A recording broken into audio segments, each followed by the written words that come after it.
It's me, the one with dirty dishes.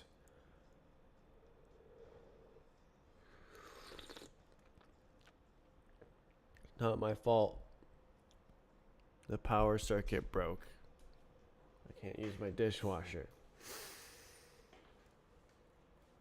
Still.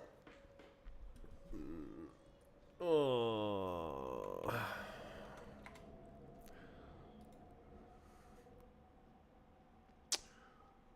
Wow. So last week was probably my busiest week in terms of number of contributions in the entire year. You see, it's more gray than anything else. This is the only day that's close. So today I want to do an audit log.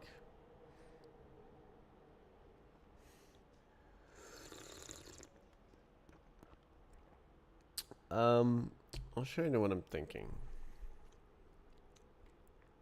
So if we look at this.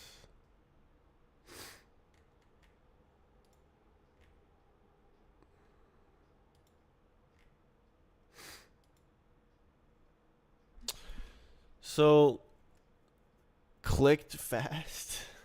Look at how this is. This website. This is the Git website that is helping collaboration on this project. Okay.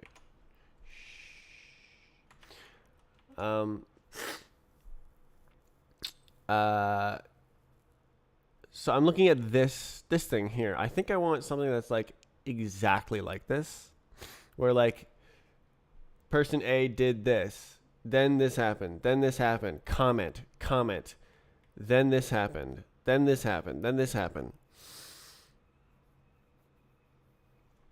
I think that's perfect. Like imagine that.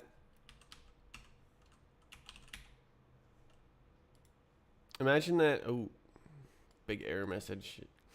Imagine that here, where it's like user created map submission, user submitted map submission, map council member red ace accepted map submission, map was validated by the validator. Like imagine there's like a timeline of stuff going on, you know? It'd be helpful. Man.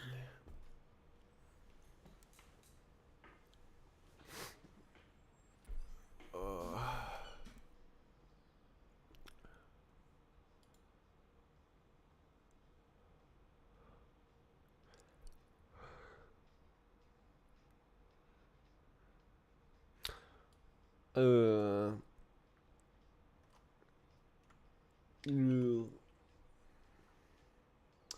right. Alright, this doesn't affect it, right? Stream's still strong. Okay. Yeah. Well, so I'm doing a video encode. It should be fine, right? I can just do this. Swap on. Okay. Boot them up.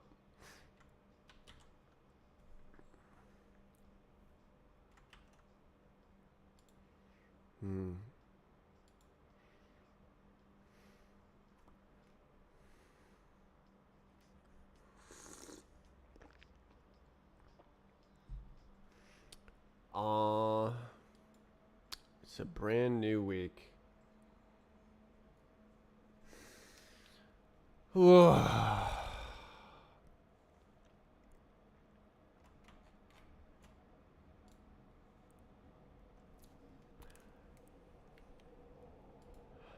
Audit log. I need to make a freaking database thing. I don't know the shape of the data though. Like, well, I guess it's all experimentation anyways. So I can just go in here, make a CRUD for this. Well, okay, so let's try this first. Duplicate. So this is going to be called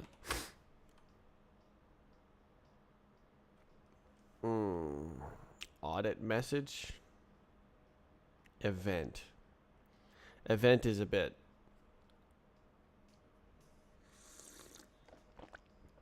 Electron shaped. What is electron shaped?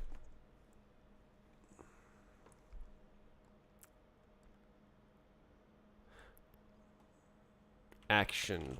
It's a log event.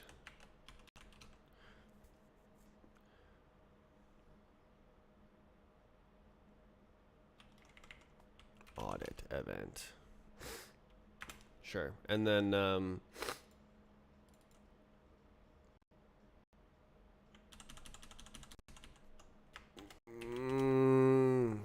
I don't think we're gonna have.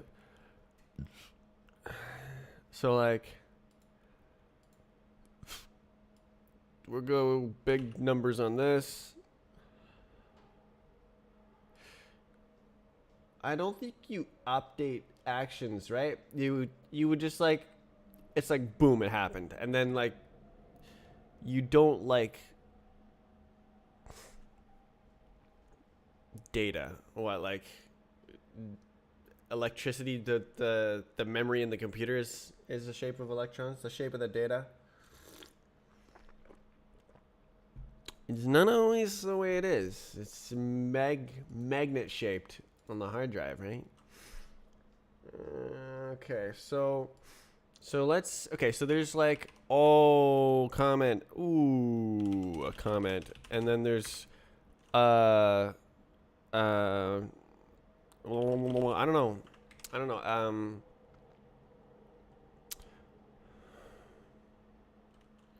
submit action. So like, the actioneer is whoever did it.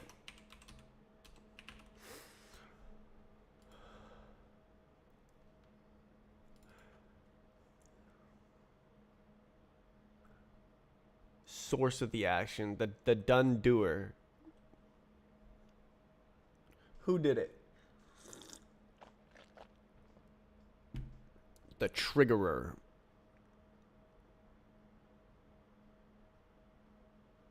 I don't know. How do you say user did this action?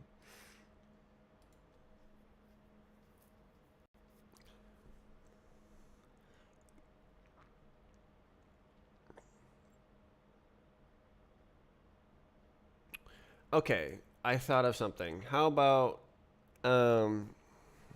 action type, and that's a friggin' whatever the hell that means, and then action data,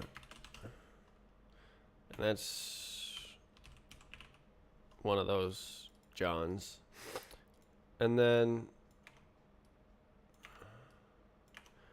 and then we could do like, so action type, action, no way. Okay, so all right, event. How about event type, and then event data. Oh, so the capital and lowercase actually means something in Golang. It means whether it's public or private fields. Outrageous. Oh my god. Okay, so how do I, okay, who did it? How did he do it? Event doer. It's the person who clicked.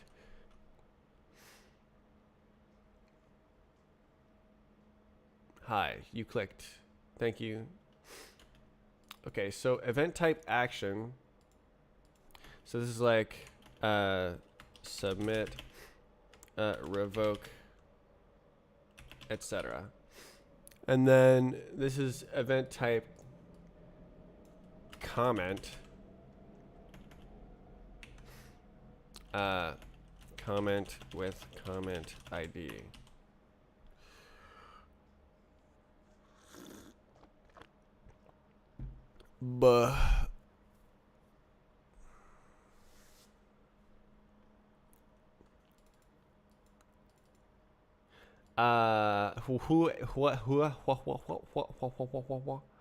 What else could there possibly be?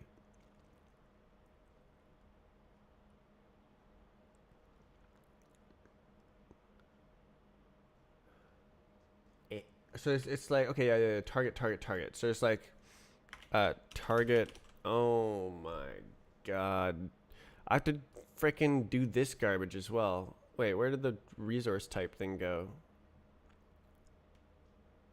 What is that? Resource type. I thought it was here. That's a script. Yeah, I need this John right here. God damn it.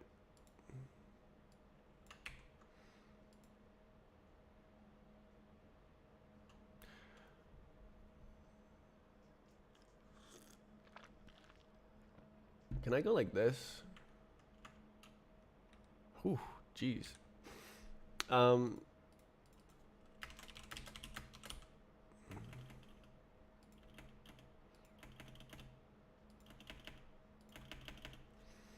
Okay, how about friggin' user ID? Let's call it user ID.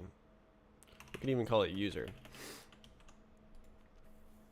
So user did event type on resource at time.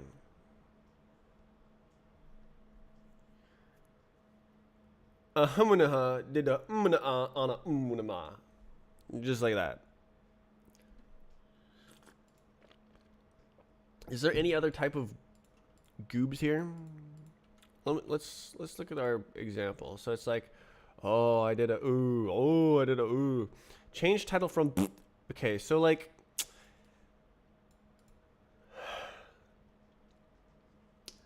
I think this could actually work because like I can just add more tables and then add a resource type and be like, oh yeah, this is pointing to this table, and then I don't need to have like a JSON. I can just use indirection. And so like front end label, added the label. So like what would that look like? Yeah. So that'd be like, oh yeah, map fix. Label. I'd be like, oh, it's label. And then event data would be the label ID, because that's the only data needed. That could have that. There could be problems like.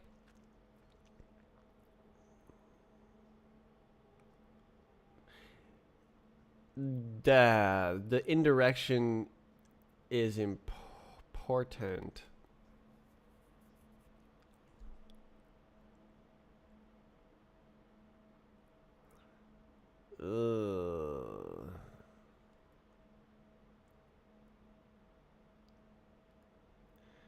Ha.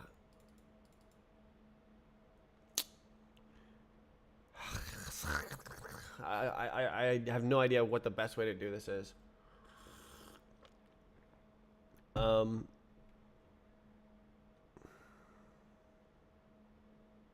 Like another way you could do it is you could just have a bunch of databases and you just grab a bunch of stuff and then you sort it on the client. So it'd be like, get the latest 20 comments, get the latest 20 actions, get the latest 20 review requests, and then like you have a bunch of different events, you sort them by date, and then you on the client. Instead of like everything is an event, and it's like, oh, this was a comment, or no, this is a map fix or submission. Event type. This is a comment. Oh my goodness, it's a comment. It would only be actions. See,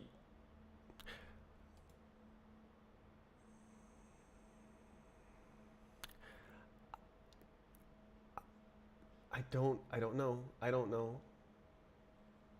I hate this. I hate this. This is like JavaScript brain. Well, it's more like database. Like I would want to. I don't know what the best way to model the data is. How do you do comments? How do you do this? How does this do this? Gitty source code. You know what's funny is Gitty is hosted on GitHub. So they have their own Git. They remade their own GitHub and they don't use it themselves. It's hilarious. That's called dog fooding. When you use your own thing to prove it works. Golang. Oh my god. Okay, so the easiest, fastest, and most painless way of setting up a self-hosted Git service.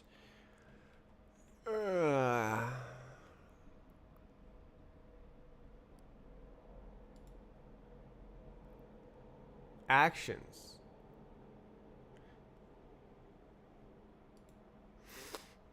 Oh, is this... Oh, this is like CI.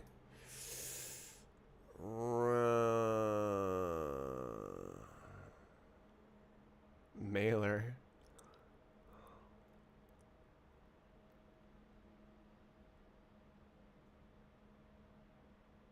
Penultimate. What?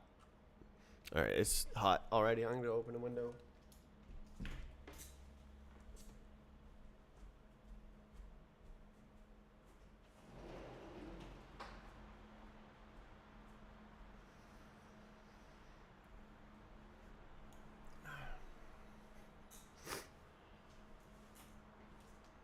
Why is it so dusty on my headphones? Gross.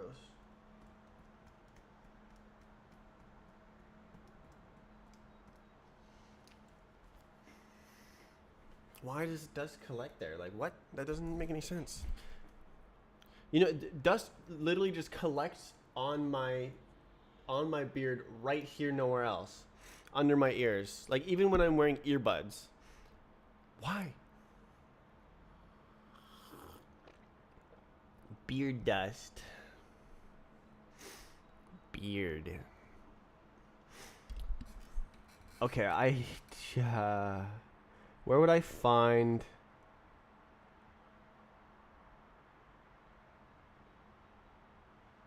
Forms feed? Well...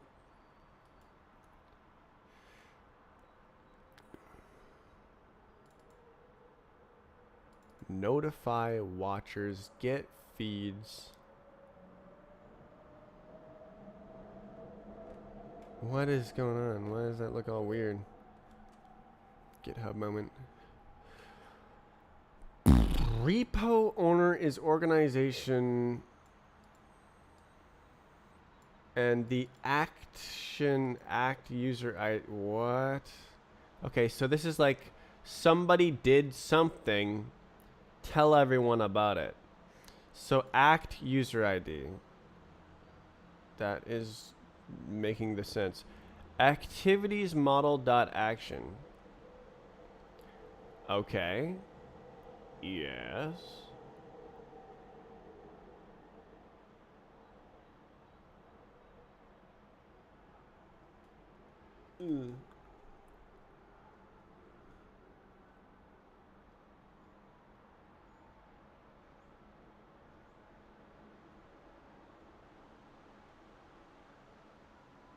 API v1. What does that look like?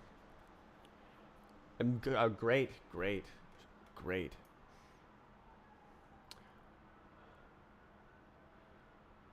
Like, I want something like exactly like this. So if they did a decent job, then I should be able to just kind of yoink it, right? Because I am also writing in Golang. Do I have Git? No, I don't. Okay.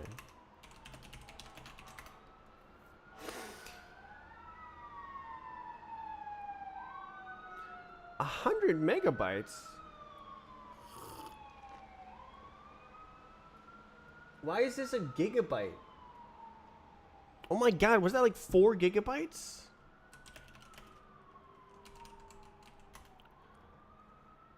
What was that about? Insane. Okay. Alright, so if I'm looking at the source code for this thing. Action. Match case. Go. Wow. No way. Actions.go. Command actions. Actions subcommand. I don't think that's the right thing.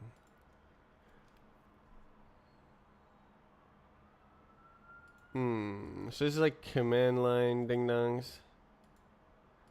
Oh goodness gravy. Oh, there's a lot of that. Cert. Docs. Doctor. Dump. Embedded. Generate. Hook. Bruh. I'm like, oh my god. Okay, contrib backport environment. Models. Oh, that sounds good. Give to me. Oh my goodness.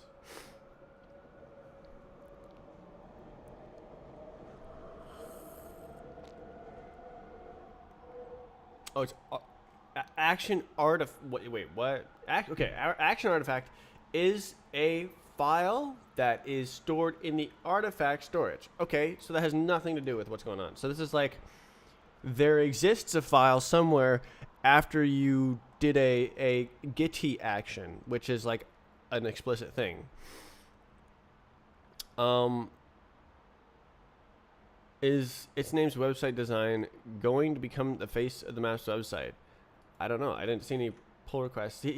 He just made the like the layout and the design. There's no as far as I know, there's no like implementation of the what it's actually doing. But Senior Rapid copied one of its name's designs to start with. So once Rapid gets back, probably things will stop looking so terrible once that guy gets his fingies on it. Probably. Maybe.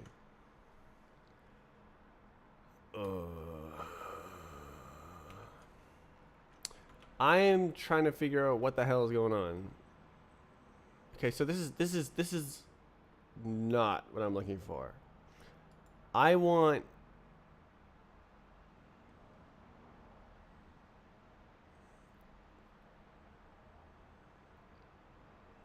pull review state.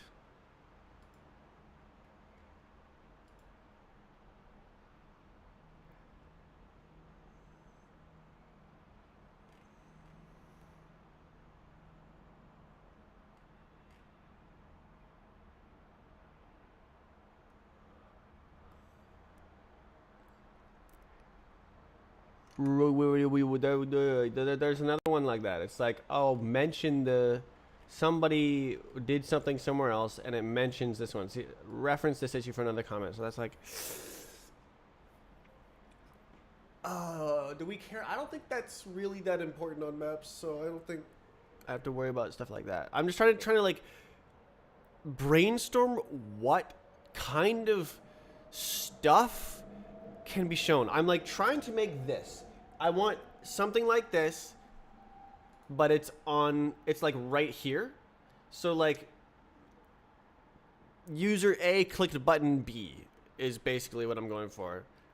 So it'll be comments, and it'll be map was accepted, map was uploaded, etc. Or like it says who did it. And I think that what I have right here, I think this would work immediately, but I hate it. It's bad.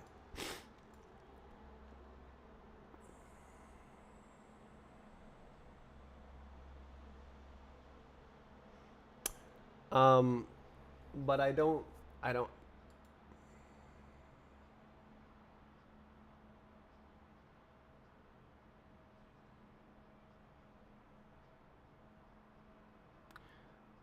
really know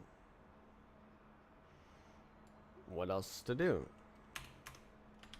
So there's right now there's actions and there's comments. So that's like accept, reject, submit. And when the event type is action, then the event data is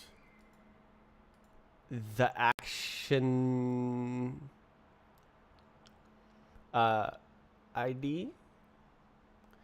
But like that's like interpreting the same field as different types. Really, this whole thing should be an enum. It's a tagged union, right?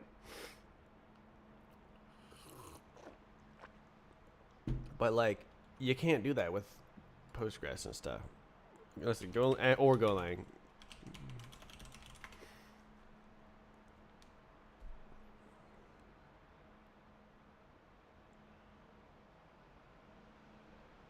When implementing tag, it just sucks. Like, it sucks.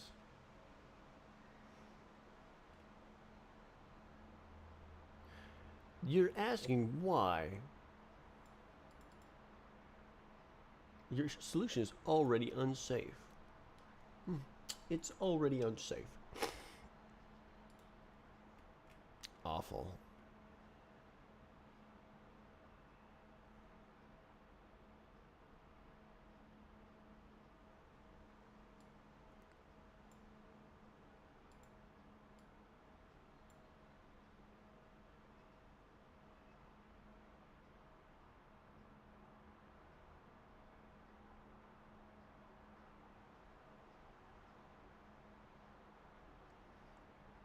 Wow.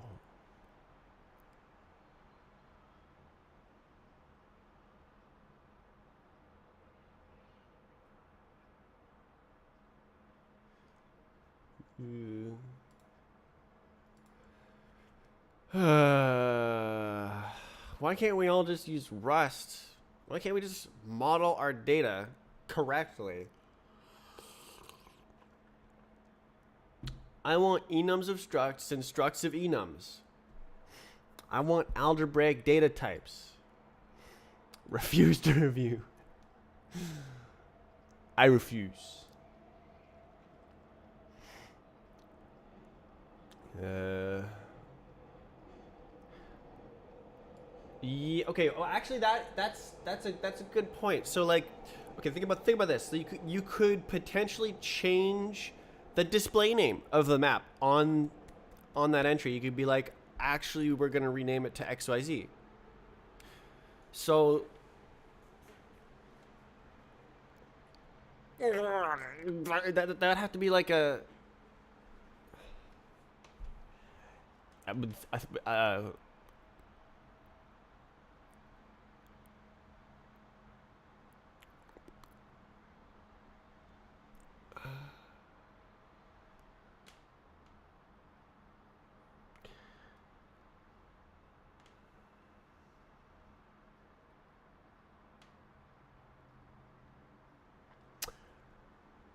That's kind of advanced. I'm not going to do that today. So you need to like have a persistent entry in the database that's like, what was the old name? What was the new name? So that you're not like referring to stuff that might be updated later as well. You can't just say old name is the map and new name is the map fix, because those can both change underneath. So you have to like have the old name and new name duplicated. It like either in the event that's like you renamed this is the old name, this is the new name, or in some table, some database somewhere, column something. So like it could be like this. It could be like, oh, we rename event rename model event change display name, and then like event type is or 2, and then basically this would have to point to a ID of a table of a something. Get diff.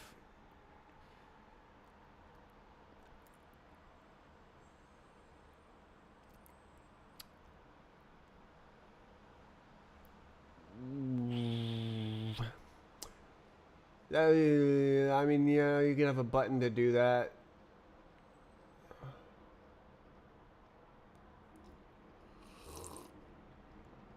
But I don't think it should be displayed by default. First, because it's massive, and second, because it's sort of, that's kind of a developer thing. Get diffs, you know.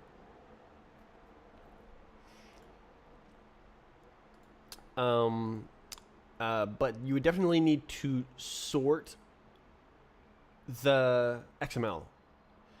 Like, that's doable, but you need to sort the XML for consistency before you do the diff. So you'd have like a, yeah, no, you could definitely do that.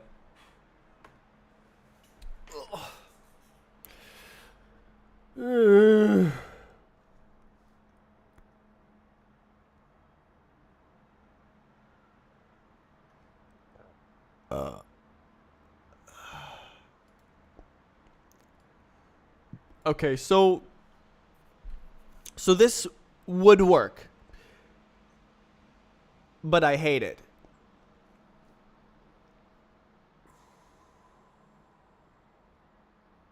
This is doing sort of like indirection dispatch, if you will. Well, dispatch is like function calling. I don't know. It's like it's using indirection to achieve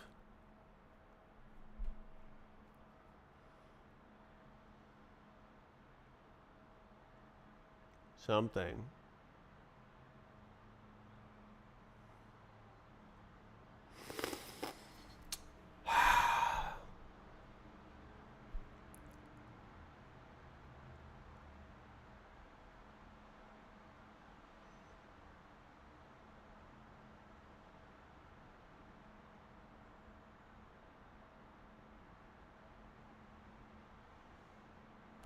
I'm already doing the bad on this thing.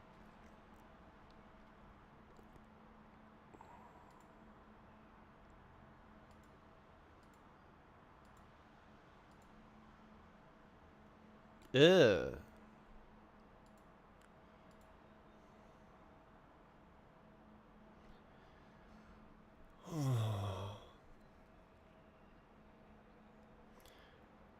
Why can't we have nice things? Enums, man.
Two, I guess.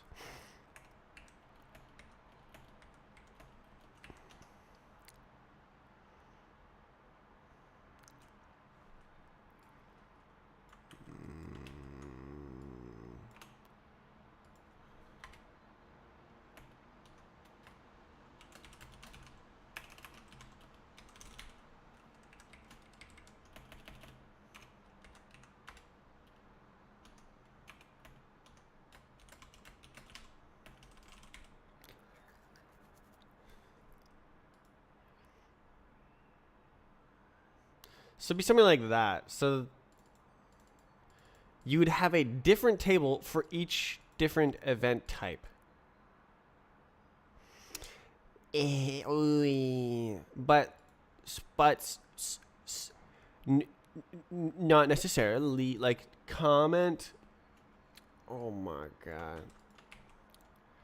User wrote ront comment.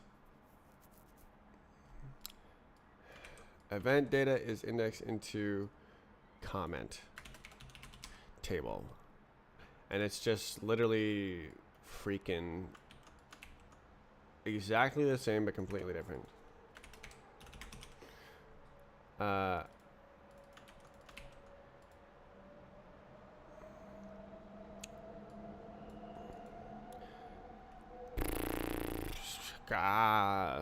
Data normalization.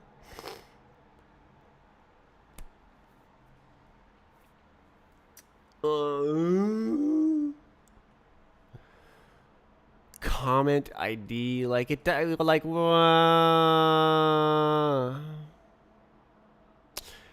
because then the only way to know about comments is the event log.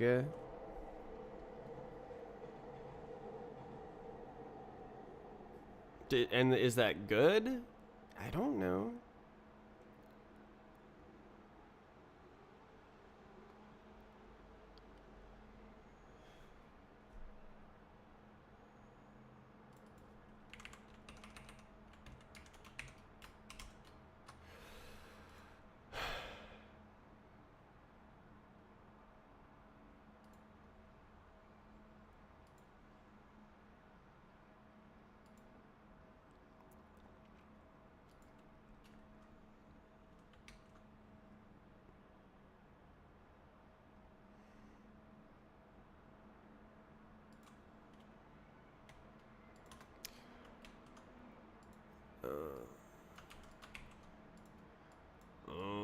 User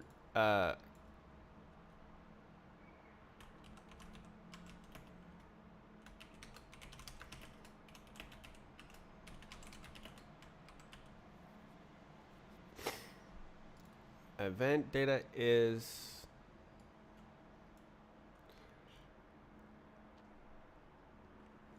oh gobbity gosh. Okay, like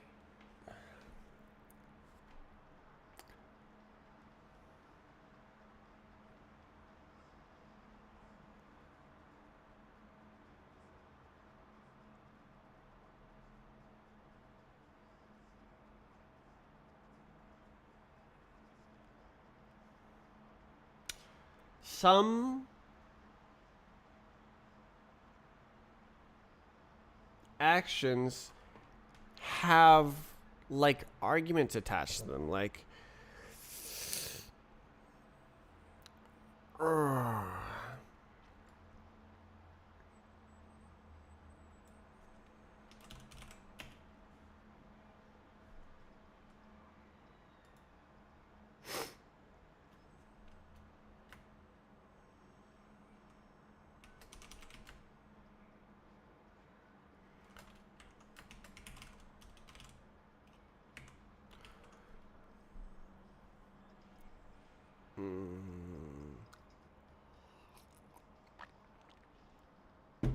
so like it would work ish, but also it's just so error prone, and it's just destined to be a pain to extend.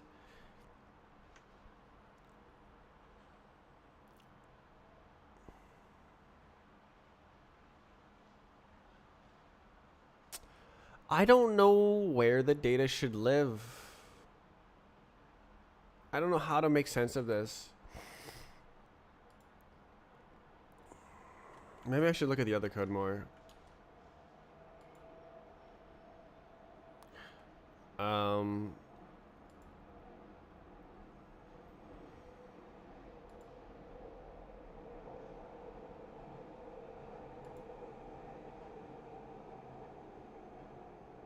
Wait, what's the... Hold on. What's the okay, MIT license. Okay, we're chilling. User is not allowed to do this action. Wow, they don't have as good errors as I do. Set allow edits. Buh.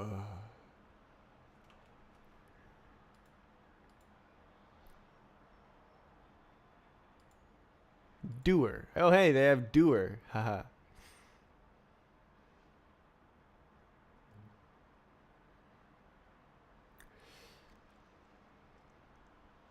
User pointer. What the smack?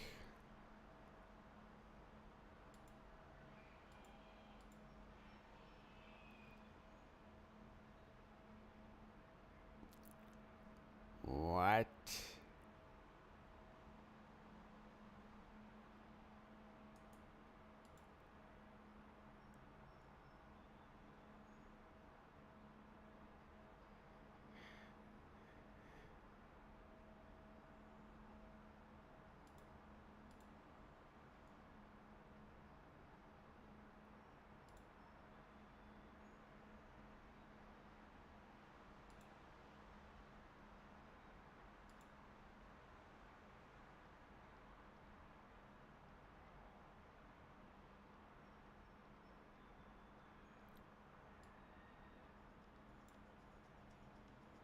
They have hierarchical permissions instead of bit-flag permissions.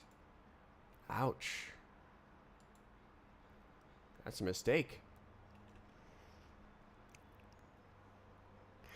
Okay, I'm trying to find out, how does Gitty do this? When you load this page, how does this information, where does the information live? And how is it? Maybe it's not the best model.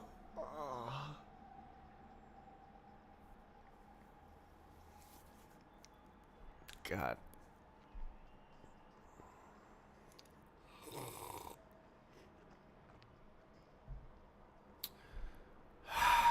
Like, okay. The best possible way to do this would be database integration. And everything would be a transaction log. And so you would see the entire context surrounding every database change, and you could always figure out what happened. That's the perfect way of doing it. Instead of like making more database entries that's approximating a transaction log, a literal, honest to God transaction log where everything is modeled as a transaction. That would be the perfect way of doing this. So like, when I rewrite this in Rust in 10 years, that's what I'm going to do.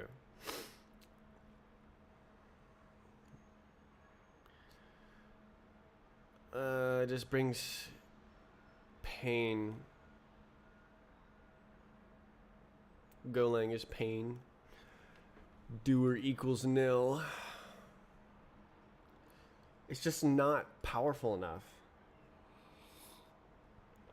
Specifically because there's no enums. Tagged unions are just how data is. That's just... Data is algebraic types. That's what it is. And so when you don't have algebraic types, you can't model data.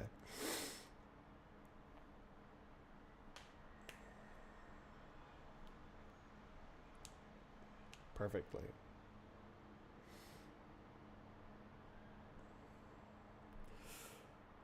Come on. Crack the finger. Oh my God. Nah.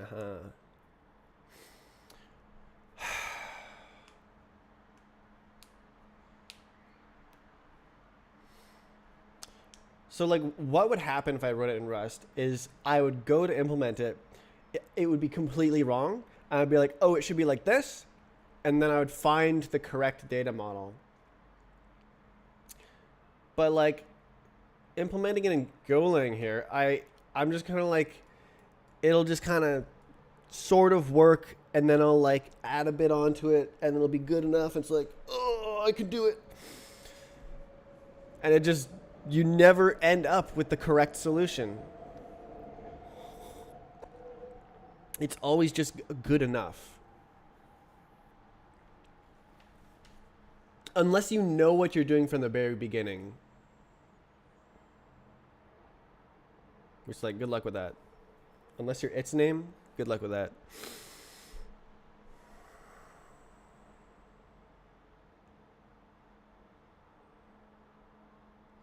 I hate this. This sucks. This data structure specifically.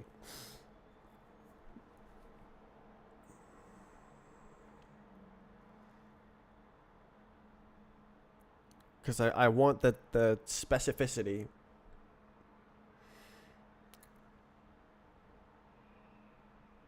Analysis paralysis, yes.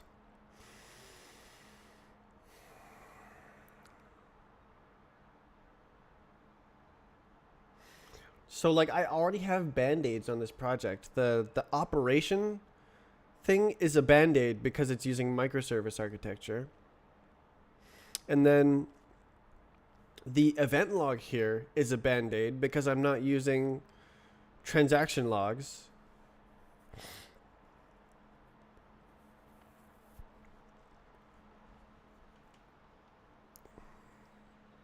Ugh.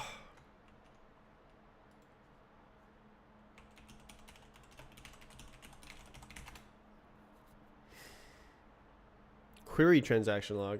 Oh, hold up.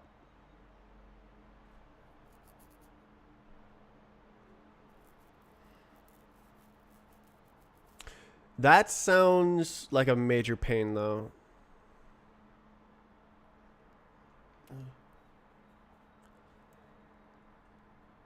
Yeah, I think it's going to be like...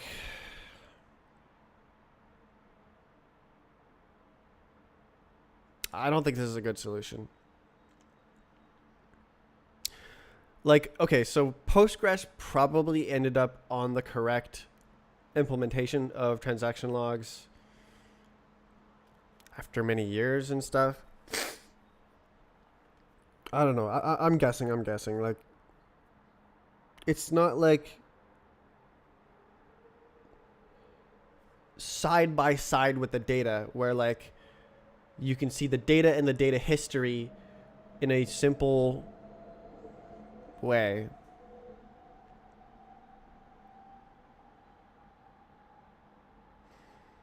I don't know though, I guess.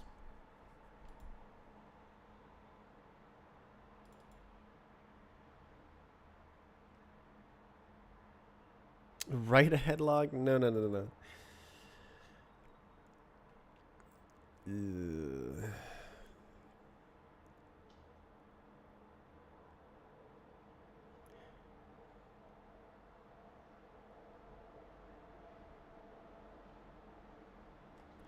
If you do all these hacks and workarounds, you can get something that resembles what you want.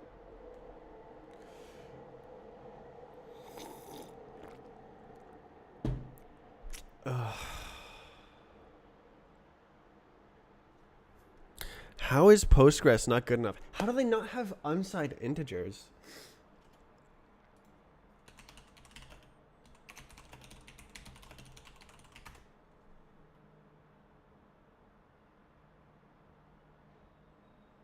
Non-standard attribute unsigned. I want to escape SQL. It seems dated. But like, if you don't use SQL, it's a huge problem.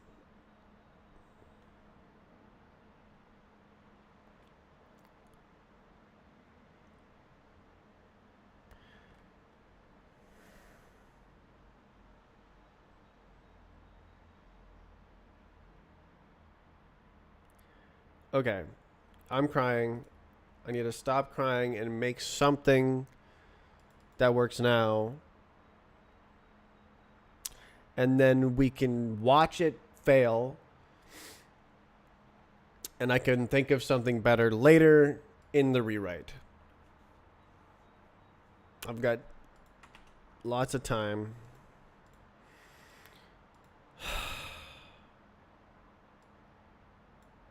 This is dumb. How do you stay productive? It's a great question. So it's entirely habit forming and having like a routine. So basically in like 2019, I would just watch YouTube all day and be like, man, I should really work. Oh man, I should really work. And I would do things like I would not allow myself to play video games if I didn't get any work done. And so what ended up happening is I was never happy playing video games because I never did. I never got any work done either. So it was just like excluded from all forms of enjoyment, right? But the big pivotal moment was learning how to start working. I discovered a strategy where I could always do more than 0 work in a day if I follow this procedure. And what I found is if I wake up, make coffee, and start live streaming, I will do more than 0 work. And so I did that today. I woke up, meaning like I immediately, the first thing I do is start making coffee and then start live streaming. And I get more than 0 work done. And so that was sort of that was my way in. That was my foot in the door of how to form good habits. And then I created a schedule of I'm going to work Monday, Tuesday, Wednesday, Thursday, 4 days a week, not 5. That's what I started with. I'm going to try to work 4 days a week. I'll see how it goes, right? And that's sort of the long term, is having that schedule and taking breaks on the weekends. So basically it's entirely carried by habits that I've already formed with great effort and a routine, which is like the same thing, right? It's habits. So the secret formula for me was wake up, coffee, live stream. And I always get more than 0 work done. But it may be different for you. Maybe you'll work in a different way. Habit forming, yeah. My mindset when I started was I have to try my hardest on Monday. If I failed to do work on Tuesday, Wednesday, Thursday, oh well.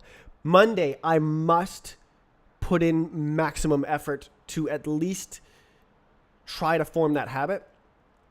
And like, so missing days is like, oh well. While I'm trying to form the habits, it's like I may fail to start working because I missed one of the steps, right? Of like wake up. I would like stay in bed and like doing whatnot, and or like I didn't make a coffee, or I didn't start live streaming. Yeah, that was around 2020, and I've been working ever since. 7 days a week, 12 hours a day, every day. I was passionate about making my game better. 7 of 7. I don't think so. I think I was on 4-day work weeks. I did that for 10 days once. I was like, all right, I think I can release the game. So I did a push to final release by not taking one weekend off. So I just worked for 10 days in a row. and it wasn't ready for another like several months. But I don't think so. I don't think I. This is on Twitch chat. I don't think I. I don't think I did that.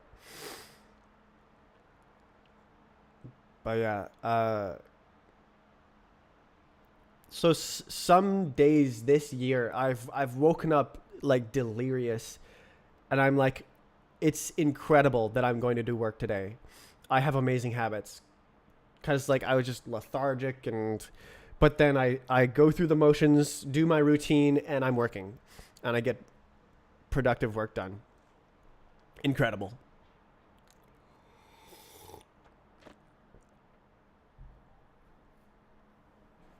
Unbelievable.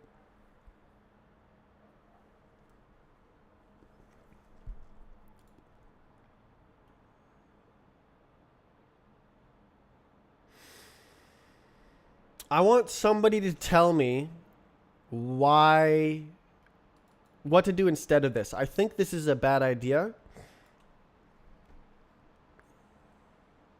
but I can't think of something better with Postgres.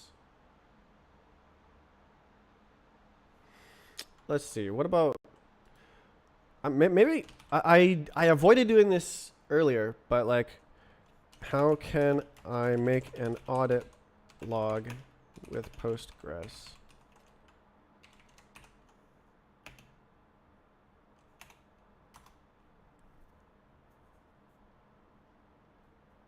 Trigger based. Ooh.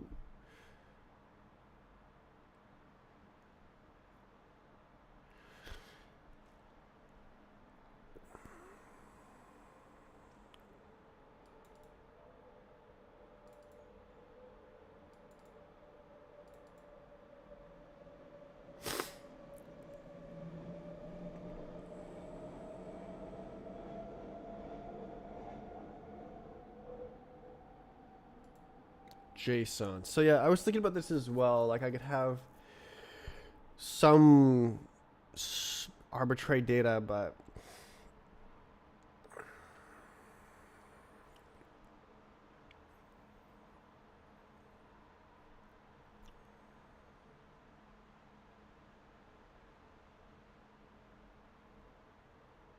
I didn't like it. I don't love it.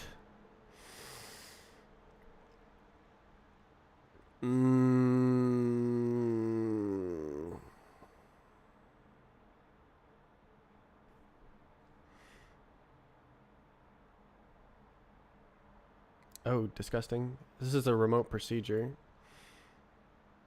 Or a stored procedure, rather. God, it's all just hacks piled on the top of hacks.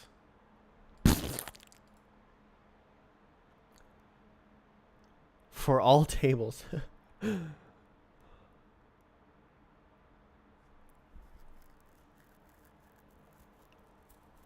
Yeah, time travel is really the ultimate solution.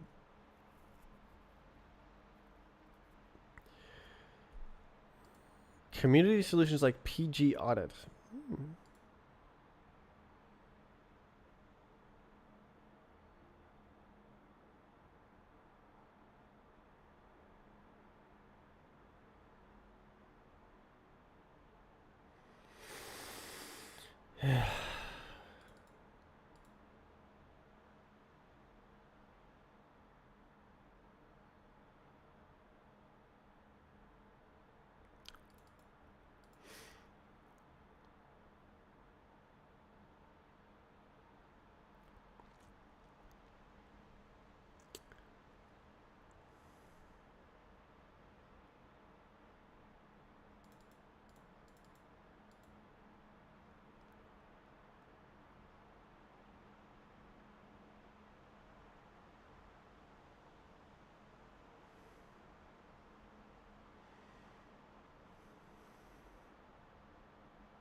So that would replace event data here. Quite successfully. So it wouldn't have to like point to a different table. It could just contain some arbitrary data. And then you like just expect that data when you're reading it. I think that's a slightly better solution. It's still horrible, but I think it is a little bit less fallible and like, because like instead of reinterpreting IDs to point to different tables and then like expecting data to exist there, the data just already exists. How the hell do you do, let's see, go,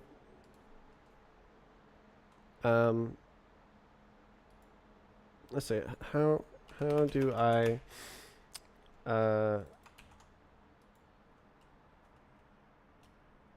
specify the audit object model for JSONB with Golang Gorm Glang.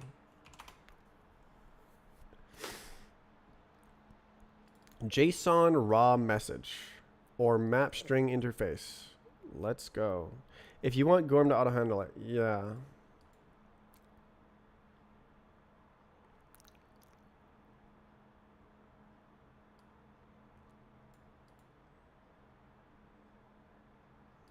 Well, there you go.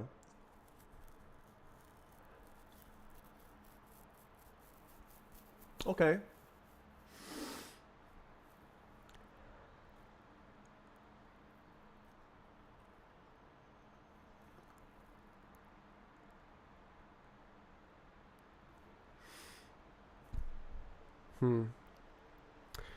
Okay, so I think this is better than just creating random tables. It's better, well, like there's like indirection has a cost. God, it's just such a hack. Okay, so event data is like that. Do it. Do I need to do like this? Surely it knows, right? Oh well.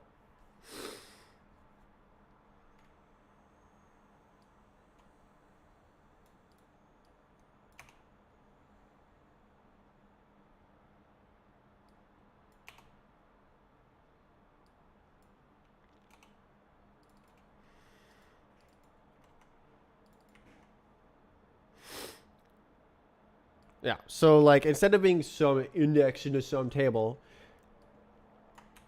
yeah, so boom, boom, boom, easy clap, right? You just go like submission status. It's like whatever, right? Incredible. Okay, so like, so now this is like normalized-ish.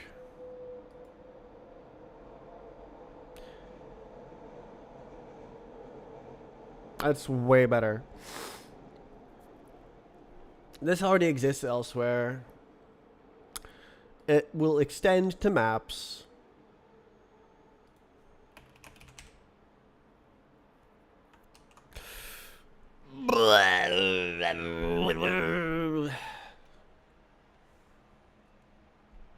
I think this is at least twice as good as what I had a bit ago. Even though I hate JSON. Well, actually, well, no, event type should almost certainly be directly there because, like, then you can filter by event type. You don't need to, like, decode JSON database side and yada yada. Duff. Oh, what is B? Why do you call it JSON B?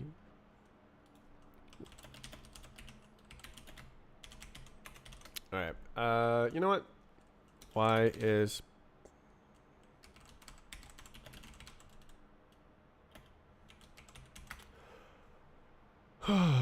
What is JSON-B? Binary JSON. Oh, okay. Well, it is binary. Okay, efficient storage of JSON data. Okay. Okay. Okay. It's not BSON. Okay. Okay. That's what I thought, but I wanted to look it up. Oh my god, bro.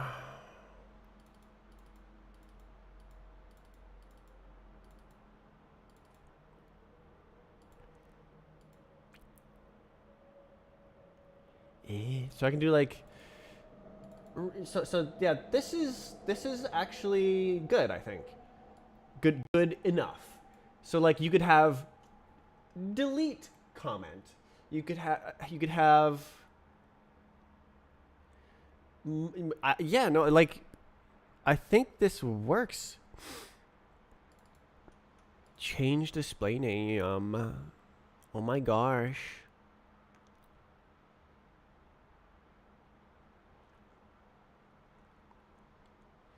Buh. I'm gonna heat my remaining coffee.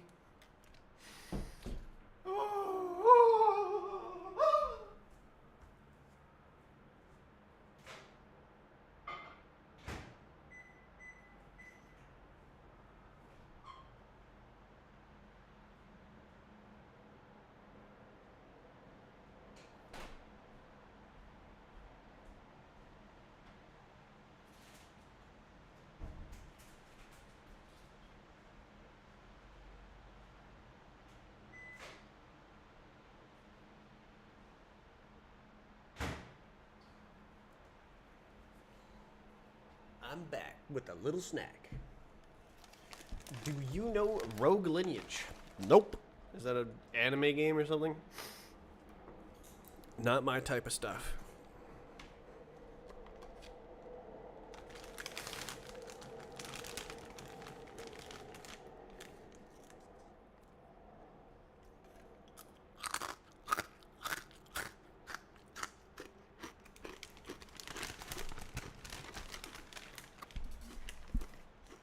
This is Asiago artichoke dip. Wow.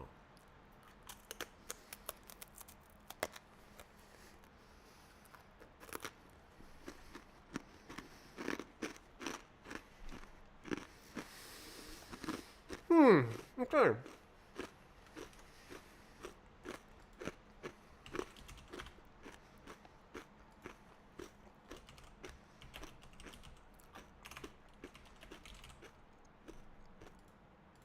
GG. How long did it take you to take full control of your work habits? I wouldn't say that even now I have full control. Like I can still easily miss a work day by failing the routine, right? It's just like significant. Oh my goodness.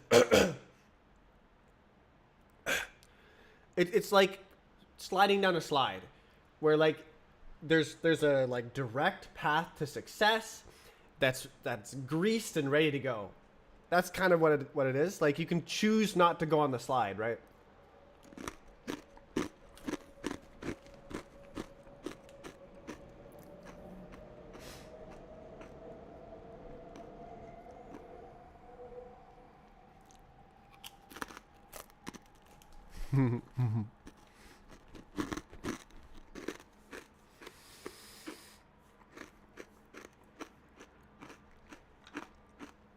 I was talking about it earlier.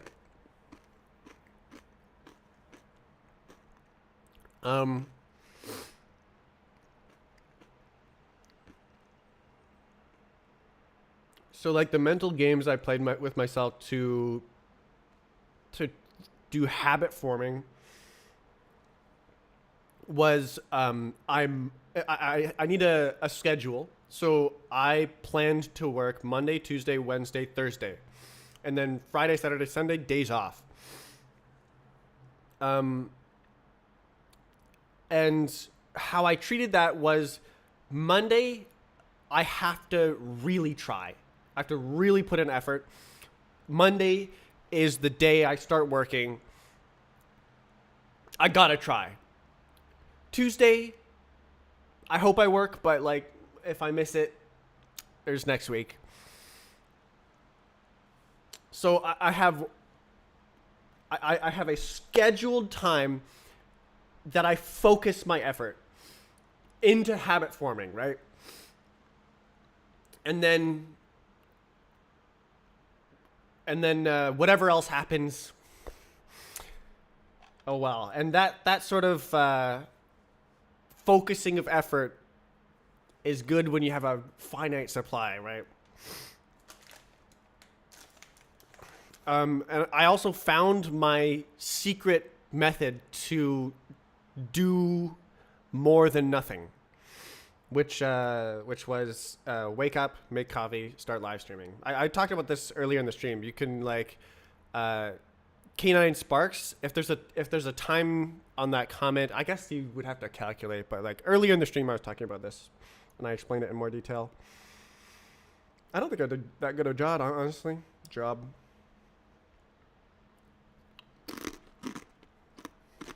Explaining.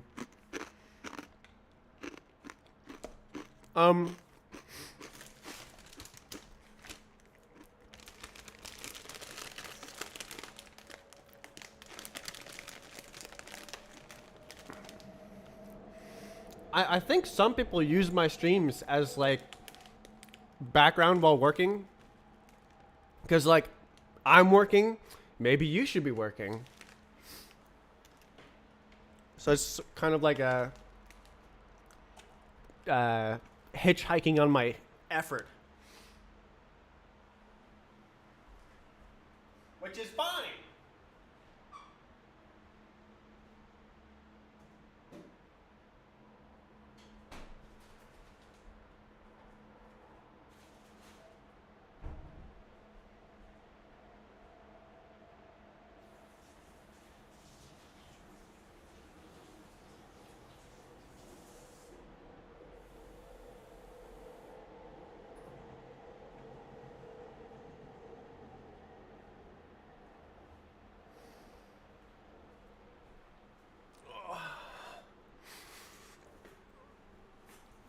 Work like a maniac the whole day or do nothing.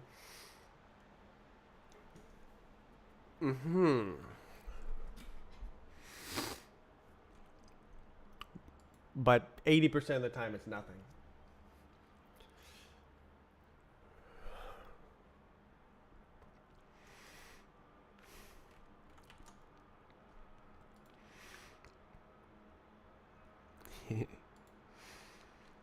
Okay, so I have something here.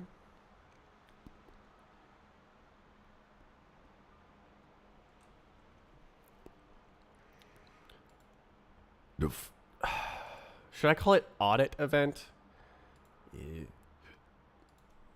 I think I should, because like event is a bit general, and like Golang has poor scoping.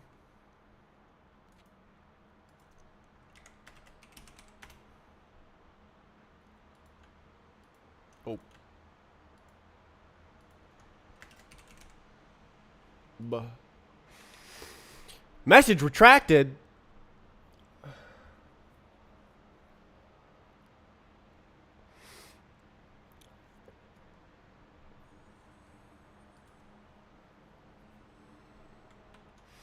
I hate it when artists do that. Like I see people on SoundCloud, I like listen to their music, and then years later they just delete the old tracks. What? Why? Like archive it somewhere if you don't want it on that account. I was listening to that, dude.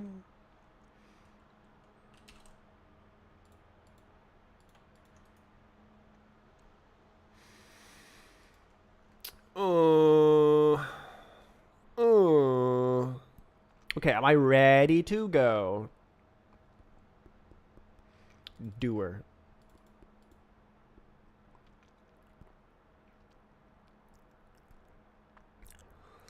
It's better than nothing. It's better than nothing.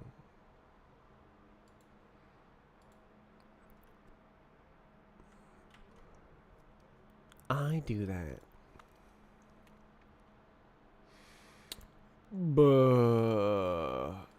Buh.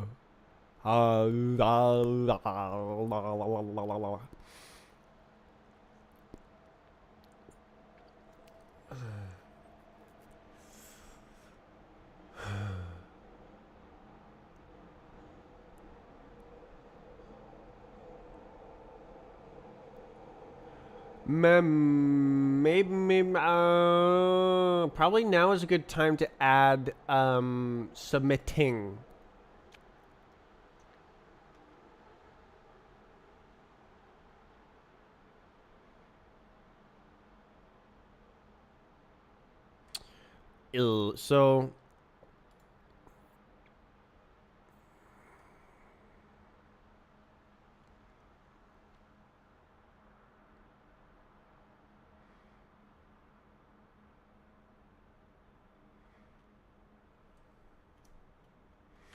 So like this is like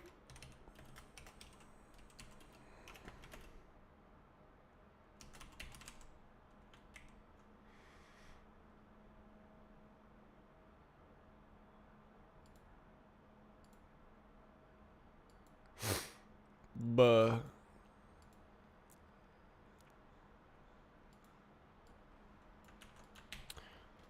Buh.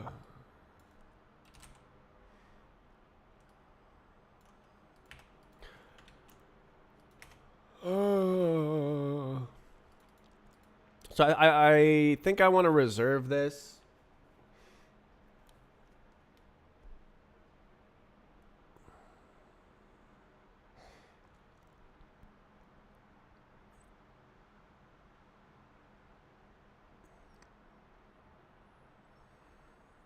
Eight.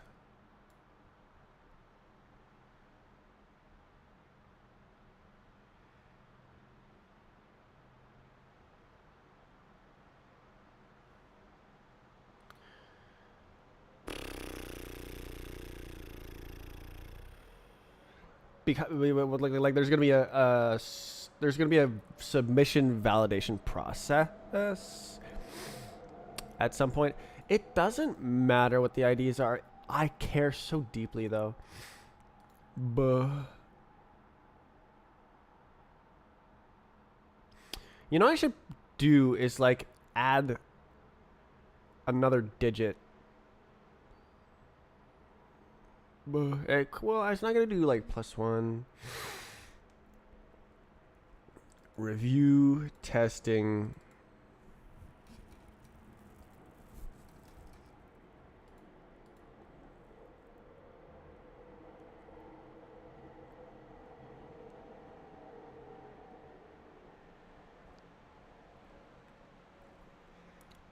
Buh.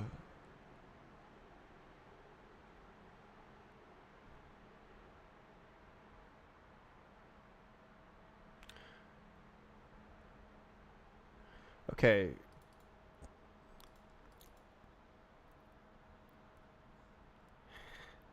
Ugh. I want Rust. Why? This is seriously how you have to do enums. They're so second class. Subpar. Cry, cry, cry.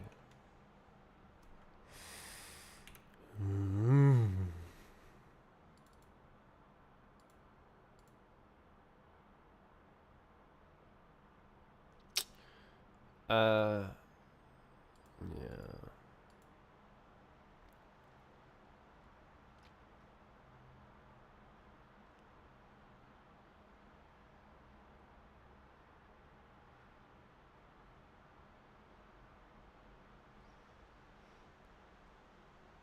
Well, if I remember correctly, I use these enums everywhere instead of like blasting magic numbers. So that's good.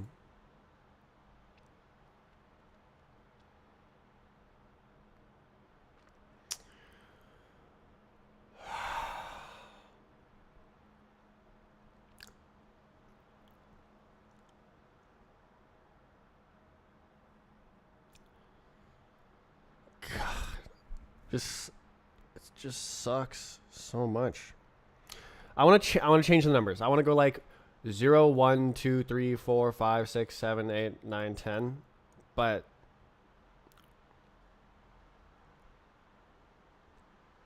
that breaks all the current. I guess it doesn't matter. It doesn't matter, right? It doesn't matter if I break them right now. I need this status. Okay, I'm in the middle of something else, so.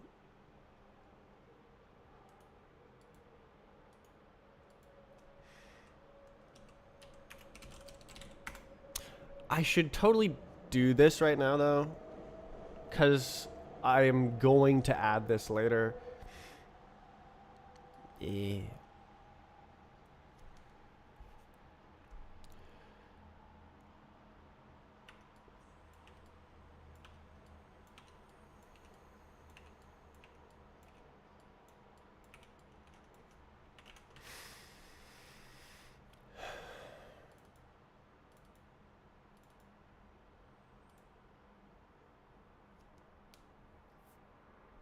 Oh my god, bro.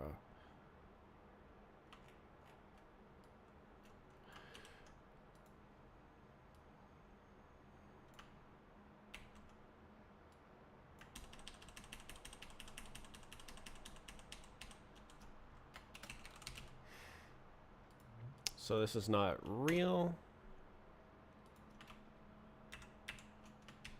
And that is like that. Oops. I missed that one. GG. Oh, I didn't rename that one? Crap.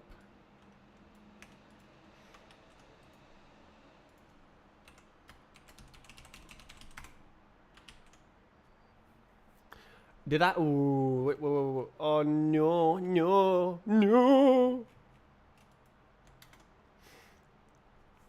Request changes. Oh, no, that's correct.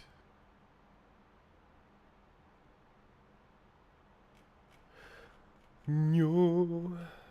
Did I remove it from both of them? Okay, your map fix revoke. Okay, very true, very true.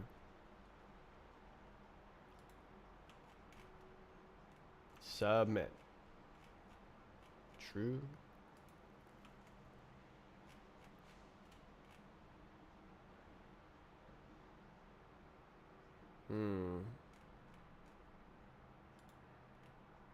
Oh well, okay.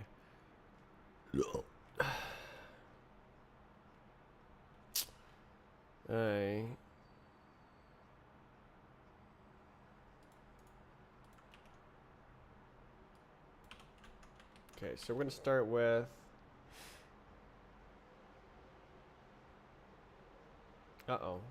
wait. Oh, it's submission. Okay. Wait, what? Oh.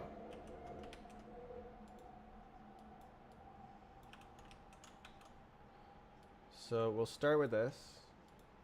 And all this junk.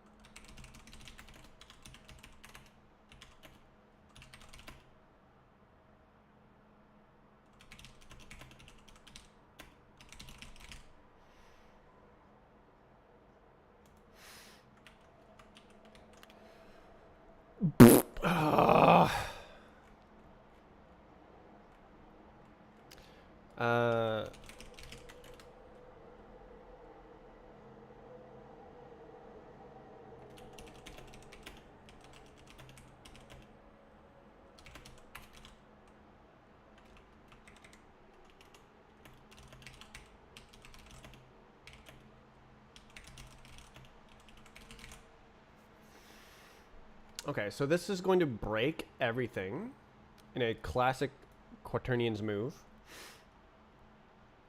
So I also need to do this on the web. Actually, do I? I don't think I have a model for the submission here. It just kind of is implied by which method you're calling. Oh my. So, do I know? Submission. Create submission. I don't think I ever have submission ID, like status ID.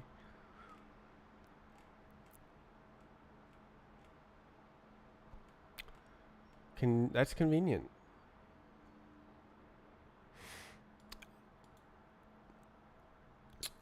This very much does need to deal with that. What is going on?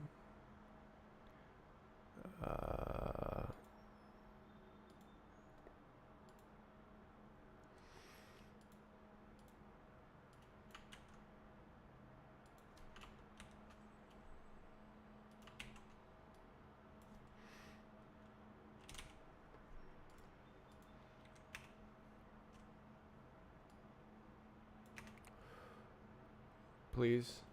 Yay. Okay, so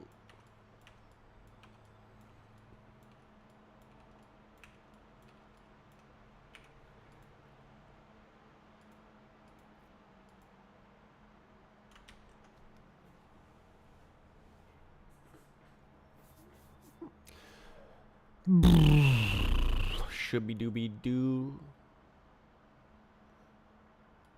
This is the only place, right? So we're chilling, absolutely chilling. So this goes down. This gets copied. Ing.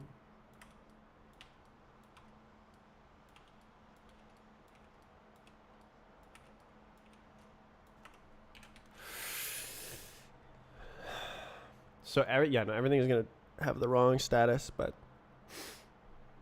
it's just a test. It's just a test, bro.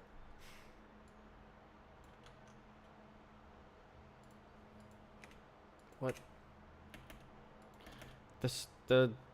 I hate spaces as tabs. Oh god, what? I also hate when you do two. I hate it.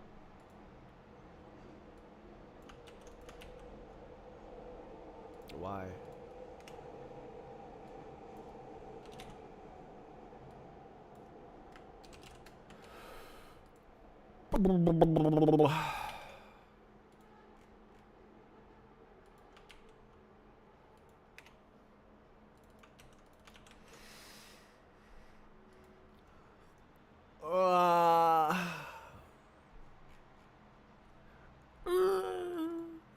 Okay.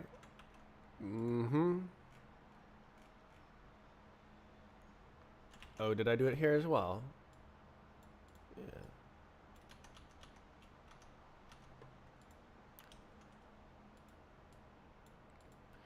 Buh.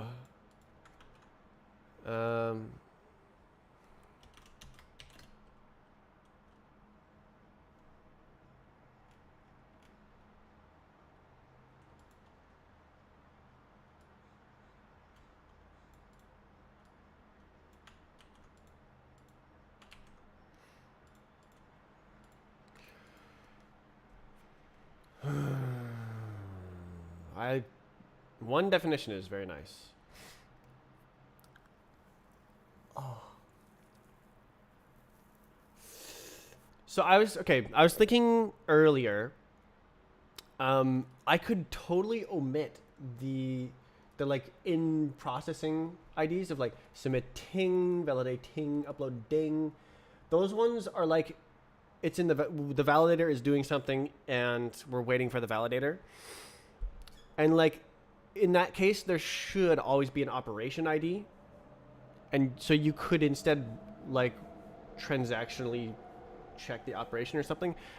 But like my transaction calculus kung fu is not good enough to construct a database transaction around that. So I'm just going to do this because I already have machinery to do it. And it can be transactional. So if you like accidentally double click submit or something like that, it doesn't run two validators because it transactionally updates the status and then it rejects the second one because it's already updated. Yeah. Okay, so this breaks everything.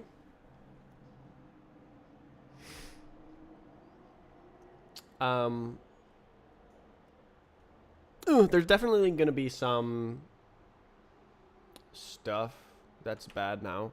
Let's see. Whoa.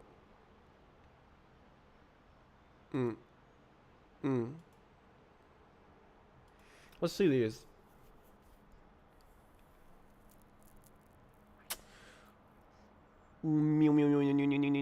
Trigger submit. Yeah, I'm gonna need new endpoints and stuff, but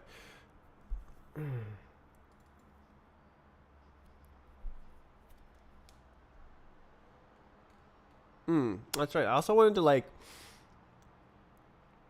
make the reset buttons check the time, and so they don't appear until after 10 seconds. I'm gonna write that down.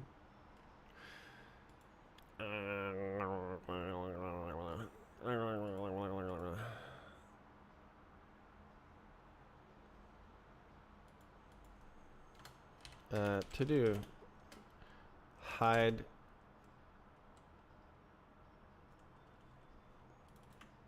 reset buttons for 10 seconds.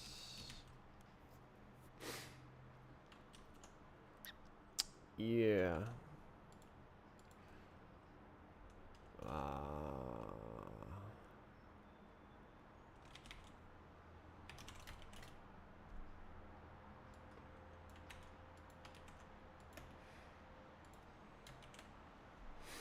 Cool.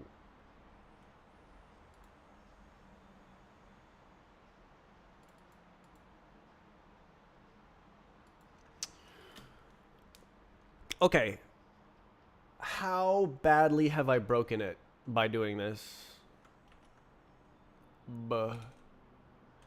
You know what? Screw you, Git-E. Get out of here. Now map. Yeah. Make 2 jobs. Yeah, that one. Do it. Do it. Oh. Yeah, lots of memory, lots of CPU. Look at that. We got OBS, we got Docker, we got Hyperland, we got Firefox, all the processes. And we got FFmpeg munching 16 cores. CPU. Oh, I'm using Kitty. What the hell? How do I change that? I have to edit a config file. I love editing config files. Hell yeah. H. That one. That doesn't do anything. There is no Vulkan renderer on the Hyperland.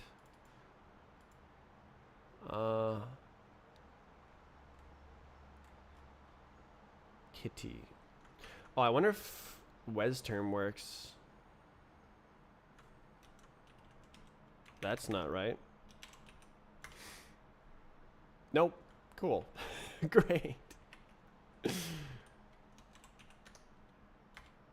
Nice. Existing GUI instance. I totally see it.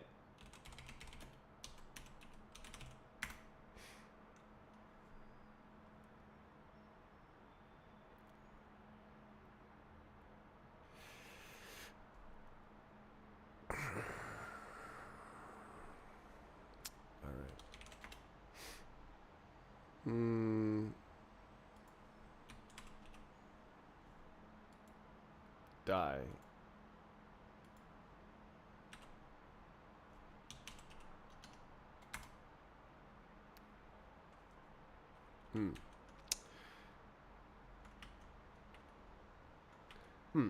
Well, can't use that. Okay, so where's the thing that does the thing?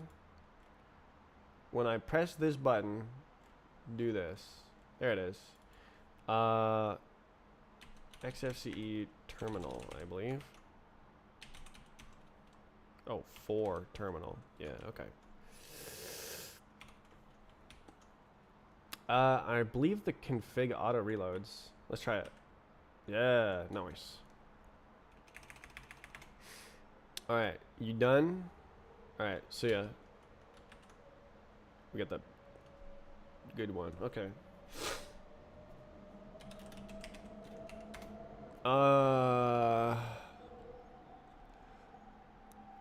Okay, I did it, so now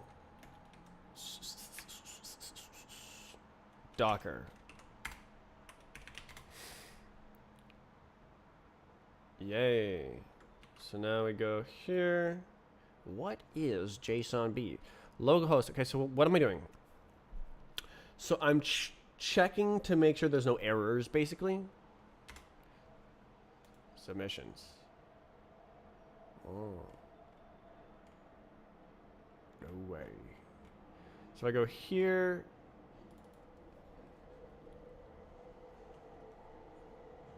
That's probably the wrong status. Rejected. Wait, why is it not sorted correctly? Oh, did I not build web? No, I did build web. What? What? Shouldn't it be sorted by...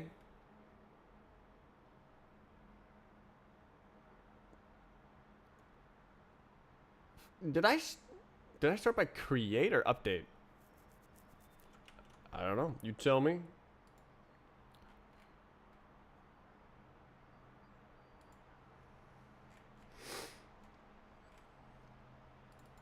Create. You know what? That would be a good list. That'd be a good sort order addition. Is to have a last updated sort, so you could like view the newest creations, but then also the latest updates, and also the oldest updates. Actually, wouldn't that be identical?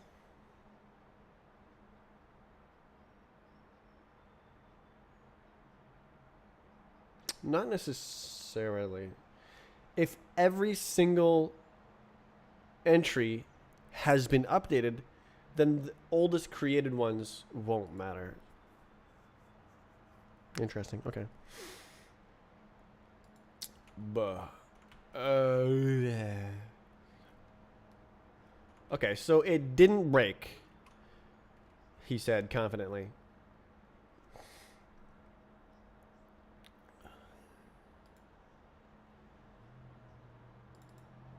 Oh, I have to log in.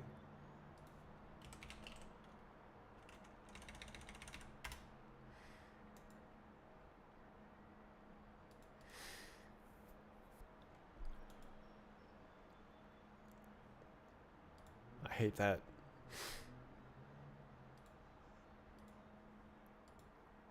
I refresh the page and I have buttons. Yeah. But I can't. Submitting. Wait. That ain't right. Oh, did I do the did I do that? Yes. No.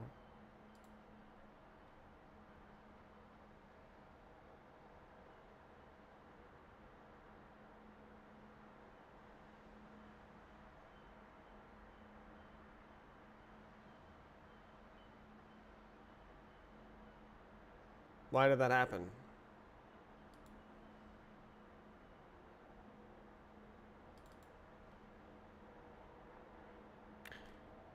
How did that happen?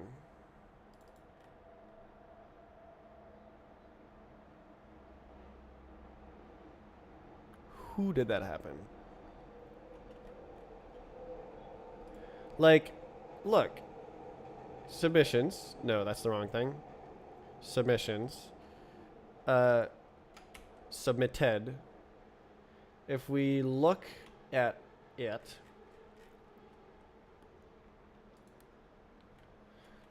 Okay, so this is action, submission, submit. Oh, did it fail to compile? Did I miss that? I assumed that everything built. Oh, please, please, please. Oh, it's gone. It's gone.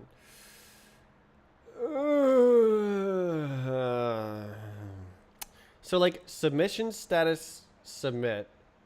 That's freaking number 3.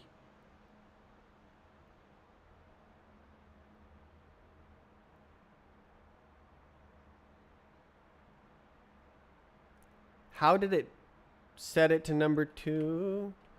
If I look at this API, oh, it's not running. Go. Please.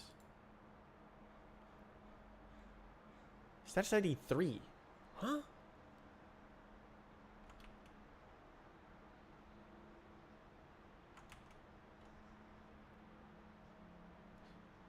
Did I name it wrong?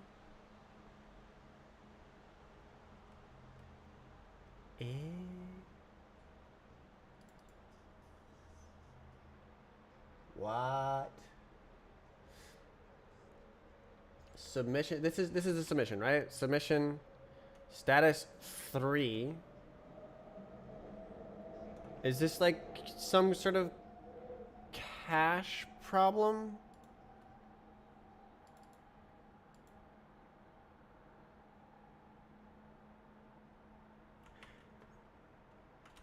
Did I do the wrong thing? Submissions web. Why did it not update it? Huh? These are the what? How is this possible?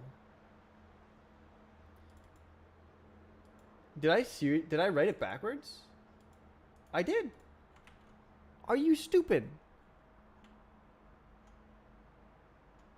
It's literally just written backwards.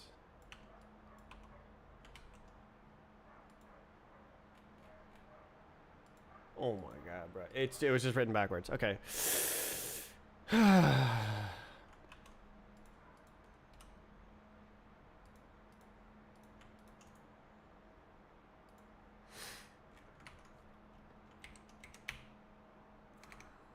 Okay.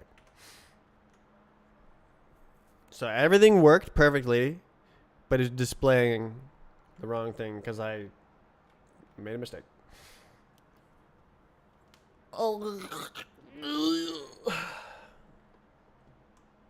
Actually, you know what? Why don't I take this opportunity to reverse how these are as well? Because, like, starting at the bottom is kind of crazy.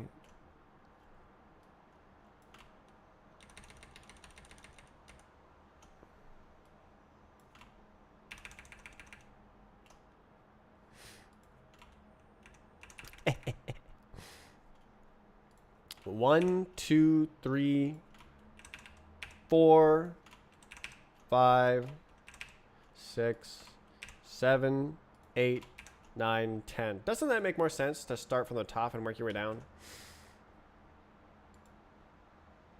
Wait, can I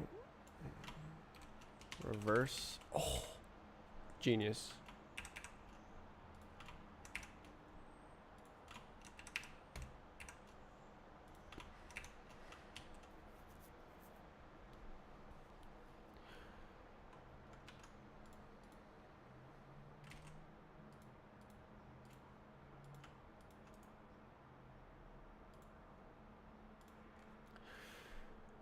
Okay.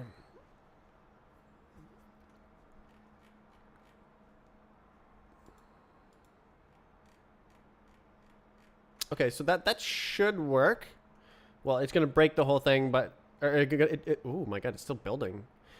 Oh, I guess I'm using my CPU. It'll break any existing submissions, but we don't really care. We do not care. So if I refresh this, it should say submitted.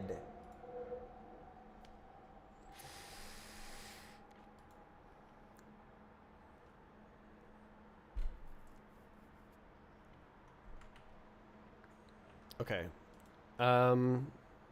Yeah, so I added a new status called submitting so that when you click submit, it can trigger the validator. The validator can check, like, did you include a start zone? Did you include an end zone? Did you do this? Later. It won't happen now, but it'll happen later. Okay. GG. We'll pull that now.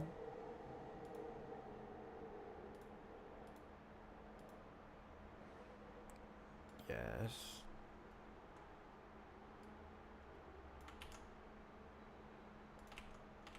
Submitting submissions.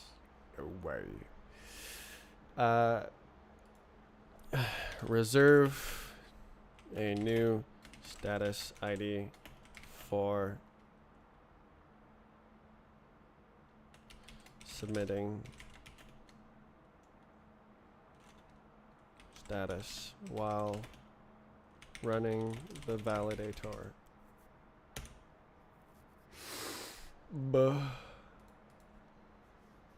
Okay, we'll let that run, and then I can also do this. Hooray. Okay, so that's something. There's something there. It's audit. That's audit. Event data. I have to unmarshal the freaking JSON. Aww.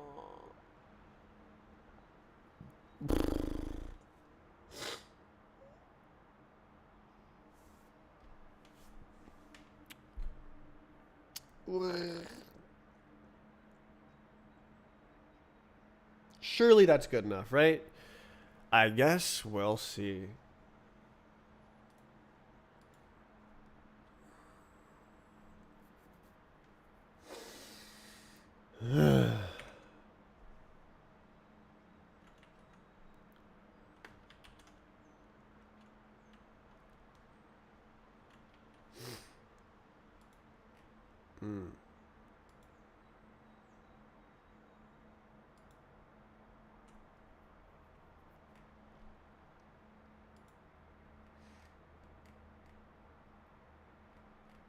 Why are the thumbnails so broken? I guess the numbers are... Wait, it works here.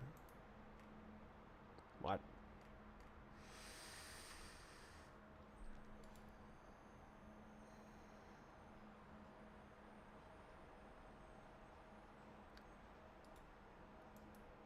Okay. Okay, I have to keep making the audit log. This is like the last thing I need to do is the audit log. Because, like, not being able to track who did what, that's bad.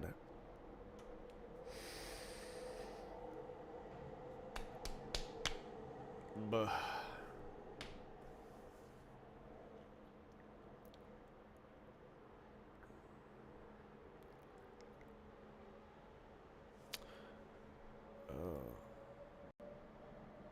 Why is that like that?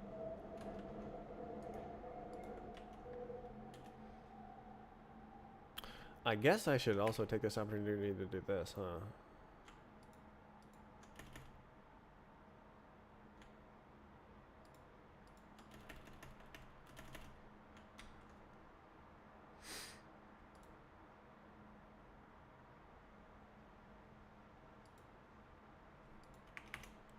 You know.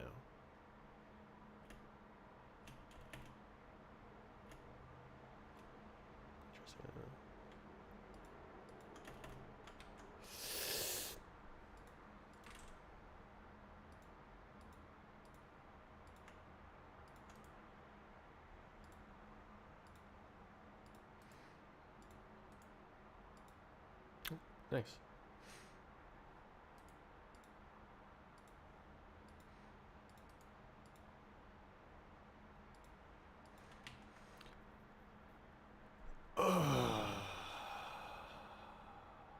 Okay.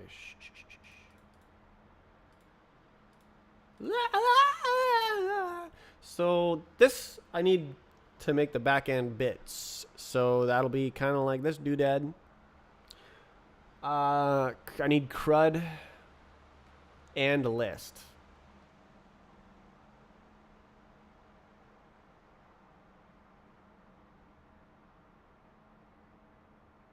Okay.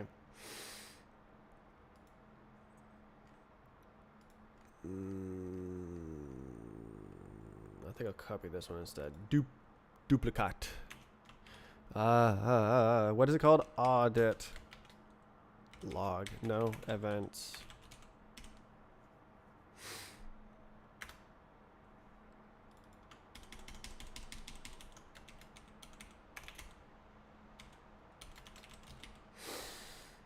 All right.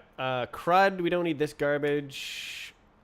Actually, you're not supposed to. Well, I guess you can update your comments. Whatever. We don't need this one. GG. So script. Audit. Event. No worry. Page. Surely. Okay.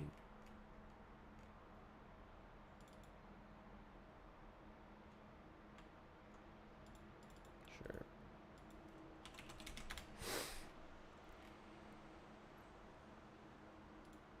Model.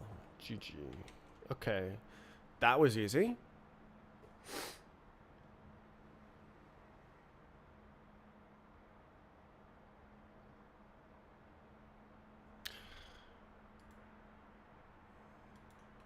Now I need to...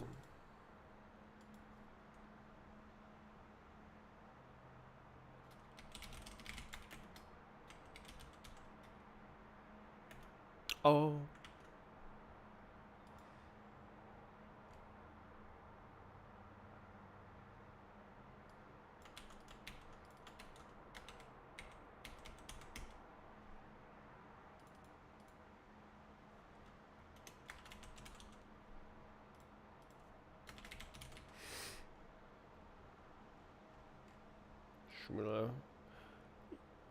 Interesting. Didn't I have more than that?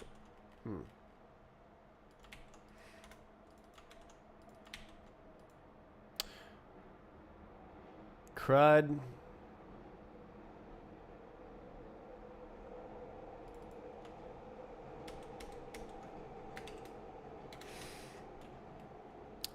CRUD. Where's the...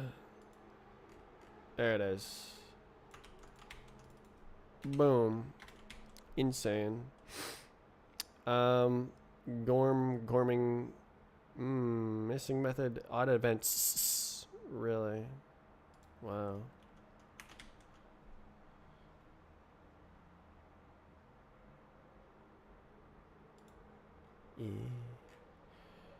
Get, create, update, delete list.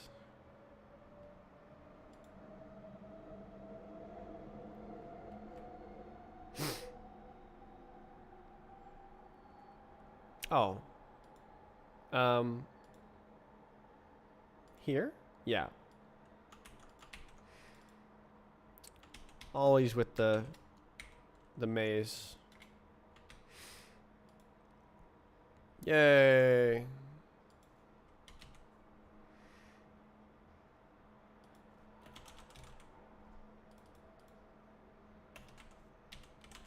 Hooray!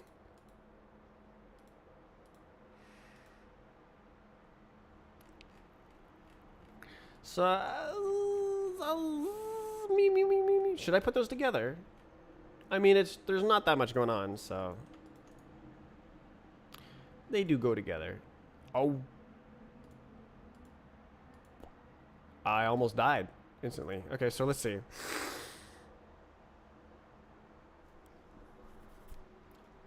Yeah, so we're gonna call this submissions. Audit model. I'll just call it like that. Okay, so now I have to add an audit event anytime you do anything. Today. I have to do that today. I can't just be like, oh, I'm gonna do it tomorrow, because like this is like basically ready to go. It just needs this feature.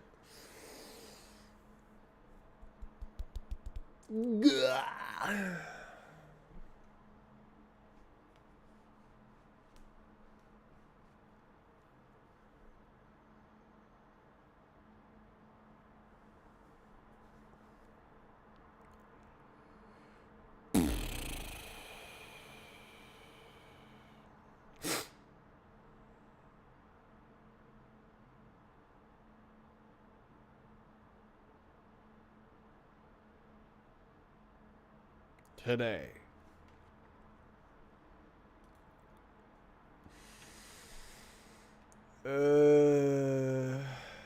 I should not have to touch any of this. I probably will need to reference this.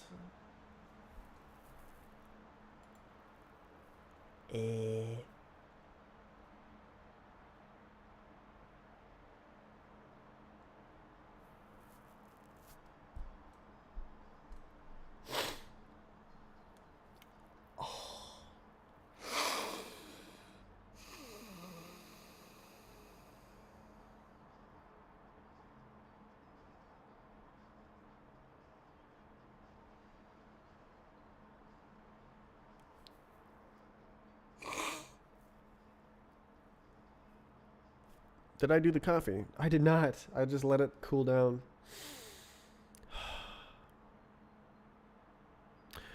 I'm really displeased.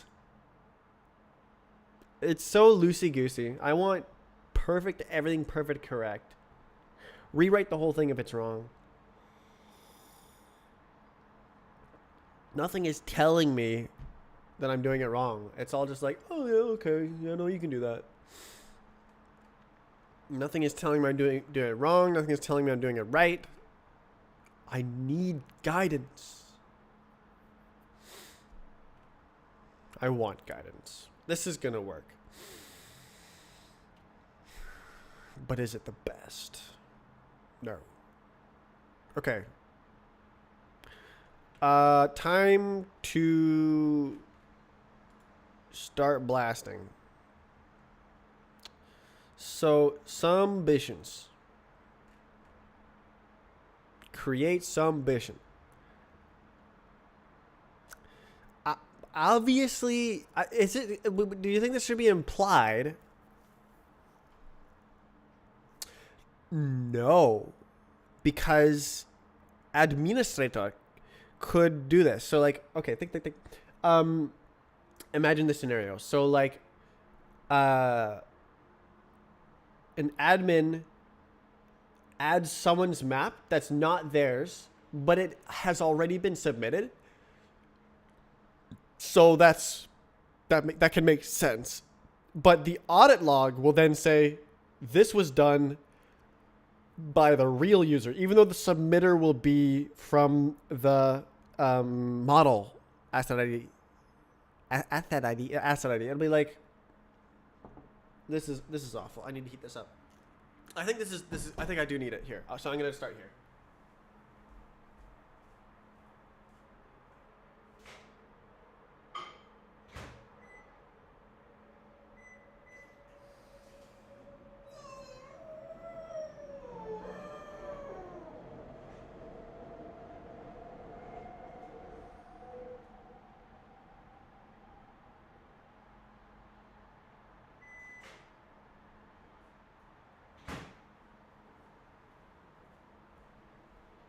I can do it.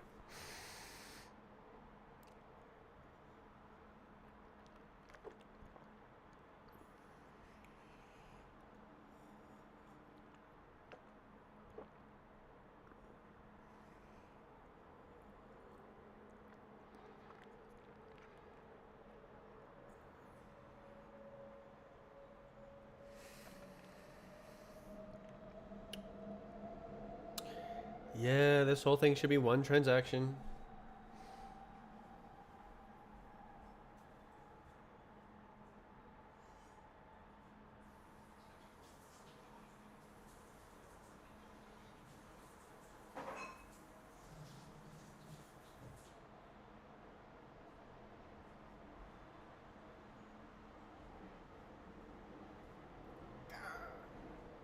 Okay. No cheese. just write it. Basically, I just need to write one thing and then paste it like 20 times. Oh, scripts. Oh, dude, that's so good. I can audit myself. I can be like, Quaternion has created script number 4,226. That's great. Even the scripts can have an audit log. That's awesome. I'm not gonna do that right now.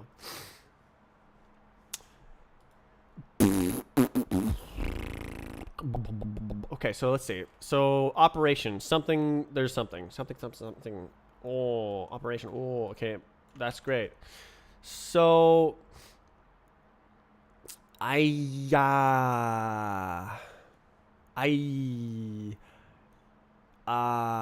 wait, can this error? Oh my goodness.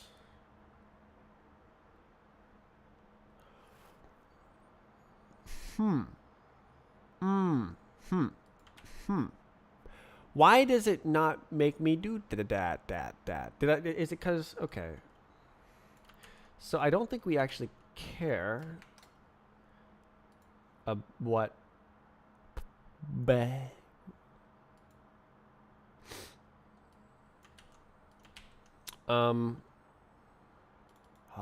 what is this? This is audit. This is audit. And then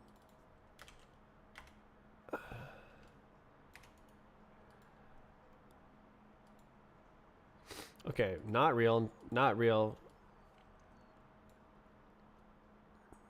Yeah, I guess I'll explicitly say that. Okay, user is amazing. Resource type is resource type. That one.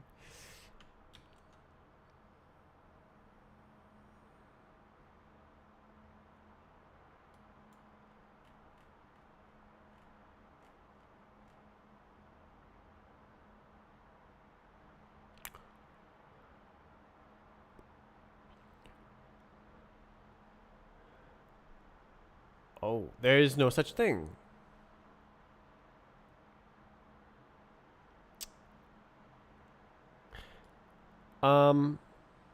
Oh. Huh. So there is no such thing here.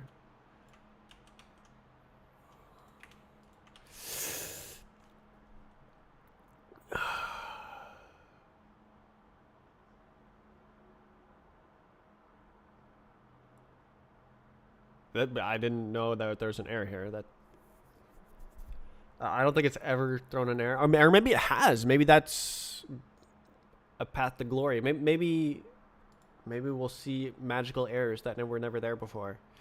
Wouldn't that be nice? Okay, so get submission, we don't care. That's not an audit operation. Set submission completed. That could be interesting. So like if someone beats the map, well, I'm going to have a different thing. So it doesn't super matter. It'd be kind of cool. Like imagine this. So, okay, where did my demonstration page go? God damn it. Okay, so it says Quaternions added 4 comments. Imagine if this was a map fix and it said Quaternions completed the map or something, and that allows you to like that's tested or something. Testing complete. That'd be cool, right? To have like an event in the little audit log that says like, oh, great job.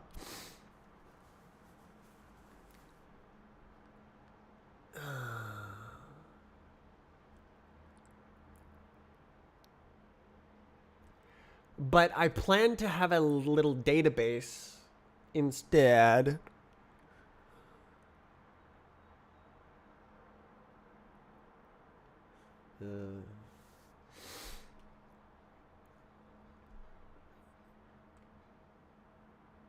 Of just a completed Boolean value. We gotta scope creep. Scope has gotta stay low, stay down. Just make make the minimum audit log and then like send it out. We're freaking gotta get it out this week. Update submission model. That one, very important.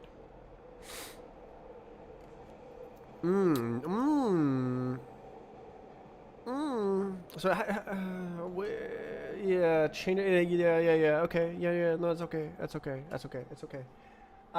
This actually.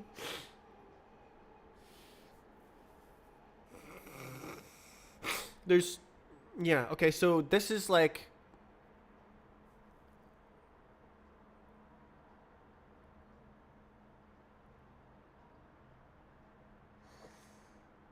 Okay, I'm thinking about future features. So like I'm imagining that on your submission page, there's a checklist of like, does it have map start? Does it have a map finish?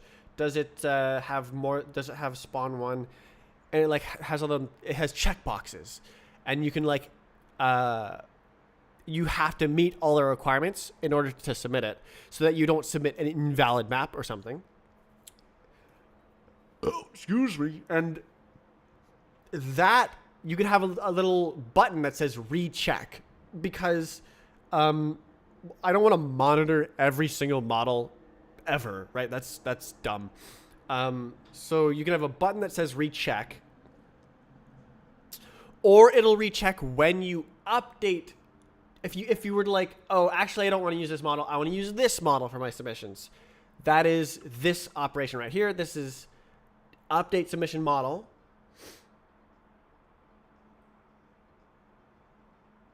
What?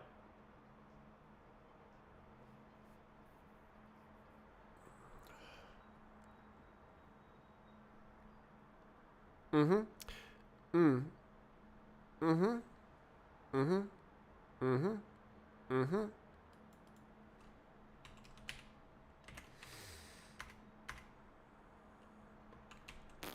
Uh,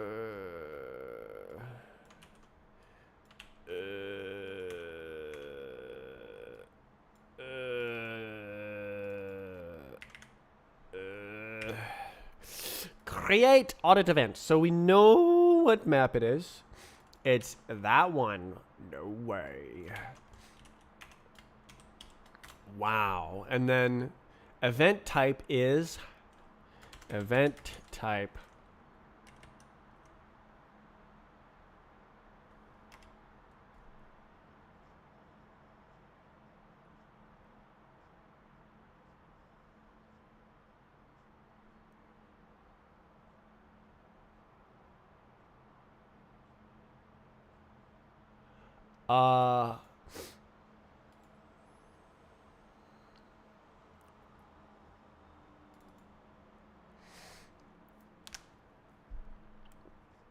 Update model. This is a new type of event. It's almost exactly like this. Oh my god. Unlimited touch.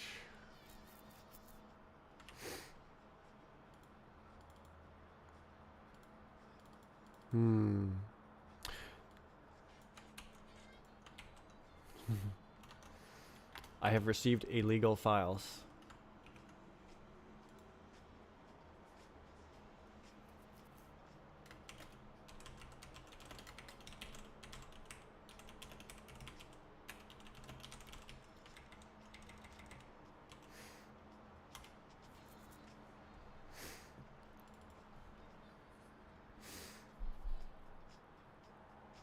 Okay, so this is model.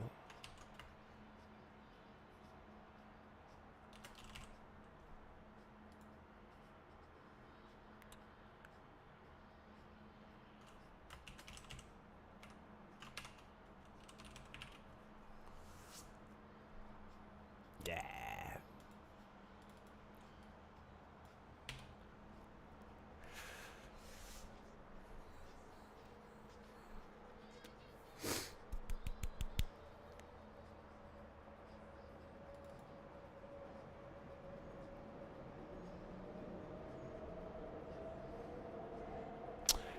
Is that allowed? Can you do that right now? right now. What is the user ID? Oh, so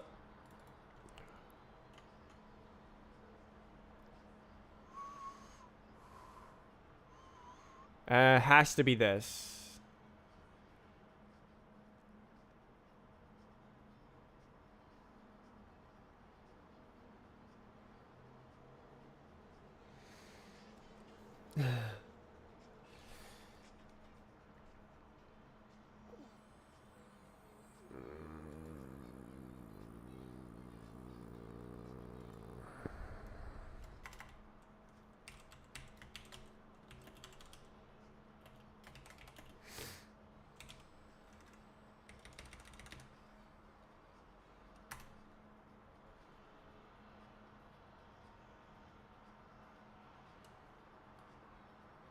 That's nice, actually.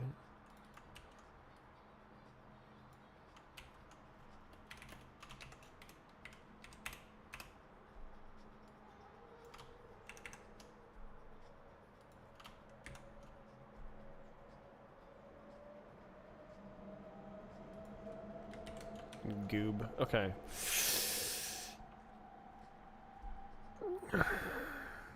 Okay, so now we have the user ID. Woo, user ID. So the user ID might be different than the submissions. Oh.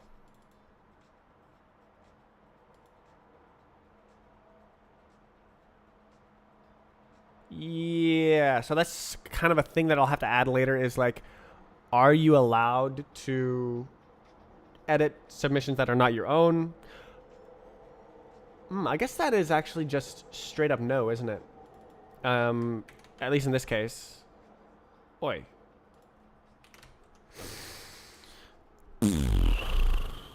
Oh?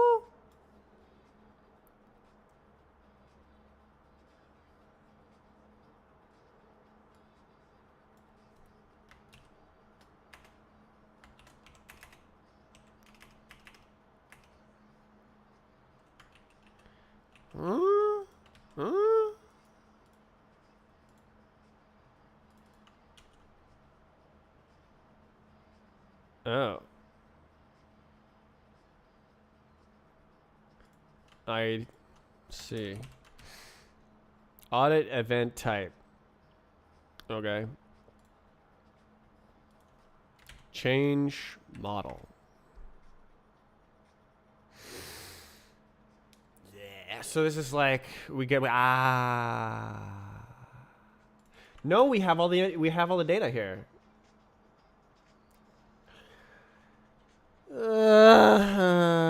Can I? Do you think?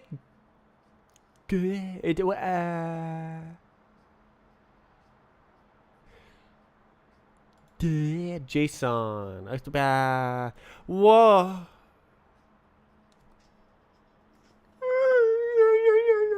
Okay, so let's see. So.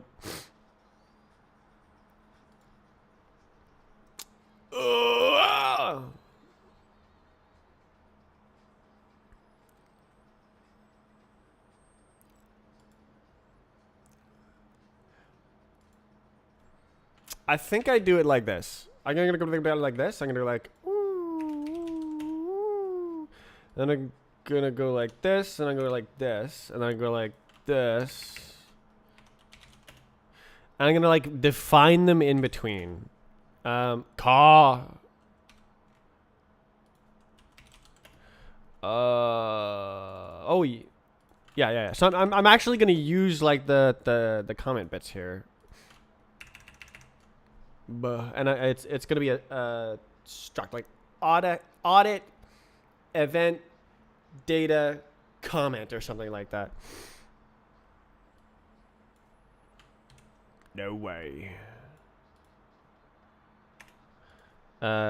Struct audit event data freaking that one.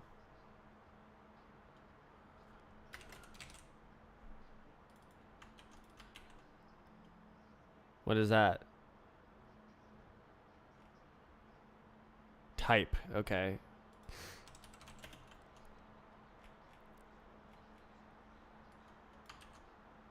Weird freaking Golang. Okay.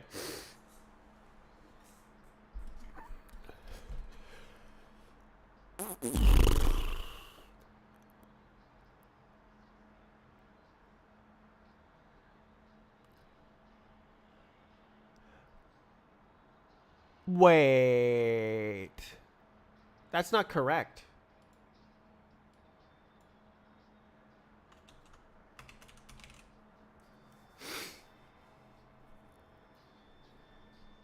It's the edges. No. It's not the same. It's a finite state machine. There's. Okay.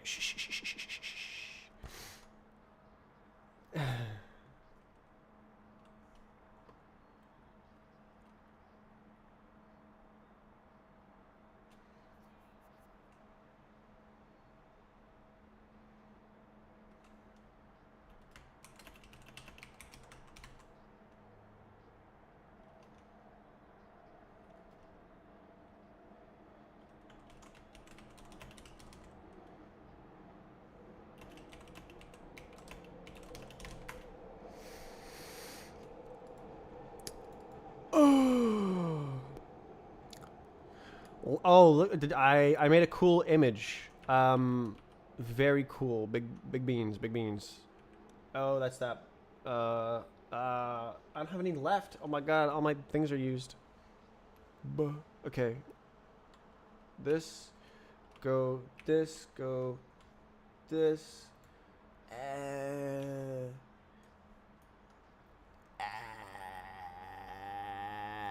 This, go this, go this. No, we can do like this.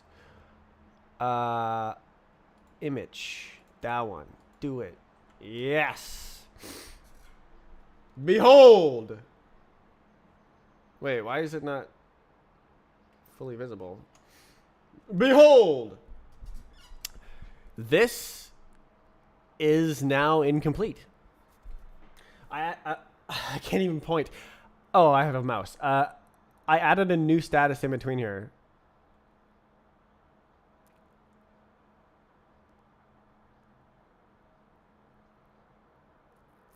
It's basically like this. So it'd be like submit, submitting, validator, valid. Oh my god.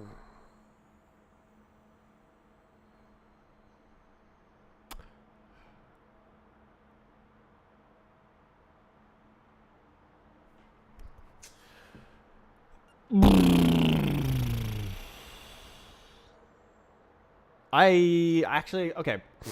Cool. Got it. I'm gonna actually edit it. I'm gonna do it. Okay.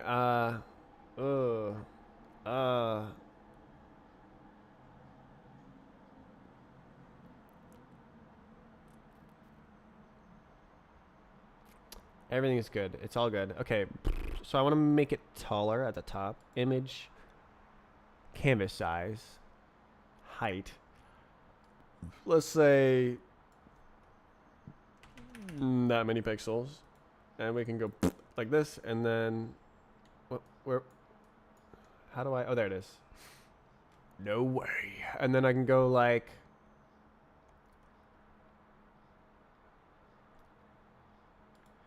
Text. Oh my god, that's so nice. Okay. 62. Wow. No.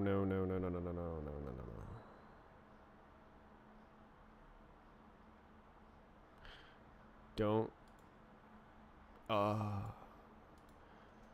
Submitting. Why did it do that? That is very cringe. There's so many little ding dongs everywhere that you have to edit to like get your stuff to do what you actually want in GIMP. Not just like a global setting that's like this controls the color. It's like, oh, actually every individual letter has its own color, which like, yeah, okay. Okay, so basically I want to lasso select on this layer.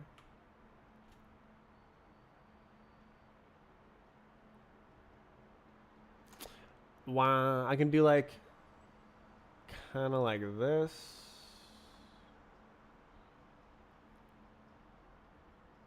And like that. And then, yep.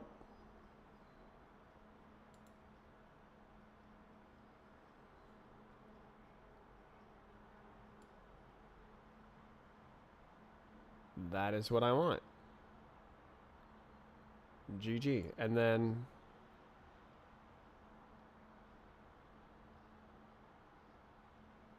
good. Good. Good. Good. Good. So I do believe I can go like this. And like this. So I need like, can I move that? No. This guy goes here. This guy goes right here. Oh.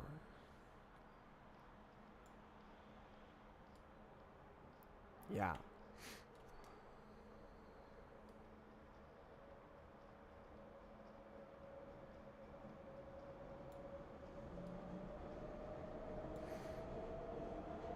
So I need a blue bubble.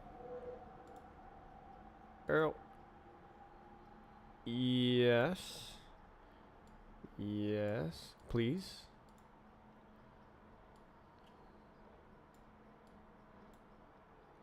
Cool. Cool, cool, cool.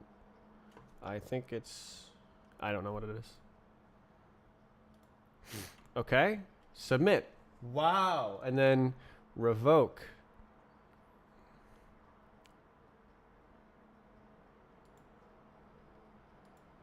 Yeah. Oh my goodness. What the hell brush size did I use? What, like 20? That's still way too big. 7. Help. Okay. Select none. Cool. Okay. I think it's like 8. Okay. And this guy is also revoke. I don't like that. Close. Oh, it's kind of nice.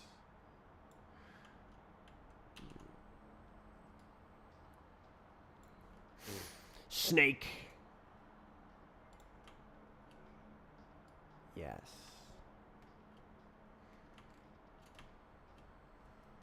Okay, so now we need clones.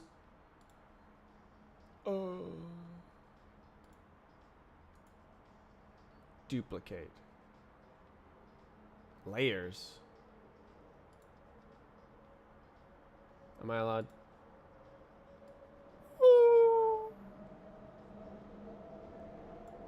And then that one. Duplicate. Yeah. Okay, this will be the final, surely, right? Final process.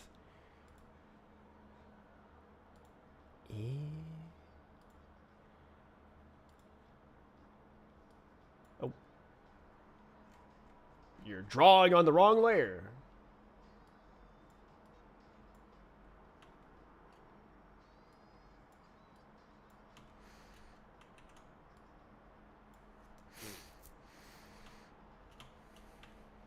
Oh my goodness. Okay. It's so crazy. Oh my god. But like it all makes sense in the end. Like there's so many states and there's so many actions you can take.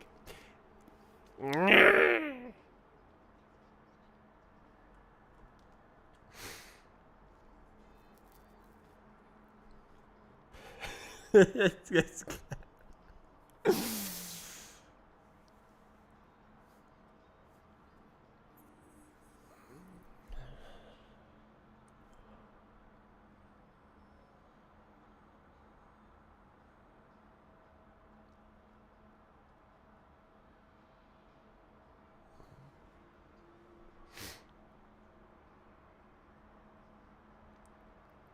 GG. All right. Save. Export. V2 final. Do it.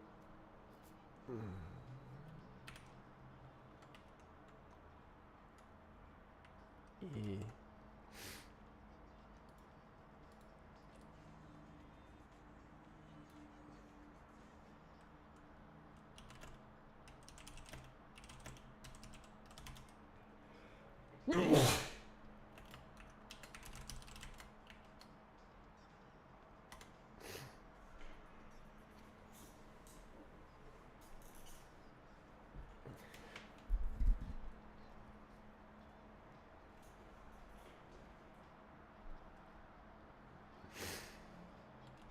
Okay.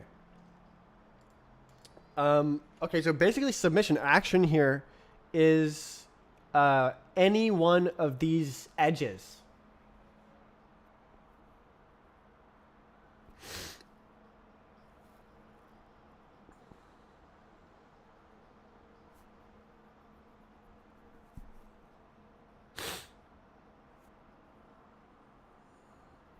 So I think I'm going to ignore that. I think what I'm going to do is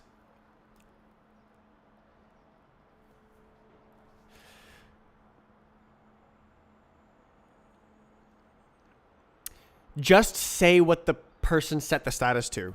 So like when you click submit, the audit log will say Quaternions set the status to submitting.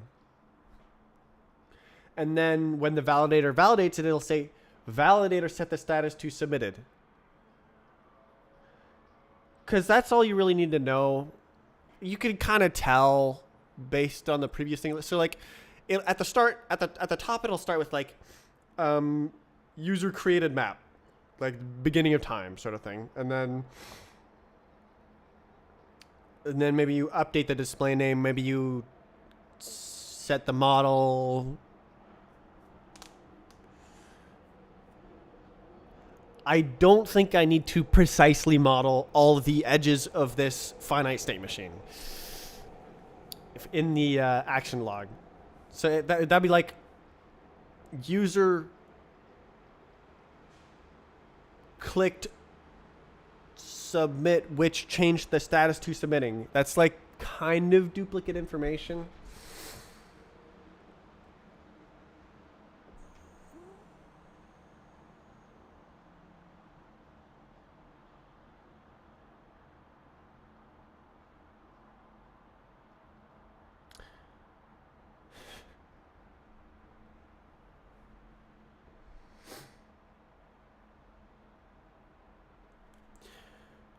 I think I laid this out really nice. Like you can, there's clearly a line that there's like a main sequence, and then there's like weird statuses on either sides. You know what I should do is fill this in with this color, because like it's the final form. Yeah. So here we go. Boop. Oh. Boop. Yeah.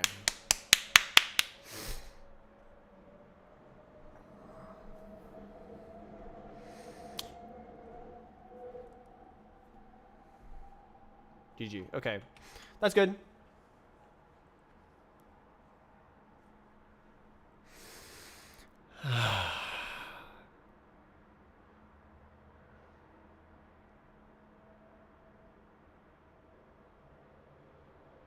So yeah, I added this node to the finite state machine so that there's a status in between under construction and submitted where the validator is supposed to check that your map makes sense.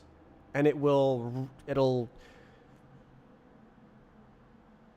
throw you away.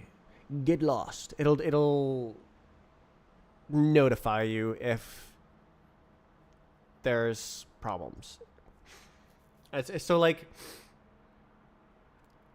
I think that's good to like make sure it doesn't have like the things that can be automated should be automated, right? Like, you know, like making the map council check all of the stages to make sure there's no duplicates.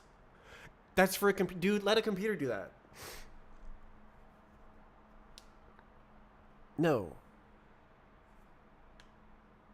So I think it makes sense.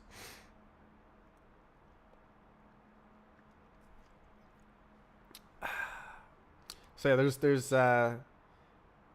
submitting, submitted, validating, validated, uploading, uploaded. Maybe, oh, you know what? Maybe these are actually that's a good plan. I'm gonna grab this color and like make it a bit more pastel. How do you make it more pastel?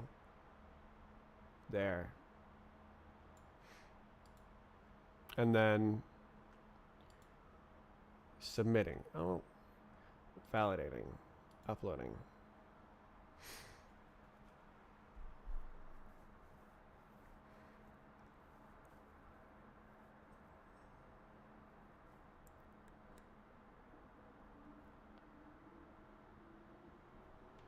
I think it needs to be more pastel.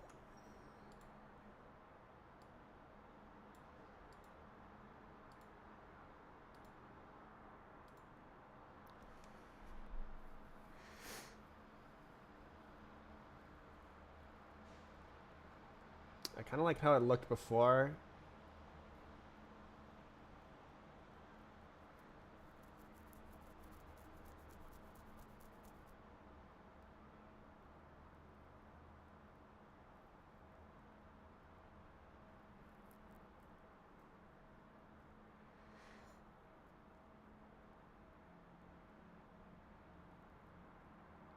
I don't know. This is good as well.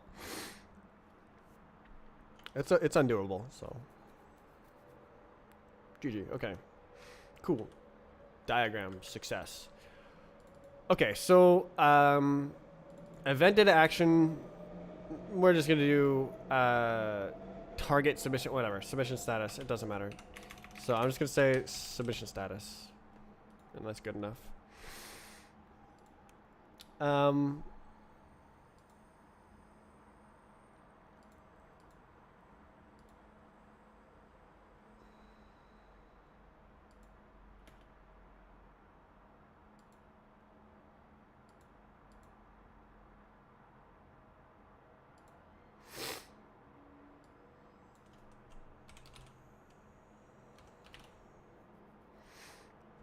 I'm gonna untype it because unlucky. Because it could be either. We'll call this target status. It can be map fix status or submission status, and they're like mostly the same, but they're not the same. So there's an explicit type conversion going on. Okay, good. So now, event audit event, yes. Comment, yes. Audit event data comment.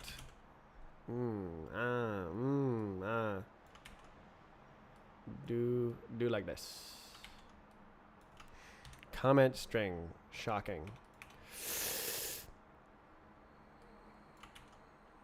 Yeah. Okay. Big beans. Big beans.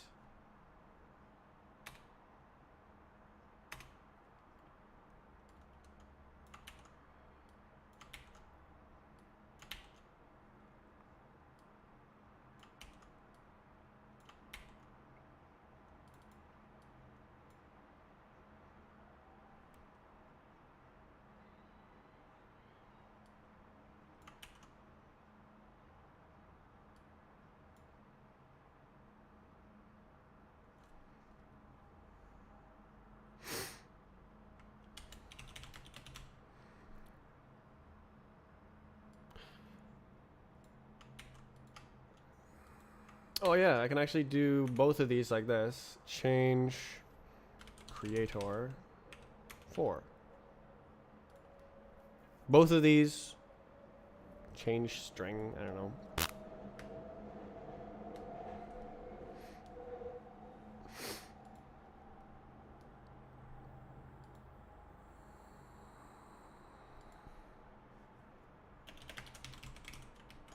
Cool. Okay.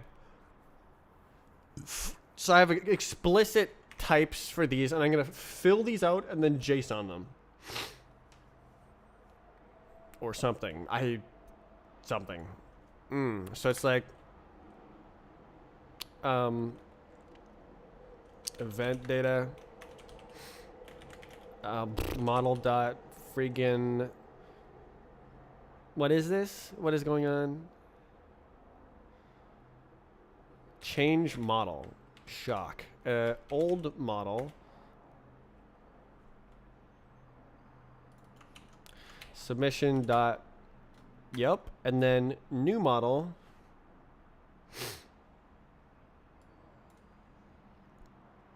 Why don't we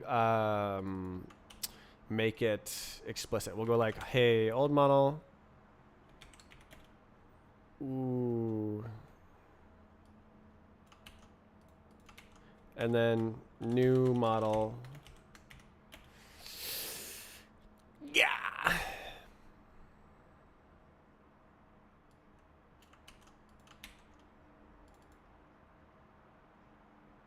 Model version.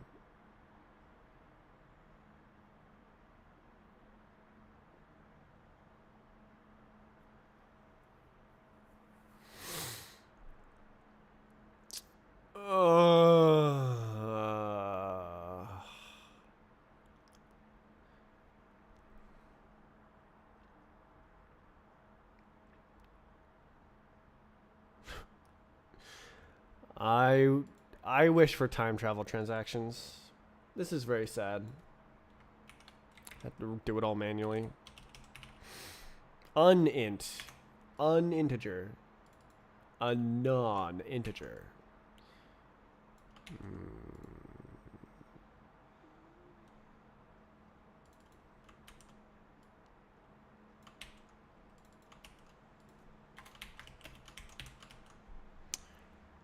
GG. So how do you JSON? I don't think you can just do that.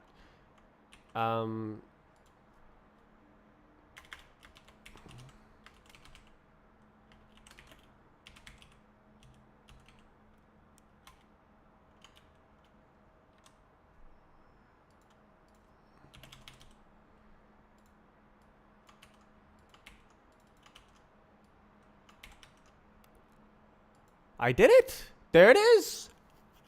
Huh.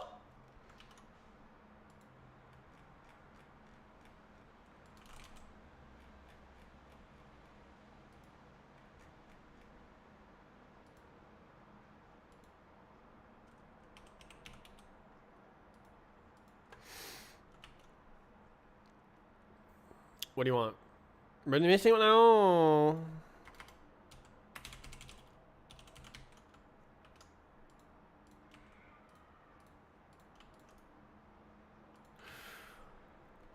Okay, so oof. So now we have a audit event created when you update the submission model.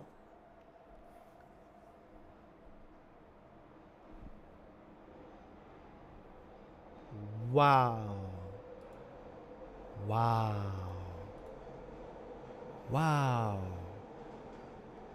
Took almost 3 hours.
That's good. I'm glad I went this route, making like data structures instead of just like shoving random crap into JSON. There's like duplicate information, but like it's 8 bytes. It's 8 bytes. Calm.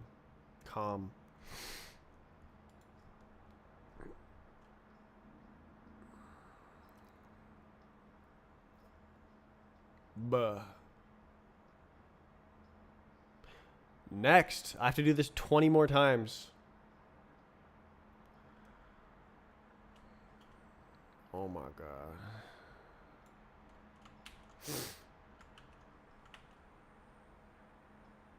Scroll. Submission reject.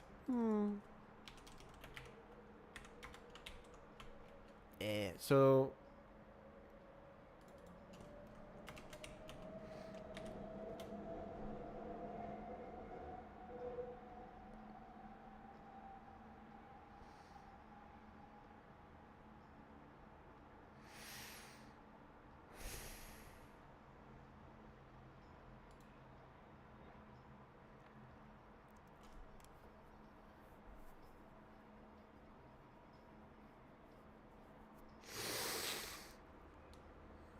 yeah.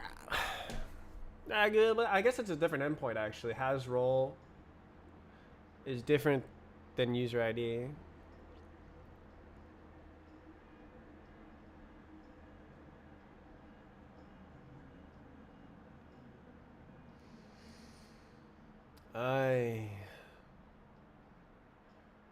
Grunt work, manual transaction logs, cry, event data action status. Yeah.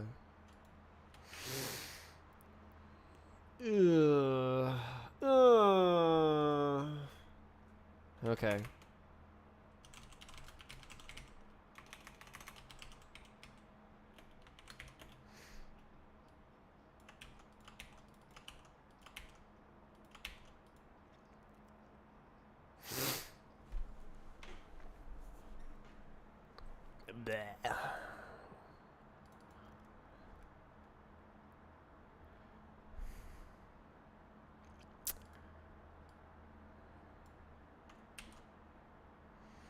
Okay, if we make it here, then that's correct. So, sure. User ID, we gotta grab that.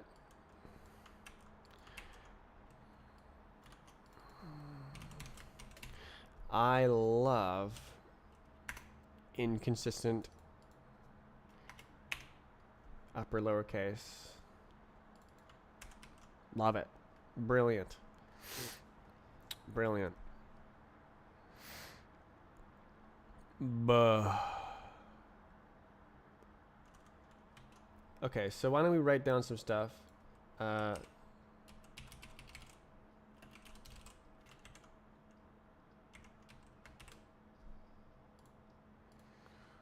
what is this?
Just made it, so.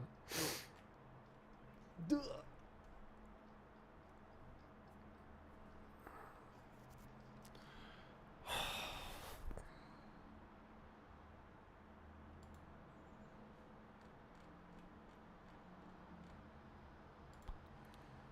So depressing.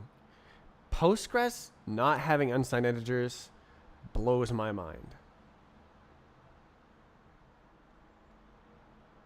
I am prevented from having type safety.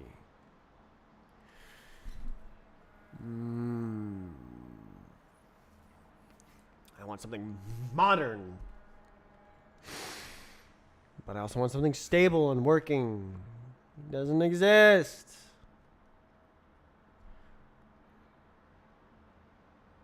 Buh.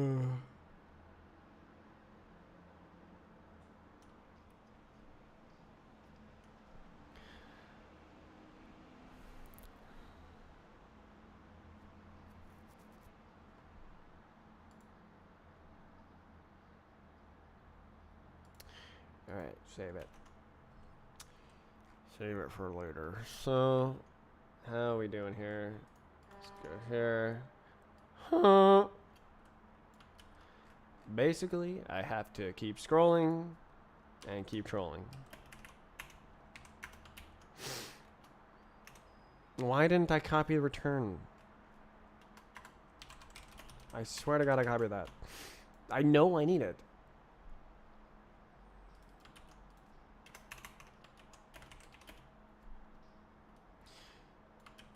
You will eat the bugs.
Oh, I believe. I am doing this entire thing wrong. Very cool, very cool. Awesome. Submission reject.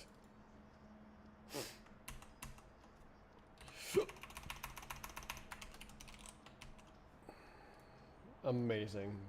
Incredible.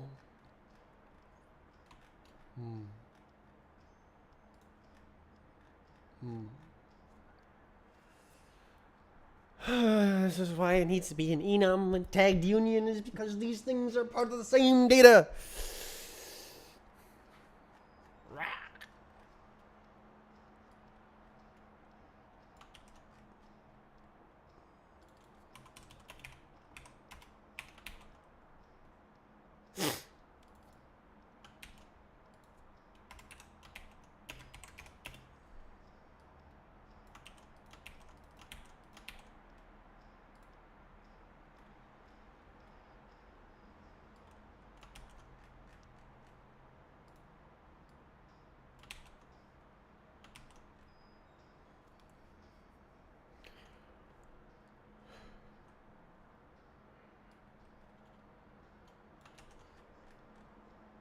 Only 15 left to go. What the hell is this?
Smacking spacebar so many times. Has roll. User ID.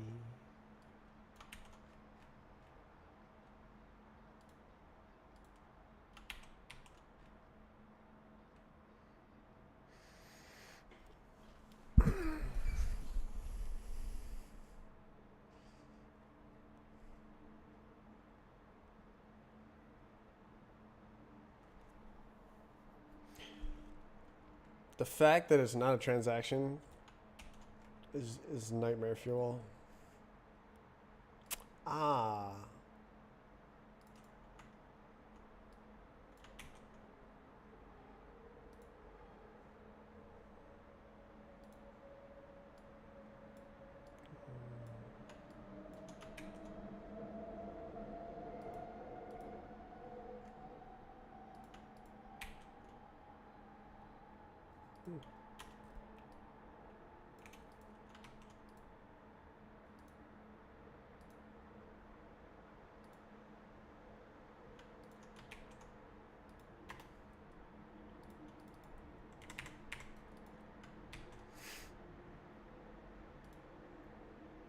I'm just gonna sneak this in here.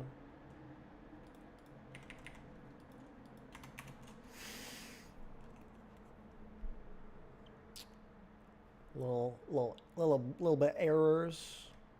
A little bit of error checking. Little tiny bit.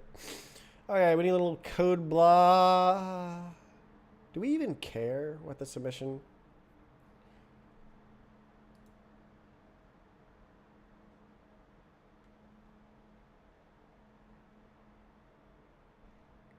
The ID doesn't change, so. Okay. So what is this? Has role, accept on submission.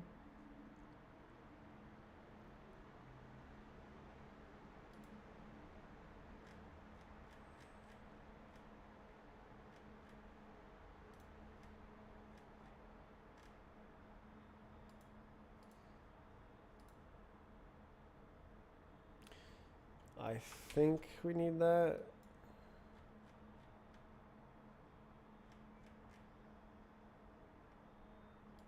Hasrel is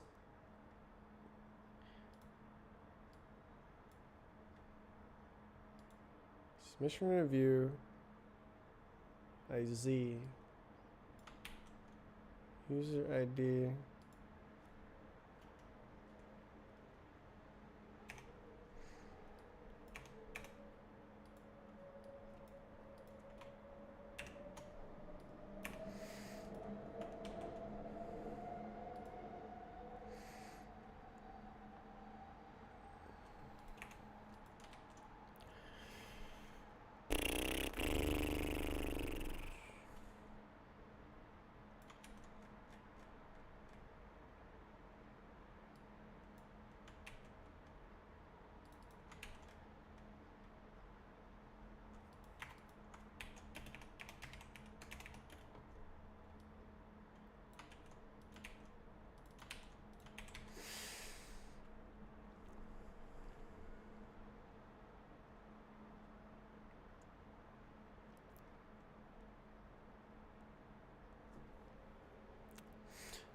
I would macro the bejesus out of this if this was Rust.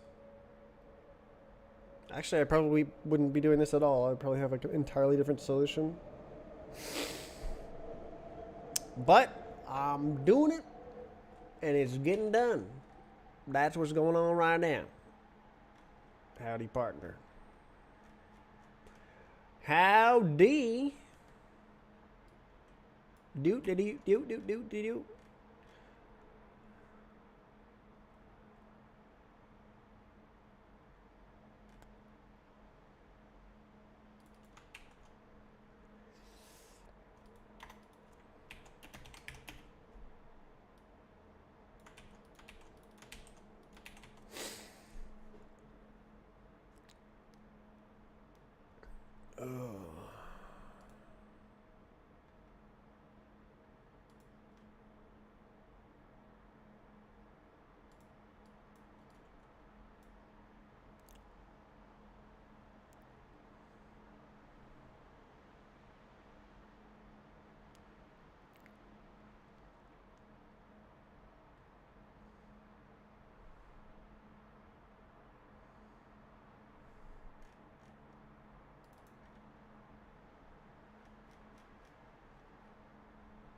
Check it right here.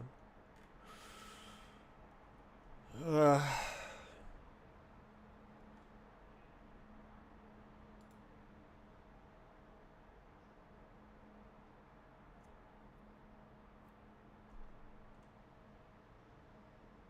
Is there another one?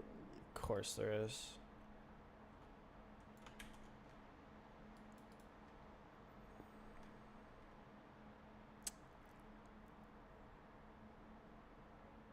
It literally does not matter.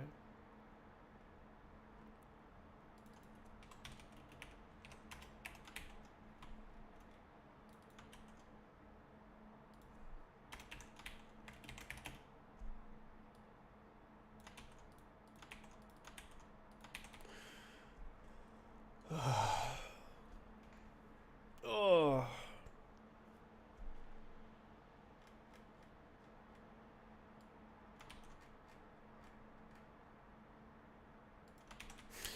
So I'm thinking I'm not using the isSubmitter function ever. Ever again. Okay. Submissions, implement all audits for all actions.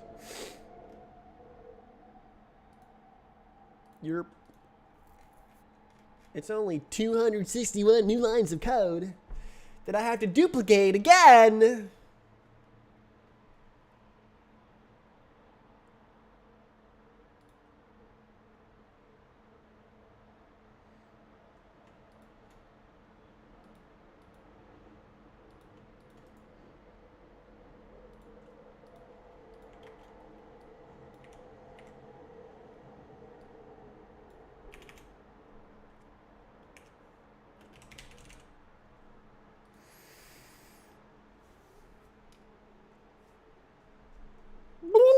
It's so much code. Okay, so let's. I think that this function goes away. User info is submitter. I don't think it's real after this. User info is submitter. I do not think it is real.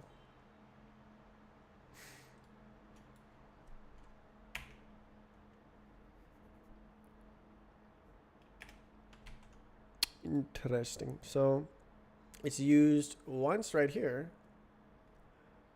Get operation. You cannot get out the operation if you're not the submitter.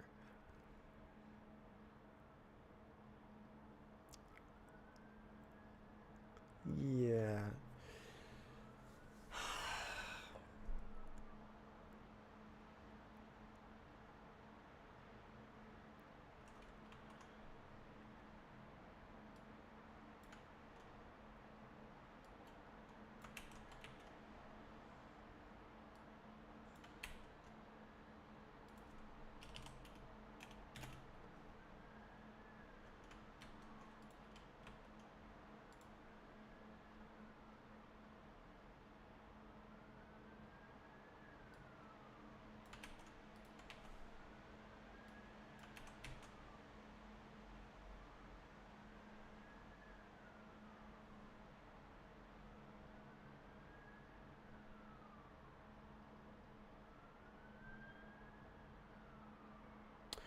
Why is that field in 64?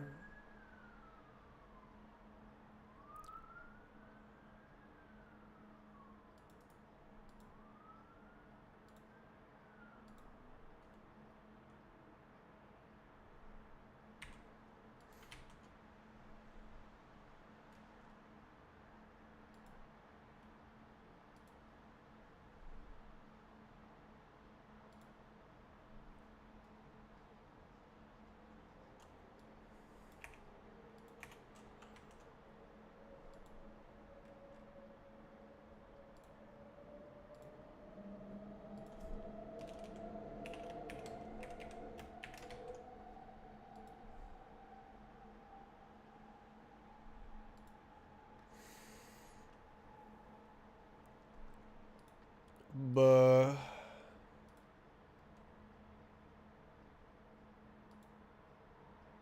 That's fair.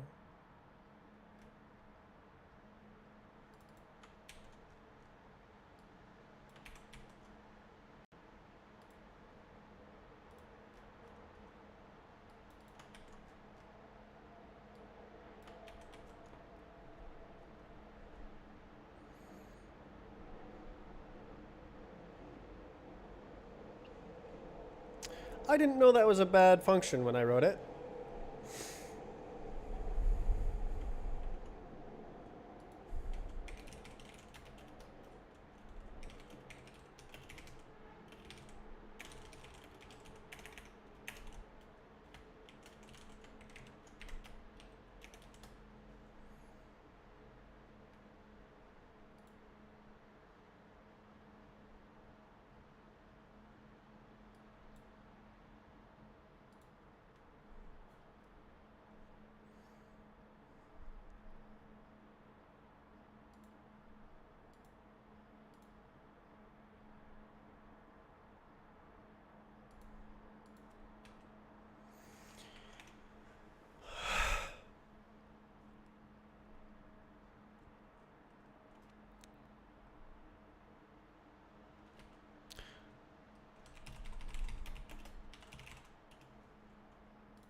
These should be separated out of this, but like it's too much junk, too much stuff going on.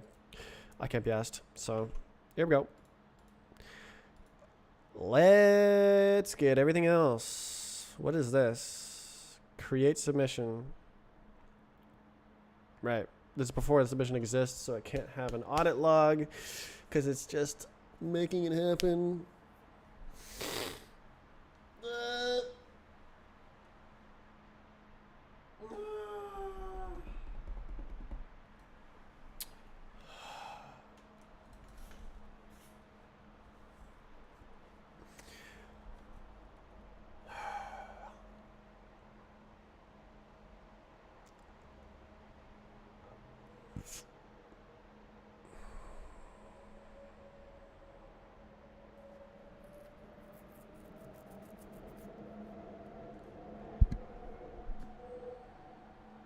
Accent.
Copy, copy, copy, copy, copy, copy.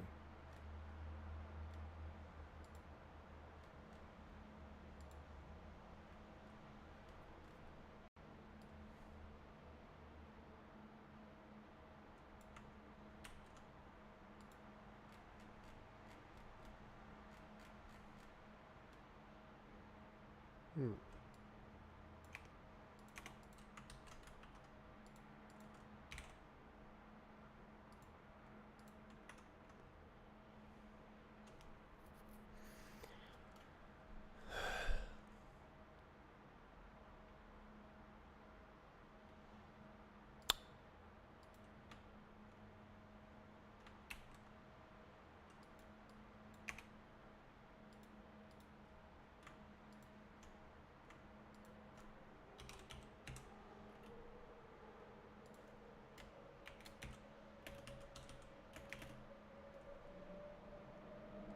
What is this?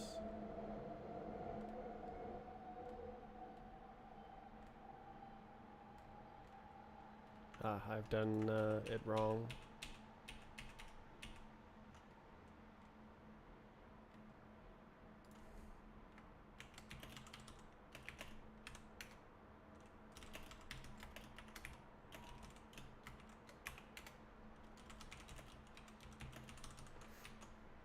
I just wrote Golang. Okay, so let's see. That's that. Set matrix completed. We don't need to worry about that right now. Is submitter. We'll worry about in a second. Error equals. Boom. I see.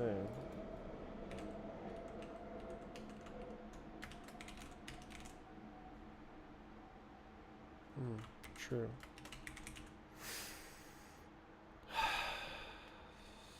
Yep.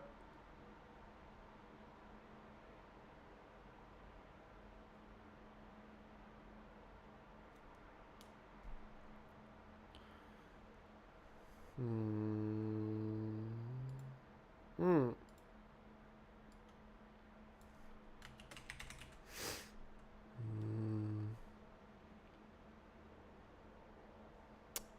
I should be able to do this.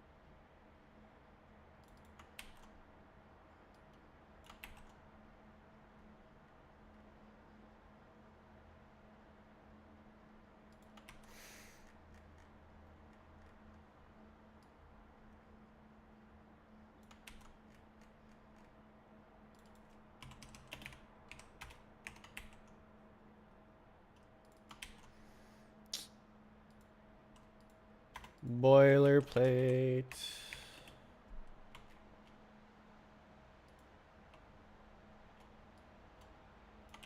Gonna be doing this for the next 20 minutes.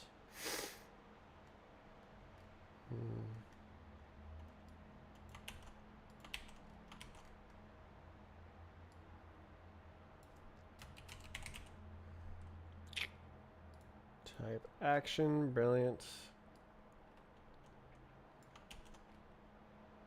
Can't wait to make mistakes. Very little type safety.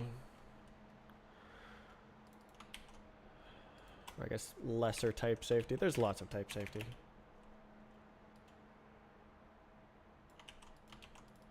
All you ever do is complain. Oh, look at that. That's convenient.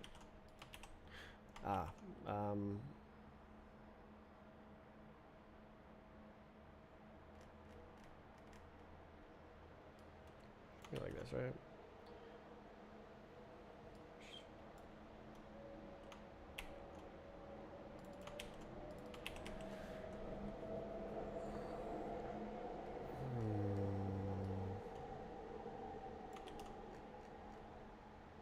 Again.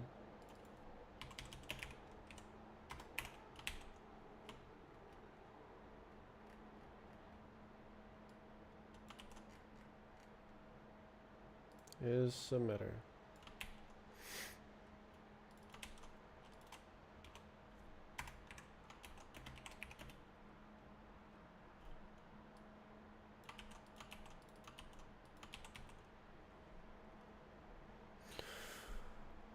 Next.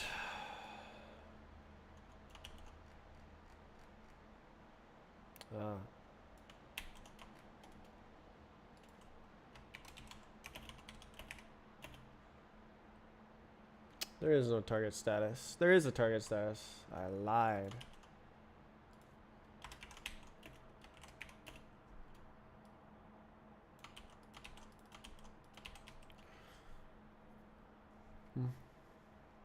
User ID.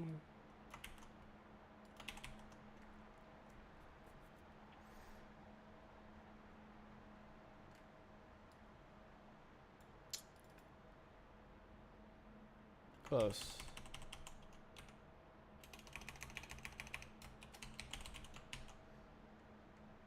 Almost lost it.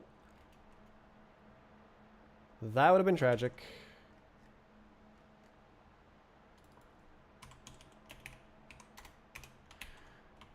Classic no type safety.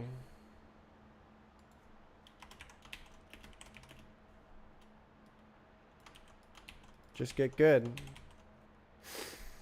Simply don't make mistakes. It's simple.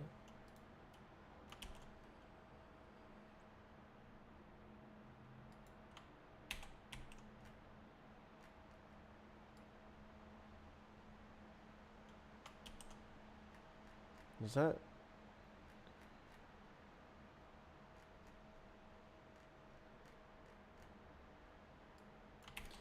Golly.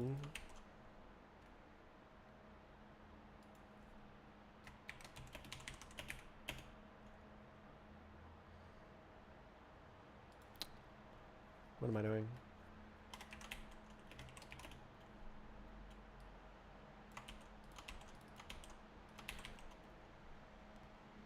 I sure do love not making mistakes.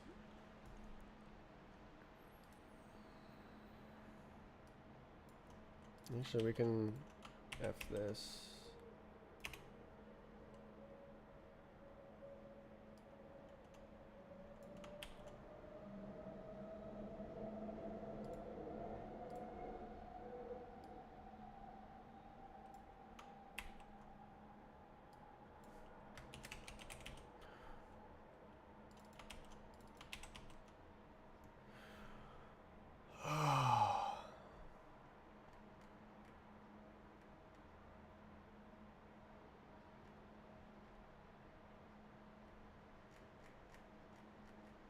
More.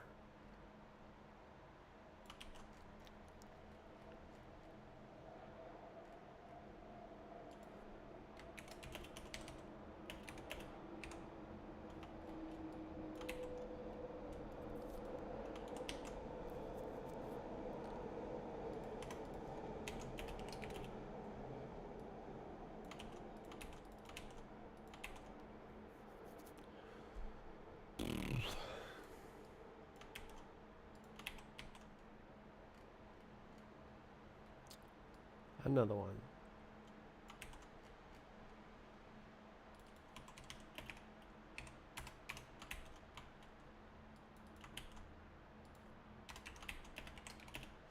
This is the last one.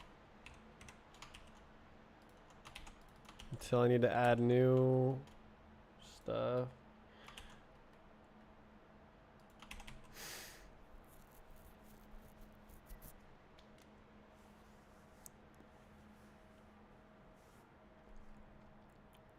Should I move this above? That'll be a lot of work. If it fails to make that, does that matter? Not really.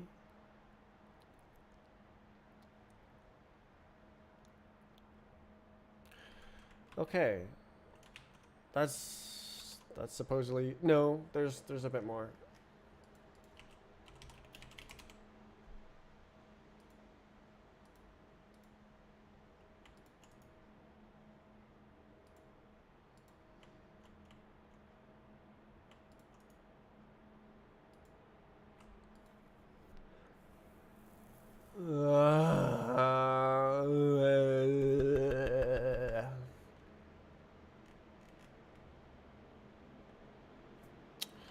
Is it error?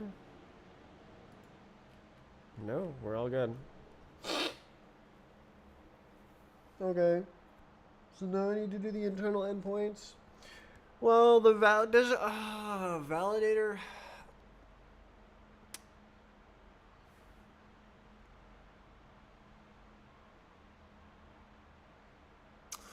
So what should the special status be for the validator? Cause like I could make it 0, but 0 is like a default value. So if I miss something, then it will pretend to be the validator. So I want explicitness.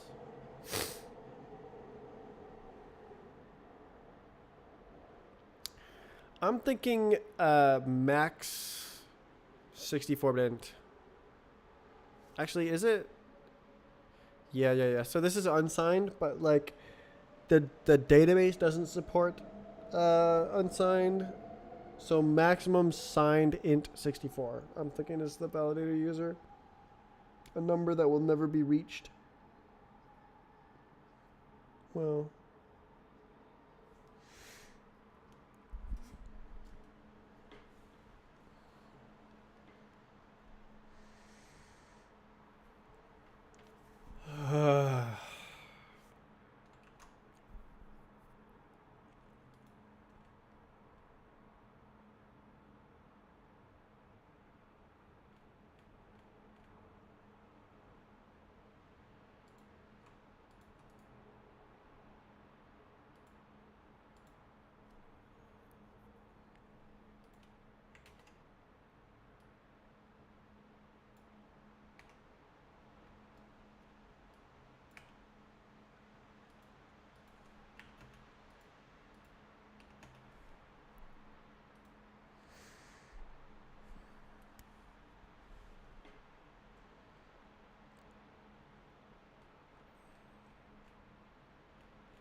there's no constant.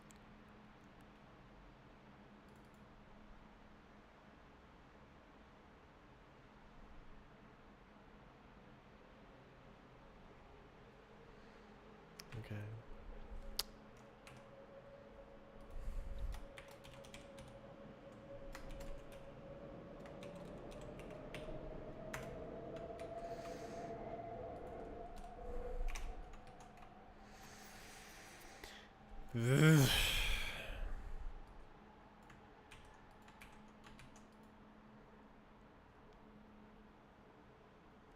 Okay.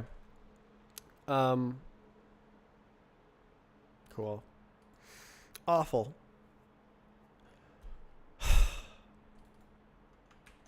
So. Okay, it's very small. Very nice. Very nice. Okay, so.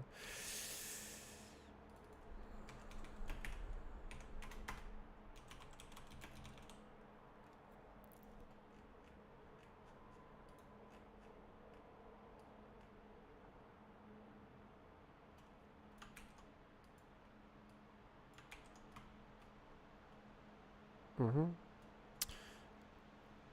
Validated model. Hmm.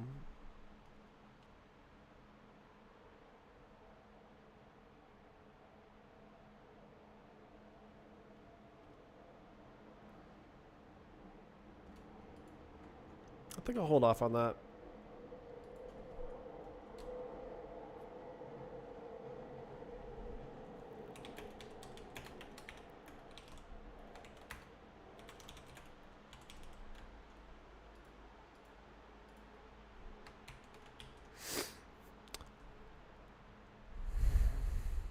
And just paste this right now.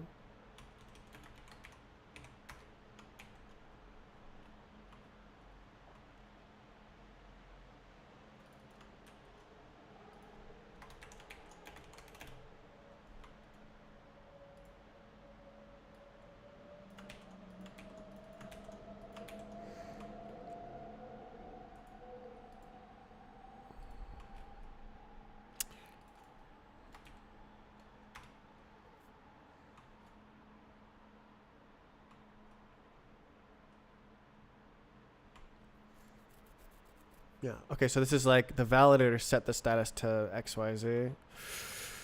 Sentinel value! Woo!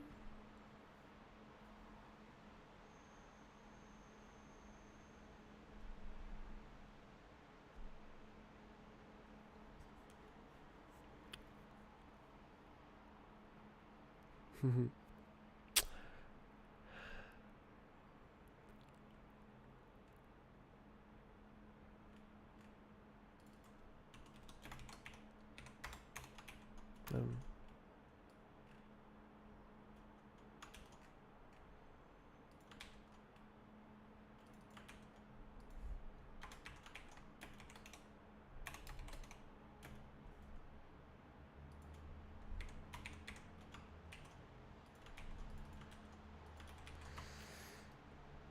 oh, brilliant.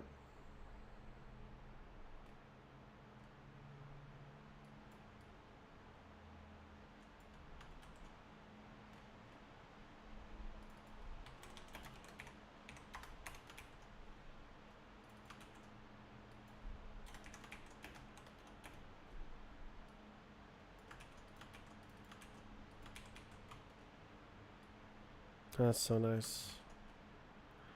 Create submission.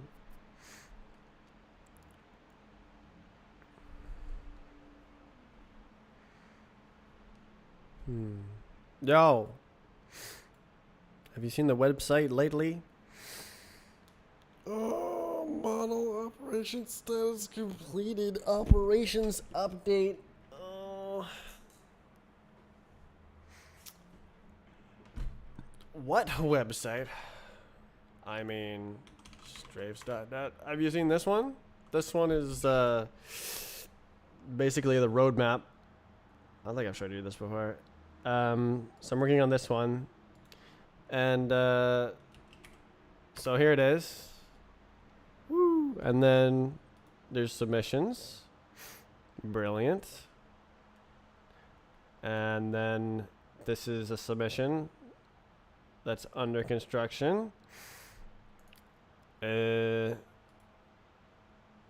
So there's like little buttons that do things automatically instead of like people sending each other DMs. You know?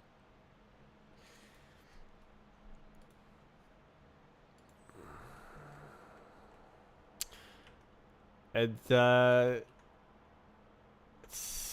it's like very close. I think maybe we can use it this week if it gets deployed for map fixes. Wouldn't that be great? So this is a operation. I'm in the middle of like a refactor, so or implementing a new feature. It's an audit log so that you know who did what on what map. Okay, so what is this? This is create submission. So it should say like so-and-so created submission. It should not say that the validator created the submission because like that's dumb. So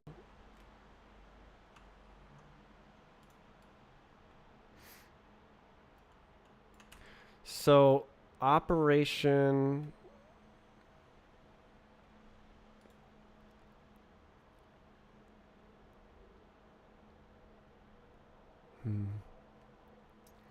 Yeah, okay, after everything is done, then it does it.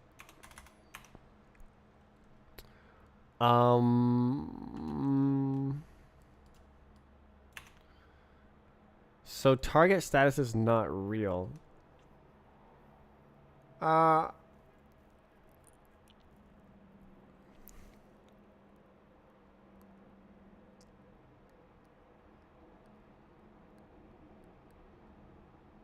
hmm.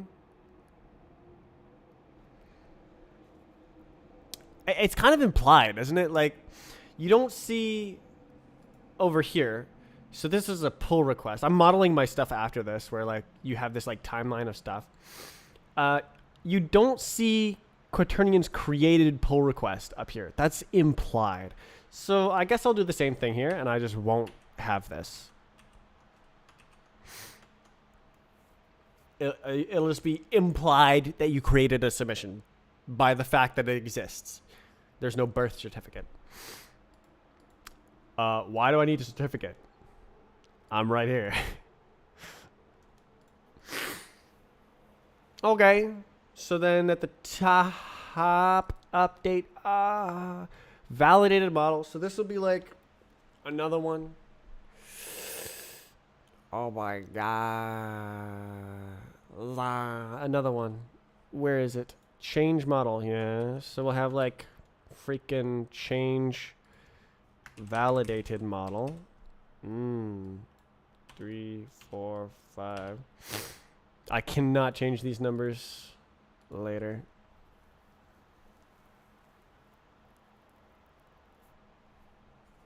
But that doesn't matter. Okay, change validated model. Whoa.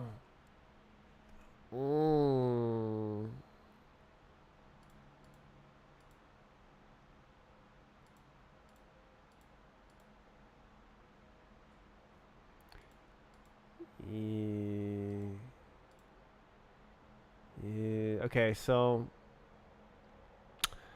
this could look like this. Update model. Completed update model. So it's going to look like exactly like this one, but completely different.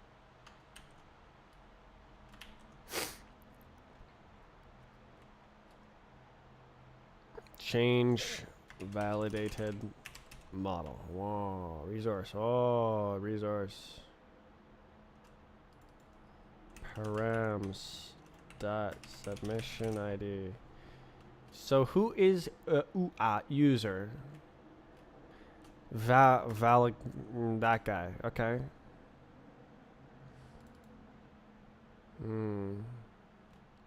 Okay, so we'll do this. So we trust the validator. So that's good. Uh-oh.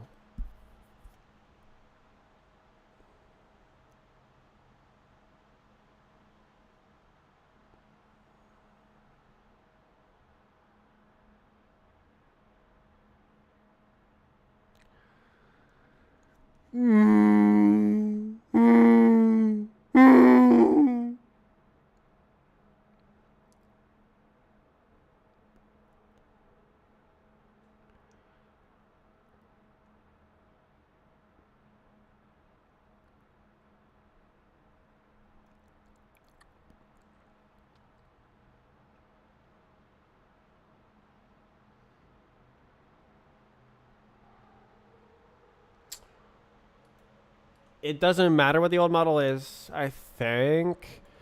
So this actually is not the same. We are not the same.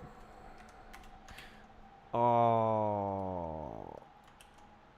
Oh.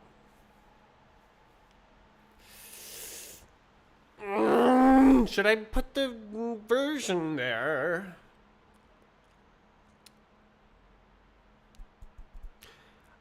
I think yes.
Validator validates.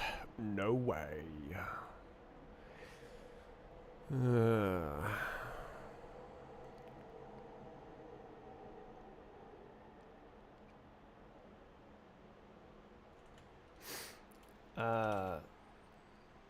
T T T T T.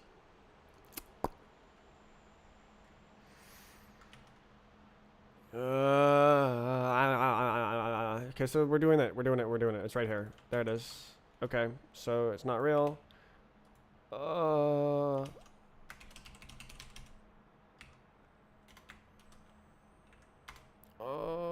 What?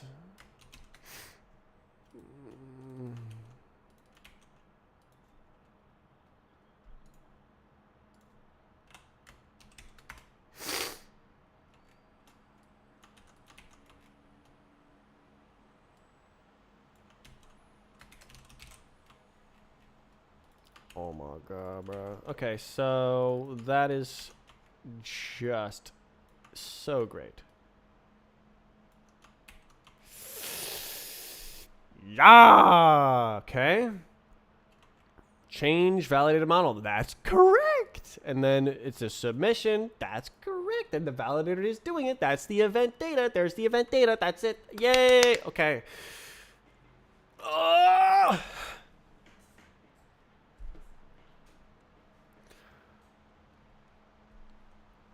There's so much crap.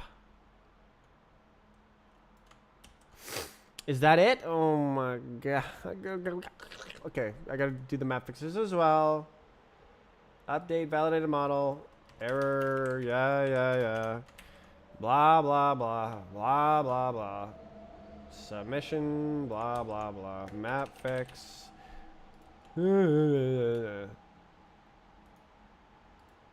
Import JSON. Blah, blah, blah. This thing, we want it for reference. Give me that.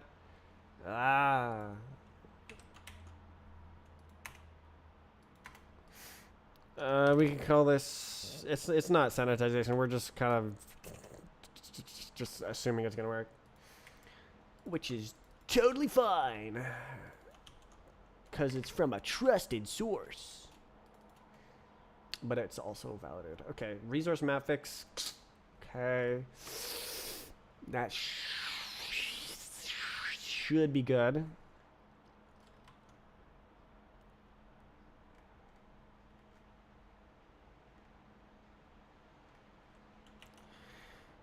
God, the whole freaking thing, man. Okay, don't forget to kill it. Error. There's only a couple of these. Okay, kill it. Map fix. Type action. Target status. The code duplication is off the charts.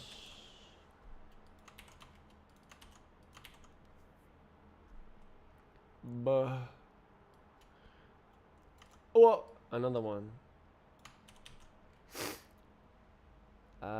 Yeah. Map fix uploaded. Okay. Whatever you say, man.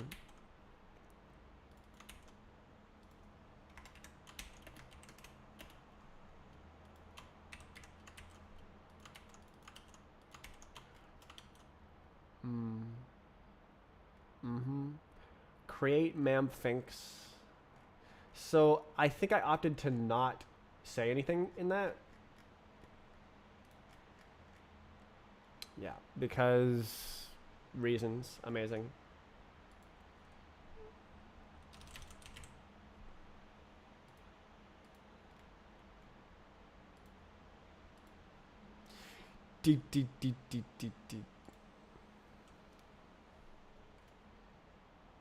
Okay. This is change the audit model. And then these ones. What happened? Oh, what? What? Okay.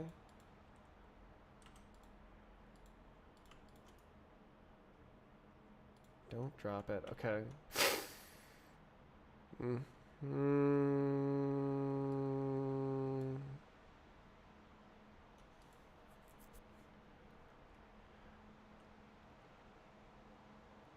Right. I changed this, and it is now better.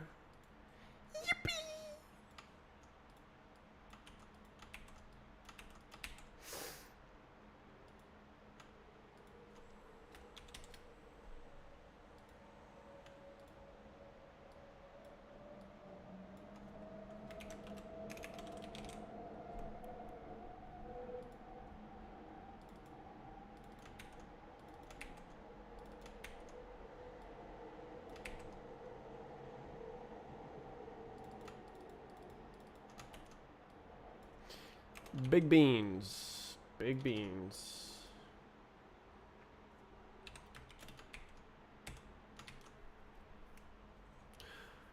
God. I hate that you can just omit fields. It's freaking... that is nuts. You're crazy.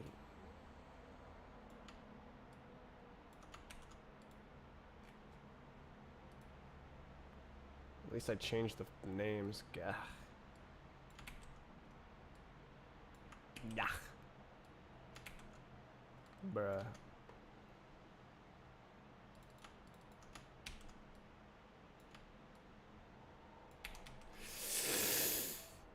It'd be nice to never pass params directly into the PMAP, but it happens. All right, what's up? Submission? That's not real.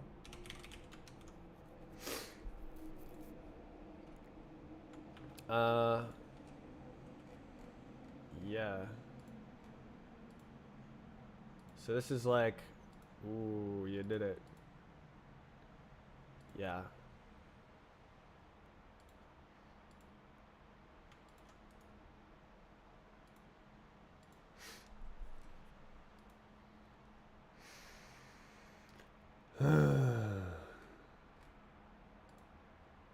Just more stuff.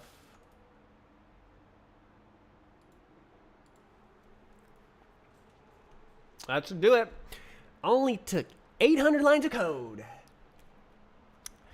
Let's go. That's a lot of code. It's a lot of duplicate code.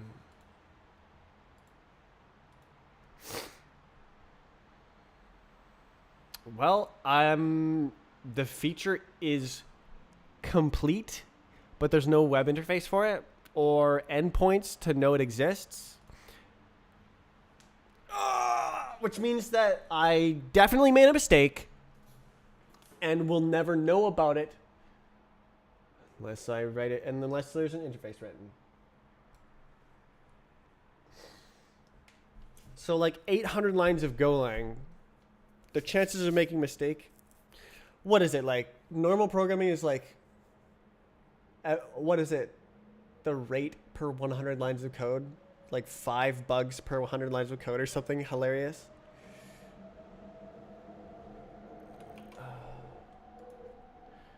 Bugs average, no. Bugs per lines of code.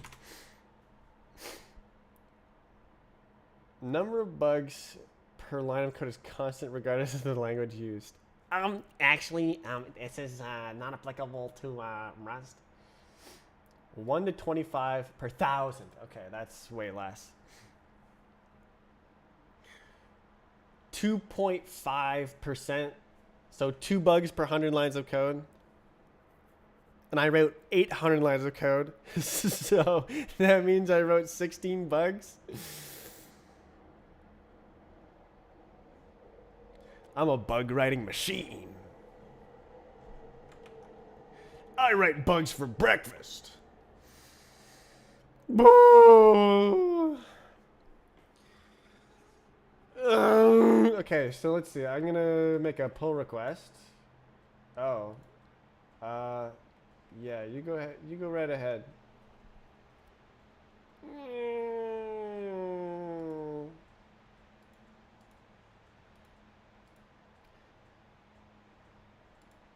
Whatever. It'll all work out in the end. So this is implement audit log.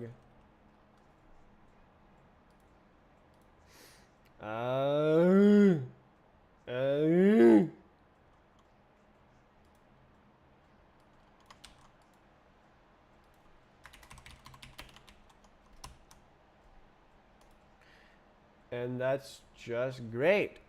Okay, so we have audit log backend now. 1,000 lines of code.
Can't wait for its name to go like, oh, you didn't need to do all this. You could have just done. You could just enable this feature. And I was like, oh my god. It only took 4 hours. It only took 4 hours. Ugh. Okay, so now we need an audit log front end. And that's not for me to do.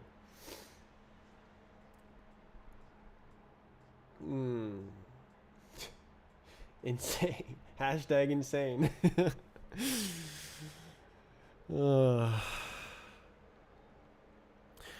this is beautiful. Like, added the label, added 3 comments, requested review. This is what I want for the map thing, where you go like submission. The same thing, just right here. The like timeline with like what's there. There's comments and there's like submitted map, validated map, yada yada yada. Whoa. It's gonna work. It's gonna work.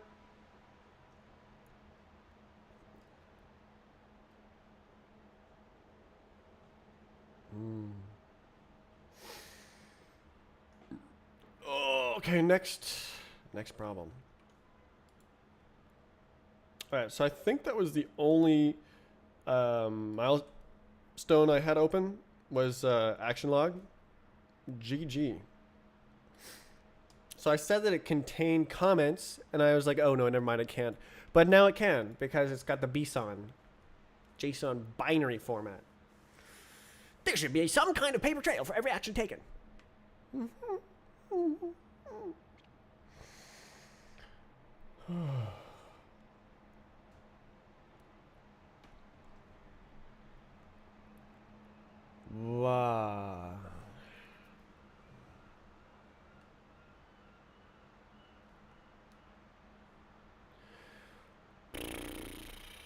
Okay, what other issues we got?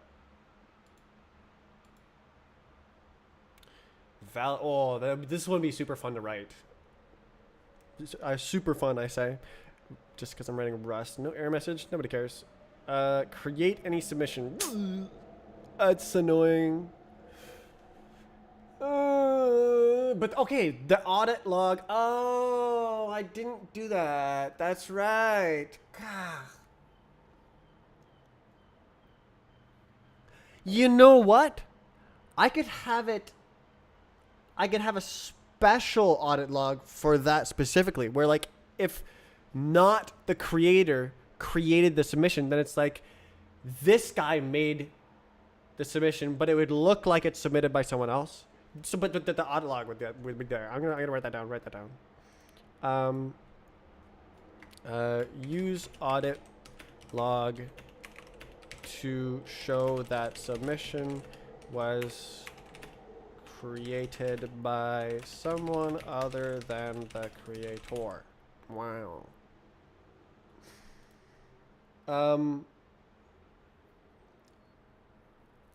I guess I need administrator. So, yeah, okay, so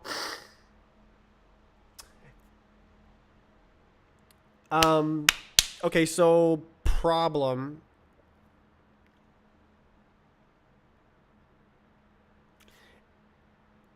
You can create the submission, but then you can't submit it because you're not the creator.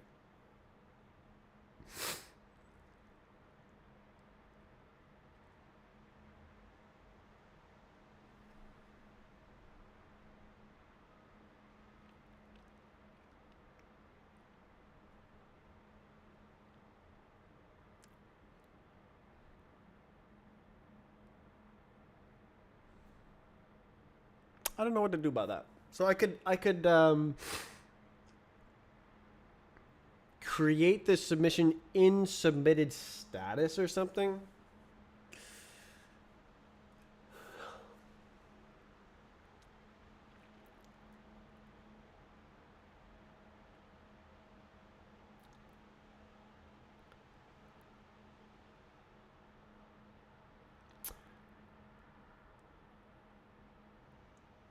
Yeah, that's. Yeah, I guess I ignore this for now. We don't need this for release, which is why I have it on the later milestone. Lock version on submit. Okay, so this is kind of part of the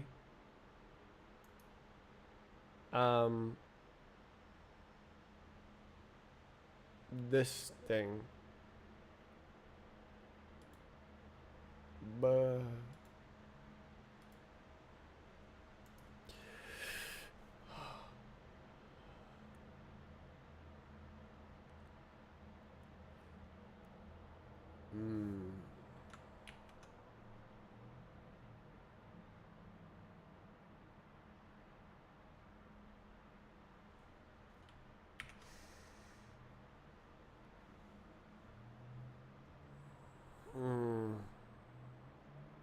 cool. So that was a lot of effort. I have a lot of effort on Monday mornings. Isn't that incredible? Took multiple waves of effort to get that done. 1,000 lines of code.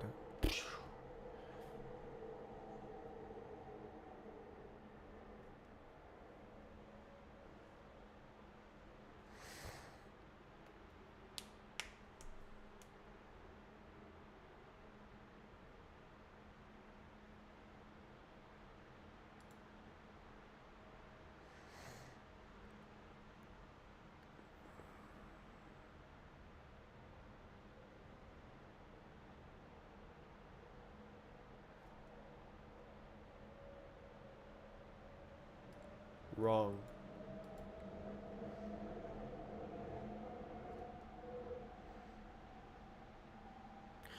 So comments are directly an audit event. You should make an application that helps you work on getting better at strafing.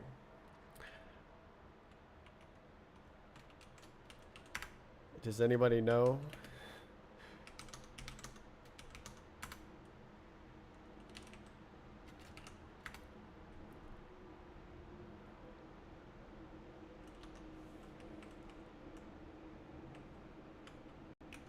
Just a second. Let me pause my video encoding.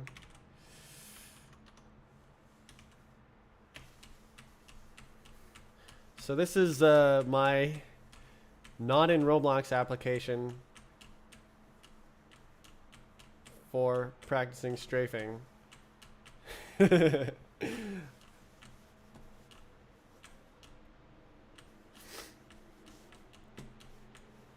Oh.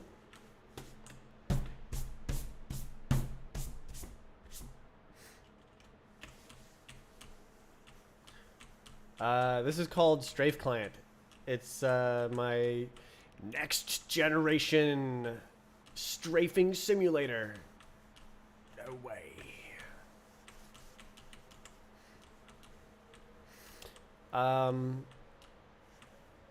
Yeah. The idea is to make a better game than my Roblox game, but it's still in development. I have been working on this for about a year. And there's still a lot of work to do. Right now I'm having problems with the physics engine. I should call it a physics system. Physics engine sort of implies that it's a multi-body simulation, and it's only a single body. It's still complicated, but it's different. I wrote a custom physics system, and I'm having problems with my custom physics system. Shocking. So yeah, that's my goal for this for 2025 is to make a single player. Whoa, that was a physics bug. Cliff fell through the ground. It's very easy to fall through the ground. Yeah, my goal for 2025 is to like not fall through the ground anymore. To have like a, there's another physics bug.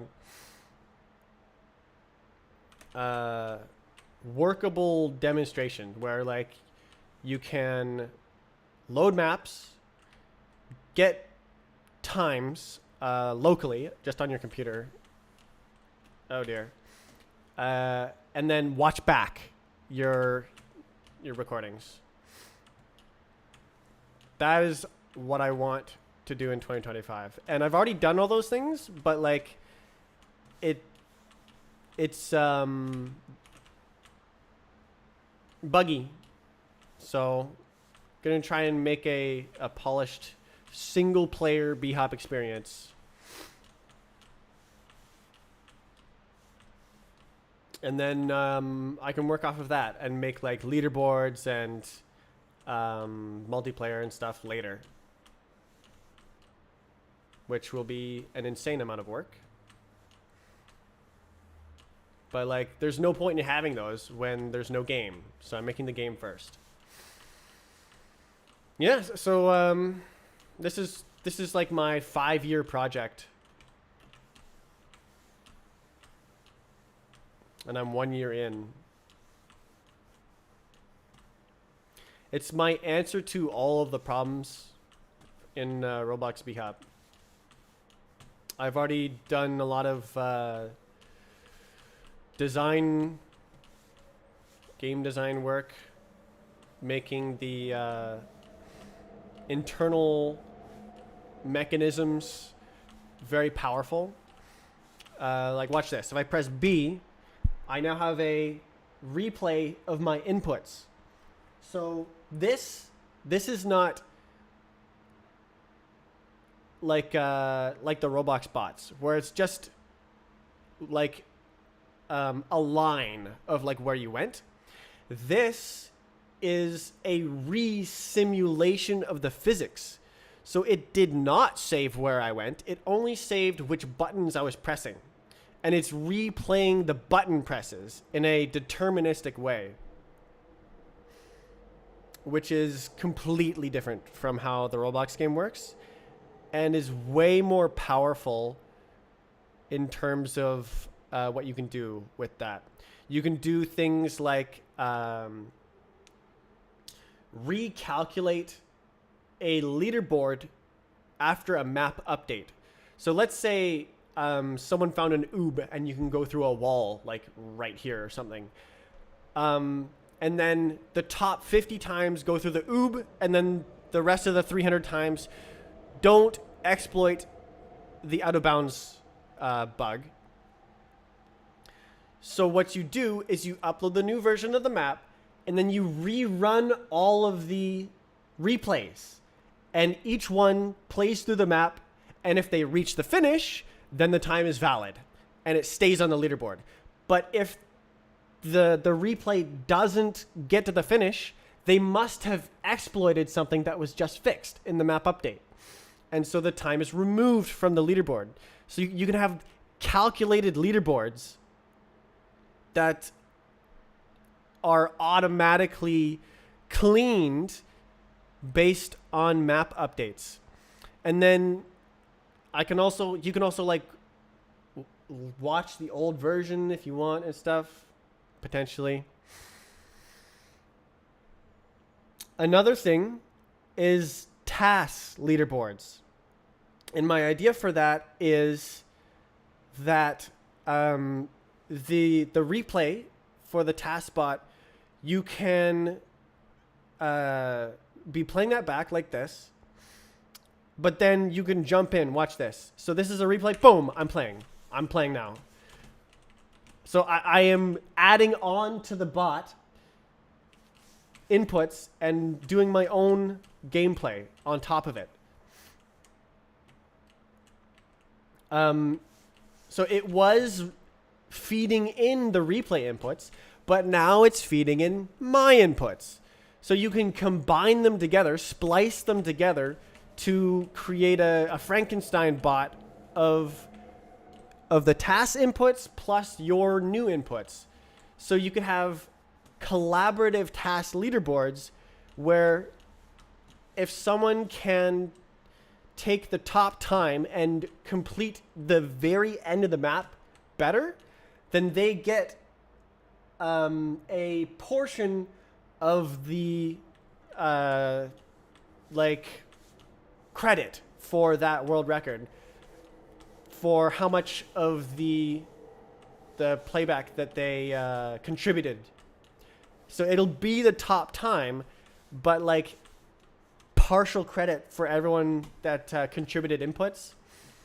Just absolutely insane stuff you can do with this kind of technology that is just totally impossible in Roblox because it's non-deterministic. Roblox is chaotic and impossible to predict what's going to happen. There's like Lua and C++ and like just you can't really predict what's going to happen, which means you can't have these deterministic replays without an insane amount of effort finding all the tiny little non-determinism bugs. So yeah, my plan is to like get off of Roblox because I don't really like Roblox. It's not going to replace the Roblox game. The Roblox game can stay around and I'll keep updating it if it breaks and stuff. But my focus is going to be trying to make the best possible B-Hub game. And this is my effort so far. Saying that I'm not abandoning the Roblox game is one thing, but then making a website for submitting maps to the Roblox game is another thing. So I'm making this website to streamline the management of the maps on the Roblox game. And that is also, I can reuse this knowledge and effort for the new game as well, but this is first and foremost for the Roblox game. And you saw the the main strafesnet page. This is like a roadmap of what I plan to do for the Roblox game, and then once I have the other game, I can have like more stuff. Just work until I die. Work forever on B-Hop. Fun.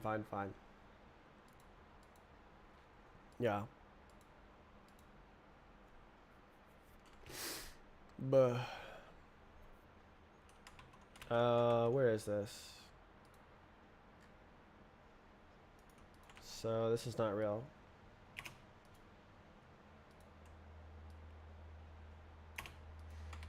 Got.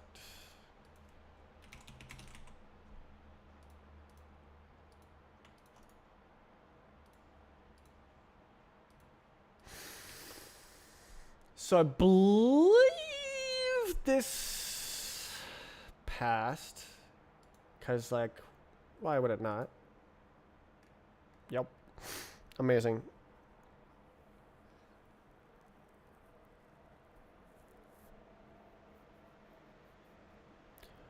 Wow.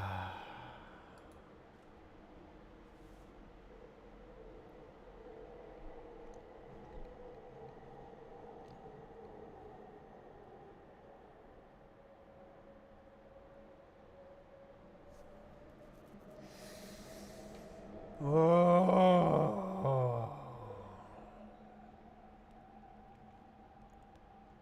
What to do?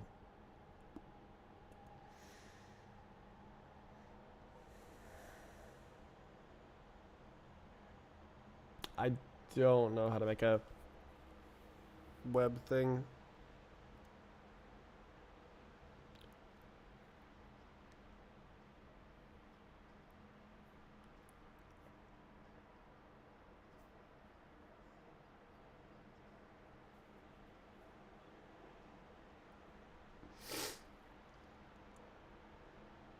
I guess I should test it. Let's test it. So I think this is submissions only.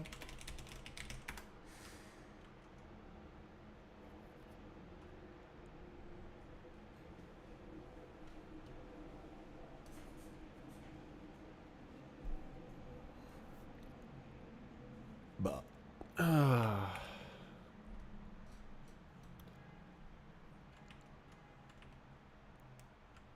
oof. I'm very happy. Good work.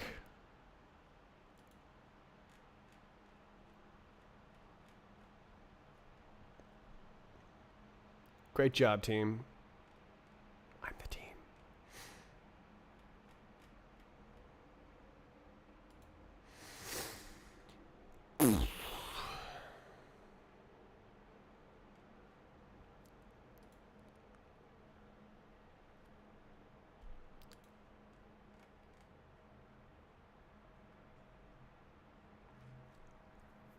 Oh, I should probably get rid of 0.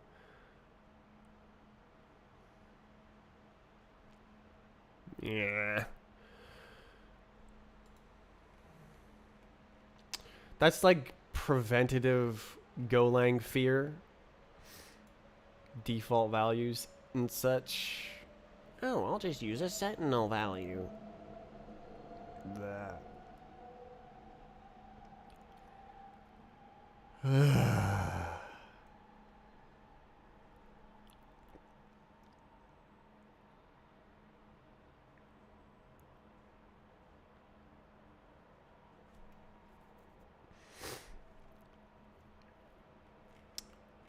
Wow. I just don't know JavaScript. I don't know how to make a web thing.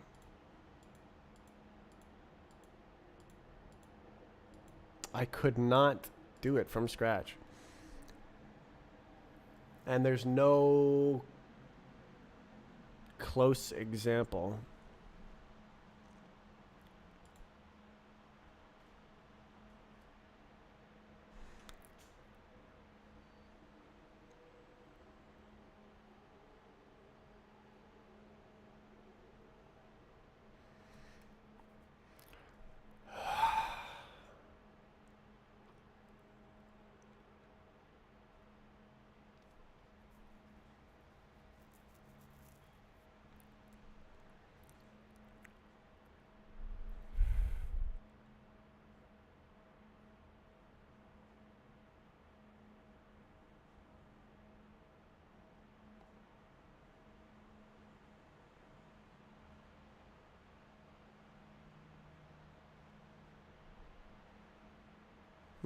Oh, I see.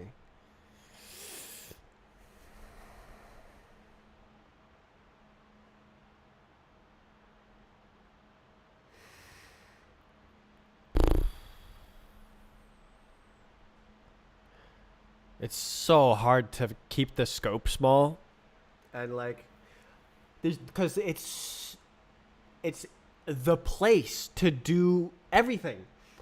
All it there's it's a foundation to do like map validation and map. You can tell which maps are completed. You can add comments. You can add. And there's just so many different things. We can add thumbnails and everything. What is the minimal set so we can have it now? And that's, I think I'm done, but it needs to be tested. And it needs a UI. I guess it doesn't need it, but yeah, I guess I'll make an issue for it.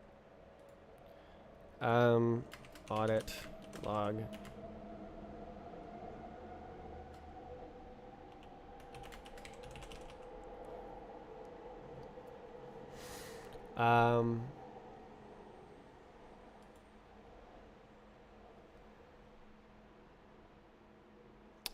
Buh.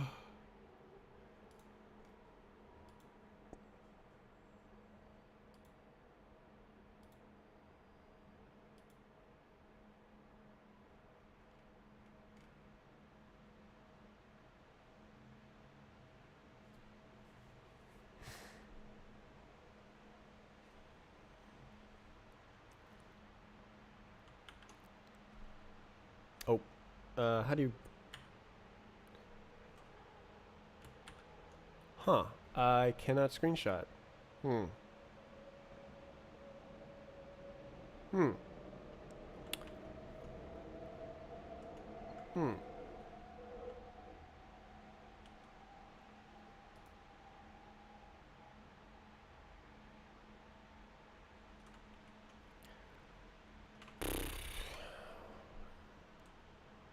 Okay, whatever. I'll just.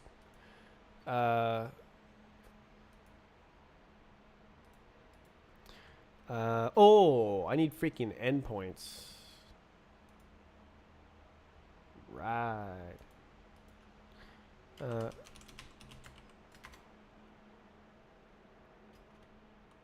Uh.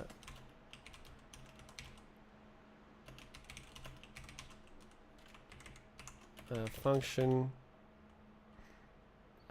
Similarly to the timeline objects see in Getty issues and pull requests. Backend.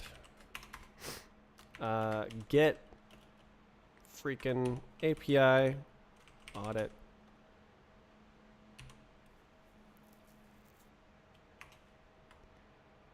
Events.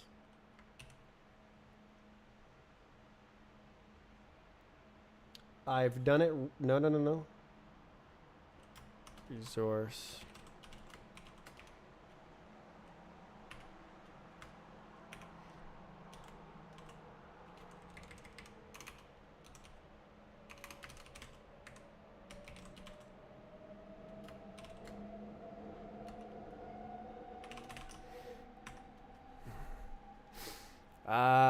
Yeah, audit events.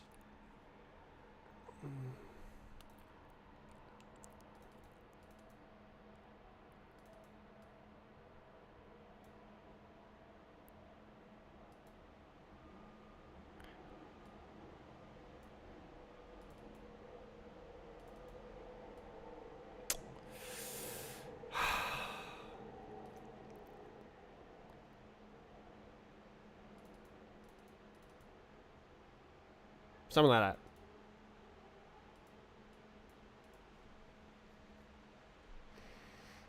that. Okay, so the audit log contains information about who performed which actions on the submission or map fix, such as accepted, who accepted, who uploaded, who changed the display name, etc.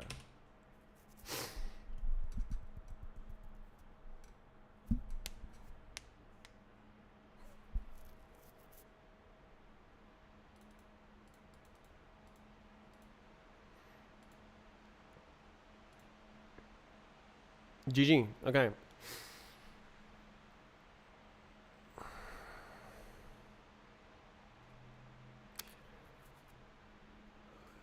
Great. Another time.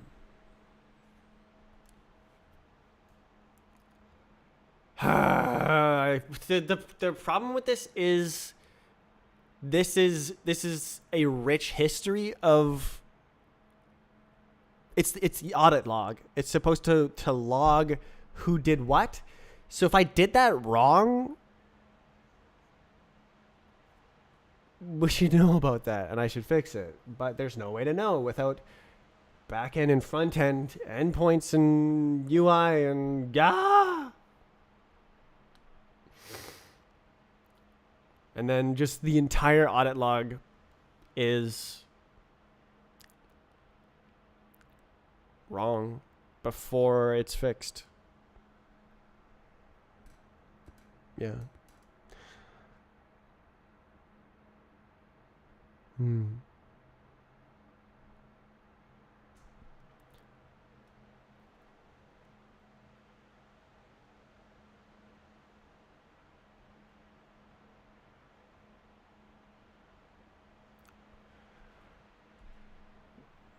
Well, I don't know what to do now.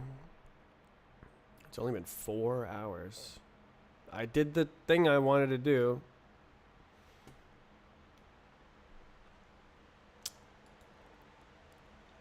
Yeah, I want like review. I guess I work on the end points.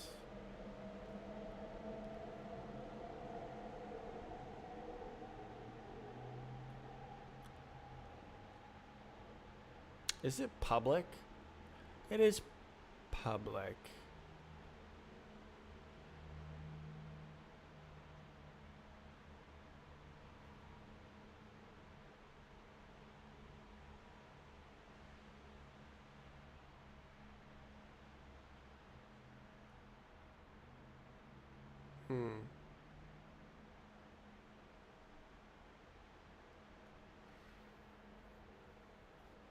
Aye.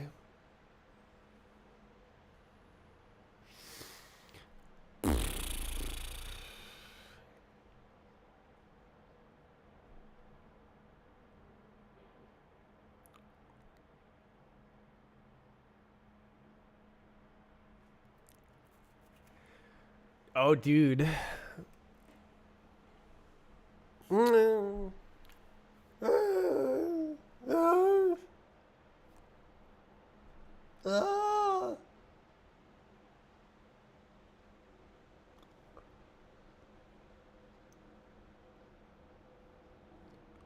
It just kills me to not do it correctly from the beginning. Transaction log.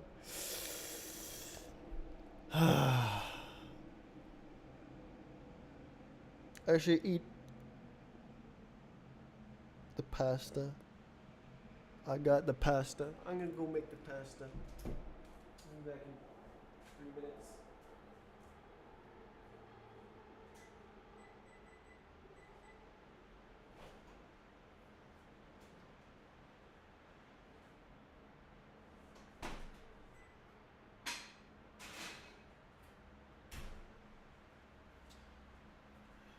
Okay, 3 minutes was a bit of an overestimate. Okay, set a timer. How about 35 minutes? Okay, it is now cold.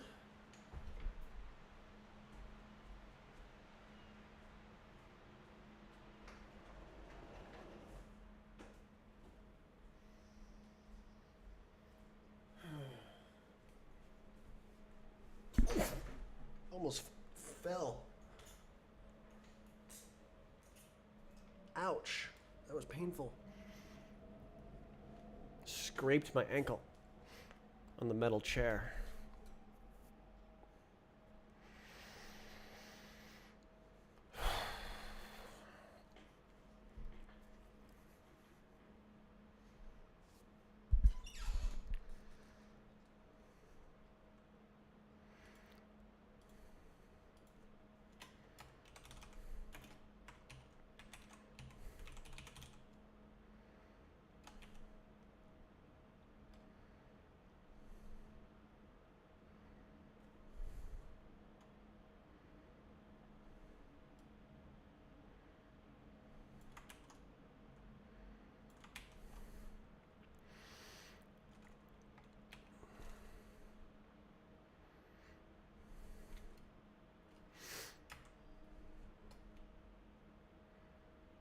Should you send a freaking... I feel like comment in the URL is like a bit, is kind of trolling. Should probably be body.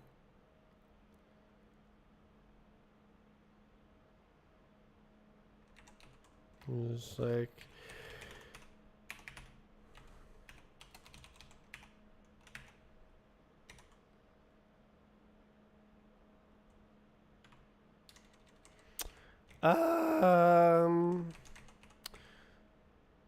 So I could do it like this. You could have like map submissions.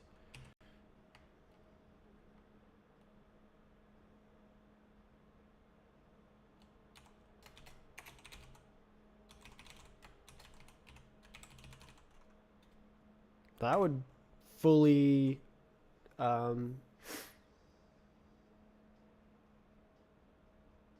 qualify all of the resource garbage there. Yeah, actually I think that's nicer than this, isn't it? To like go like that.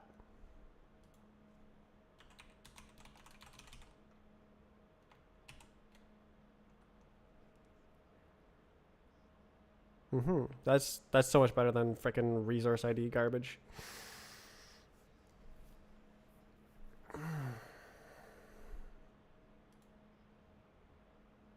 I can hide that in the internal stuff.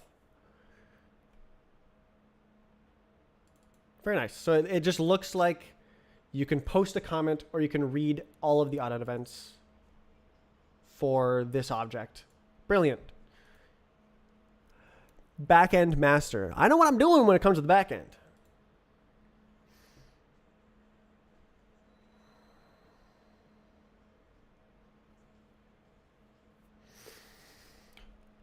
Oh. Get things written down. Did I get to close another issue? I don't think I did. Sad. You know what? Maybe I should just do this.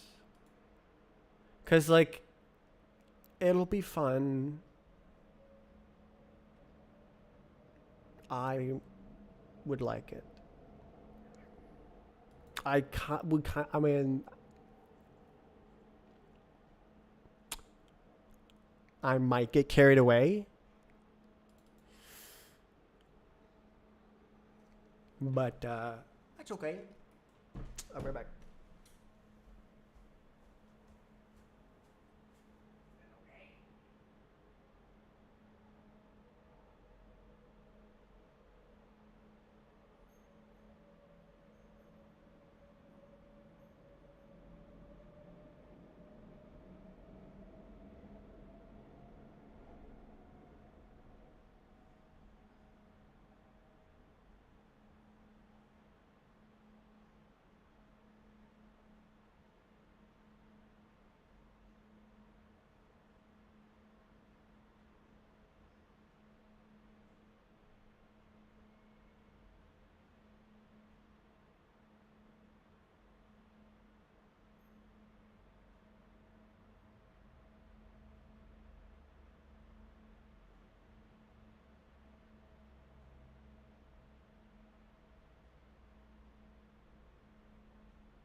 Oh, Rust. I love Rust. Okay, so the idea is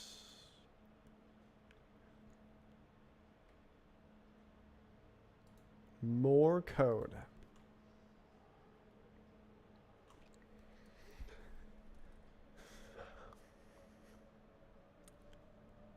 So there's two parts. There's like map stuff and script stuff. Can it be done simultaneously? Start multi-threading? They could, but it's not a problem, so.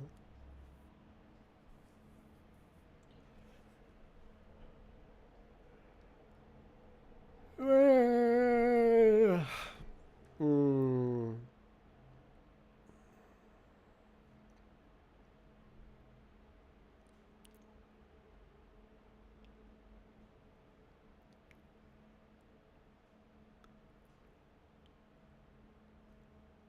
Hmm. Hmm. Hmm. Why don't I just start writing the function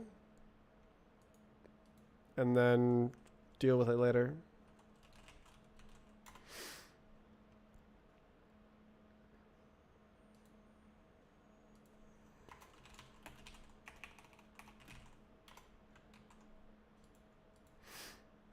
So it's gonna look a lot like this guy.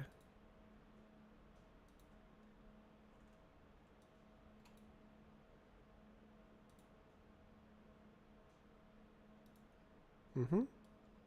Uh,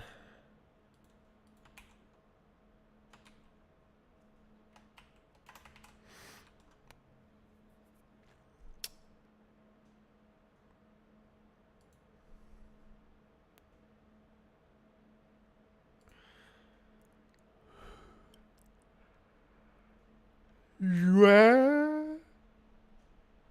So this is report.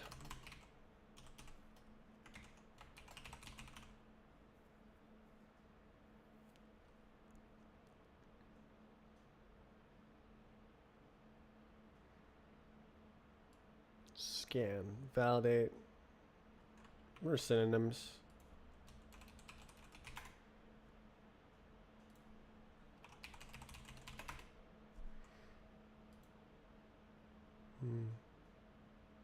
Verify.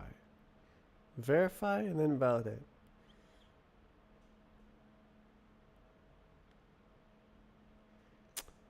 They are assertions. We could try assert. Yeah, that's dumb.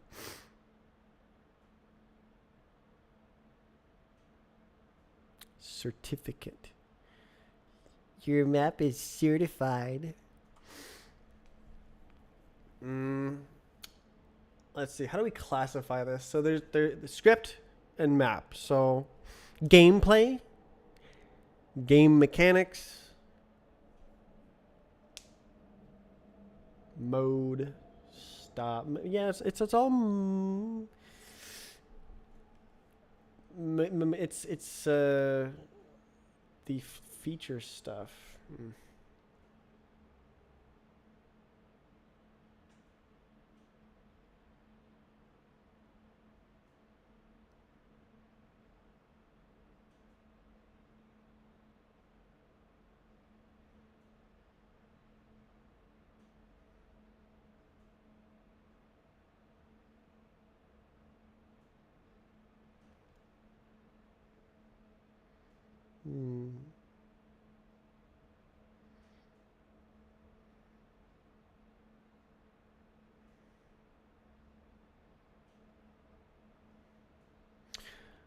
I suppose I should wipe the status message whenever I change the status ID.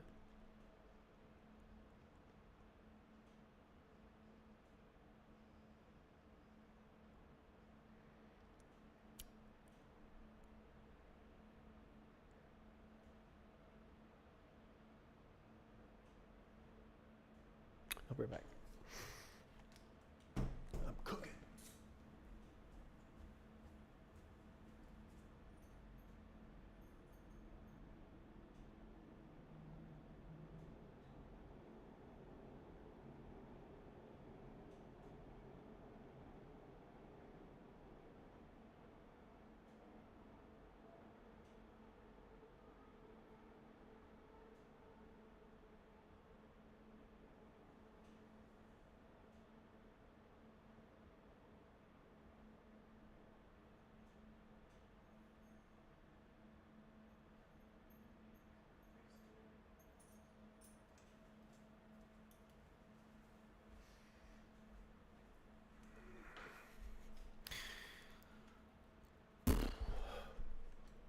Oh, my back.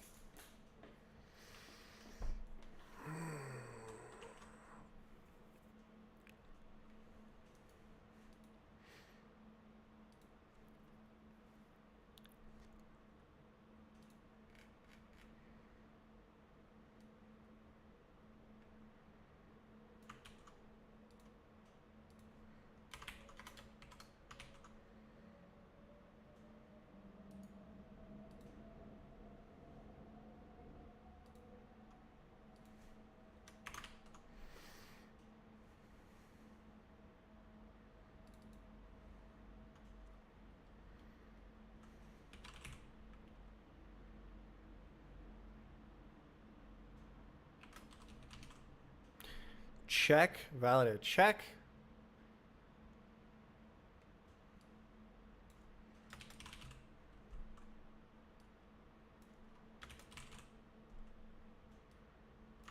Check and validate. We do both. Buh.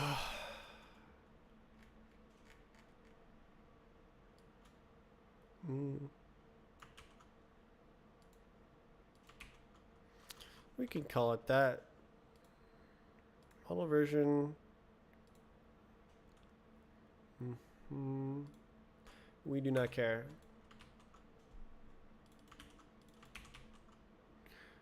Yeah, so we can do this. Come on.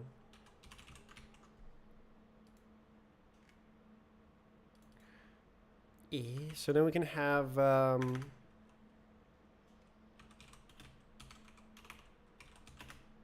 check report.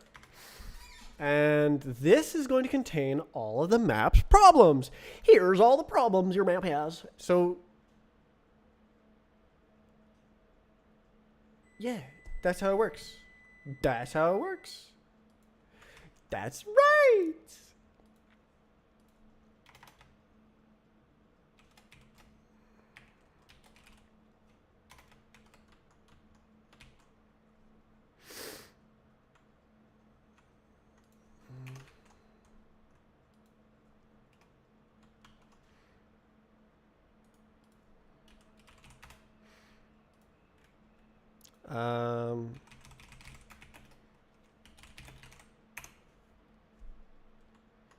GG.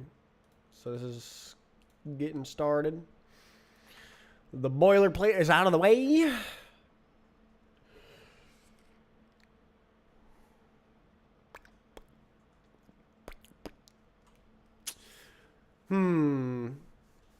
Caching would probably be a good idea, but like, meh.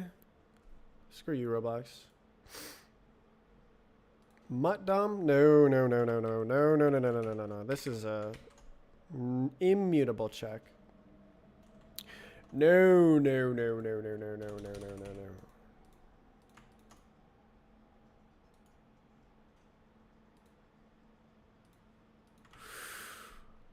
no. Okay, so how do we do this? Just absolutely start rinsing all the stuff. Okay. Yeah, we got, okay, right. There's two things. That's fine. I already do that. Then this is like this.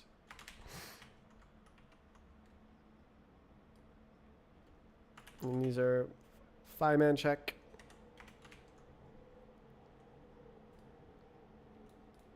Why is there spaces? Get out of here.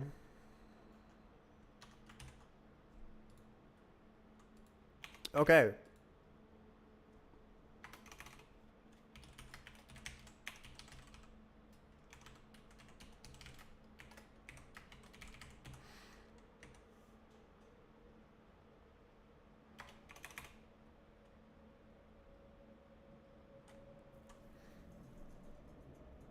I wonder if I put these out into substructs and then I can have like a state and then a function does it pass the check.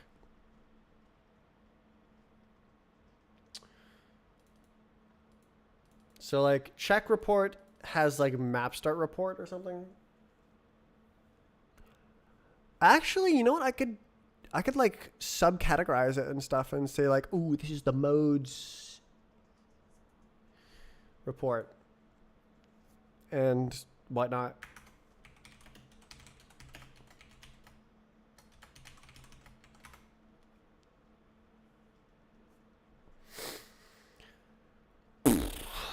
So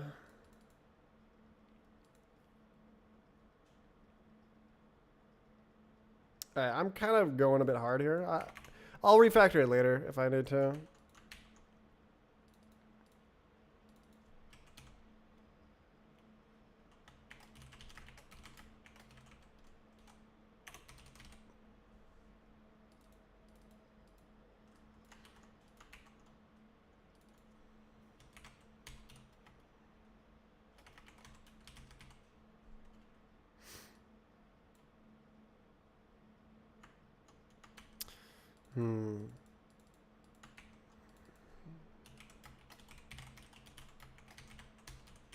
So this is in the negative, but positive means it passed, right?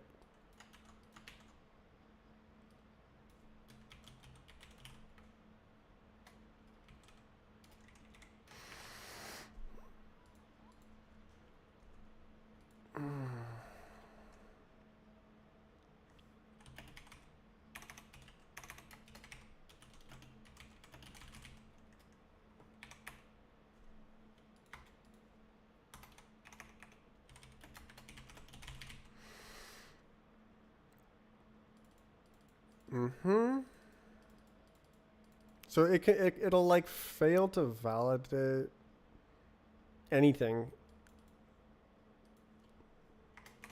Uh,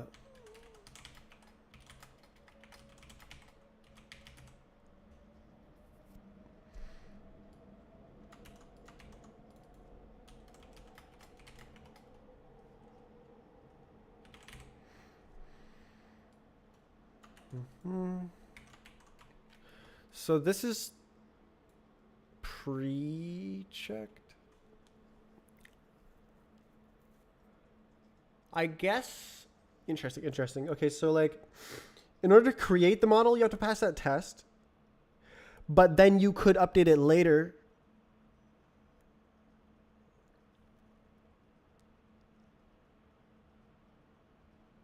And it could fail, so something. Prefix is valid.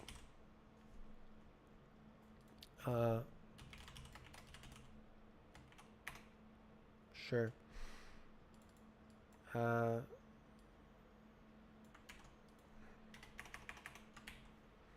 Name snake case.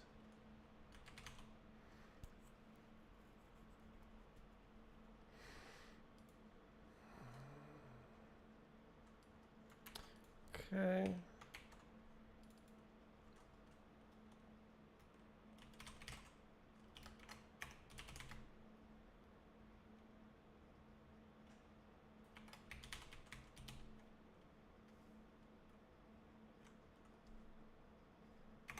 It has.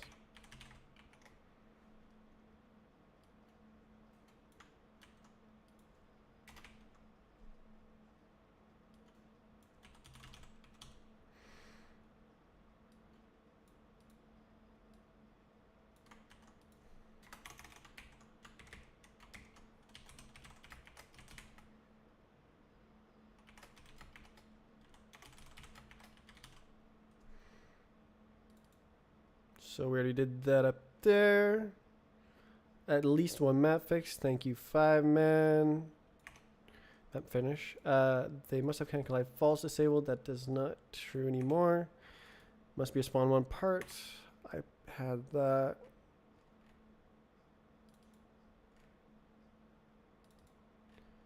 First spawn. I duplicate.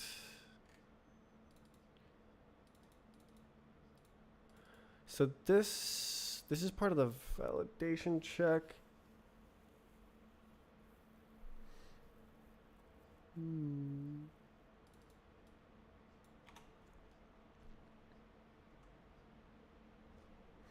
We can still do that though.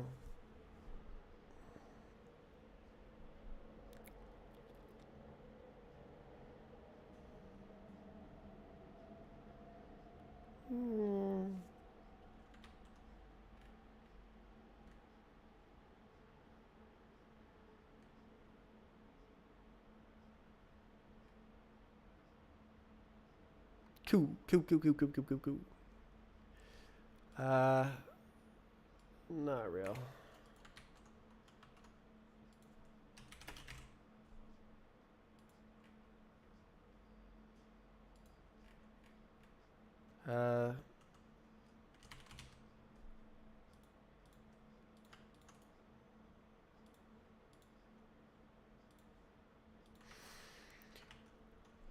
Oof.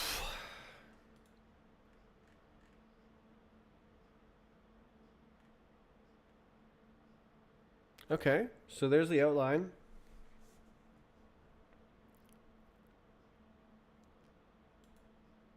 So these are all the check marks.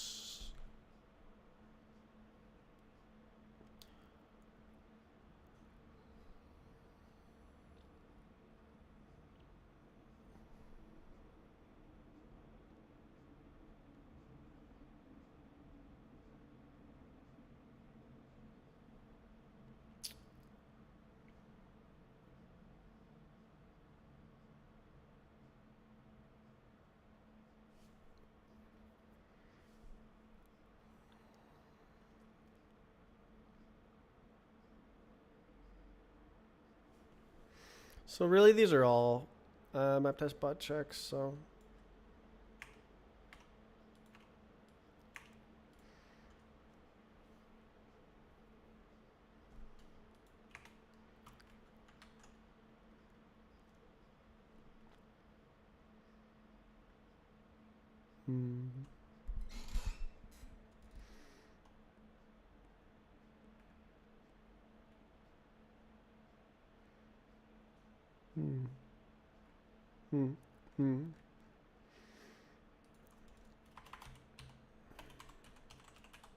Oh.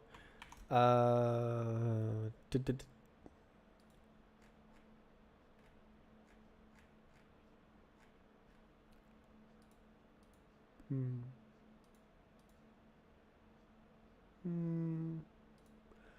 I suppose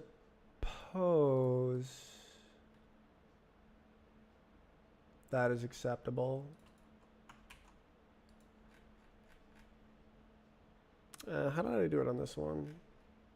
Okay.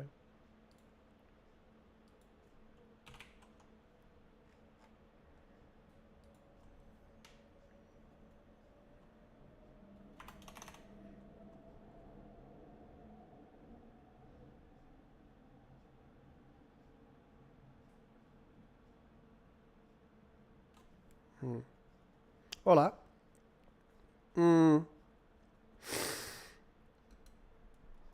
Extract. Get map info. Yep.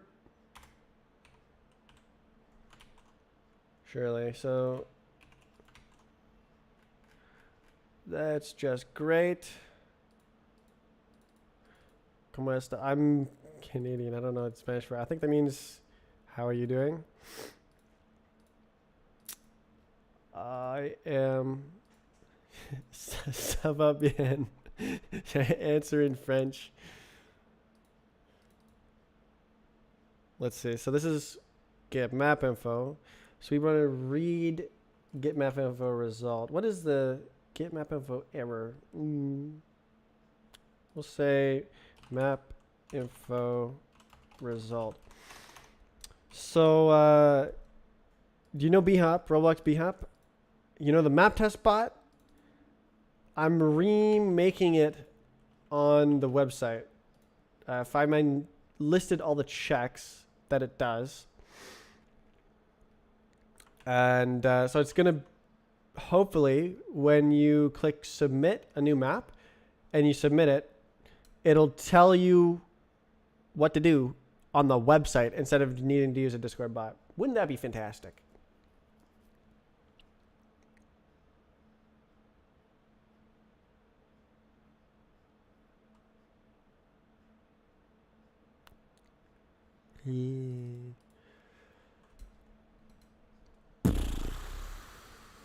Let's see.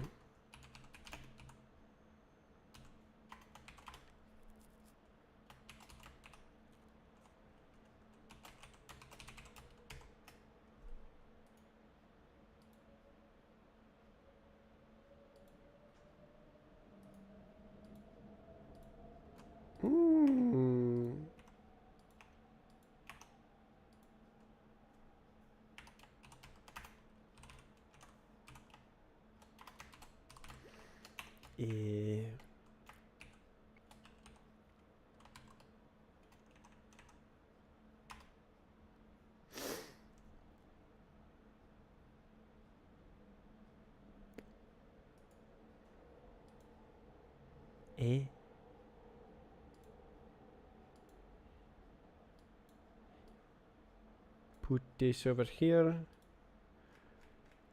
Why is it not that twice? Check. We want to look at it. Yeah. Okay, so there's two of them.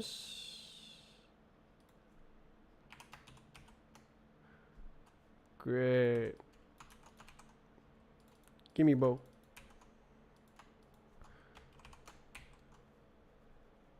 Okay, so child ref is nil is like an insane error that doesn't happen.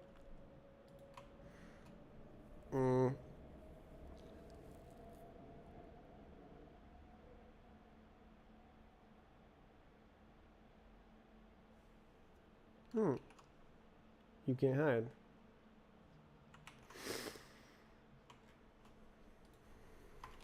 I'm not really sure how this code is going to look.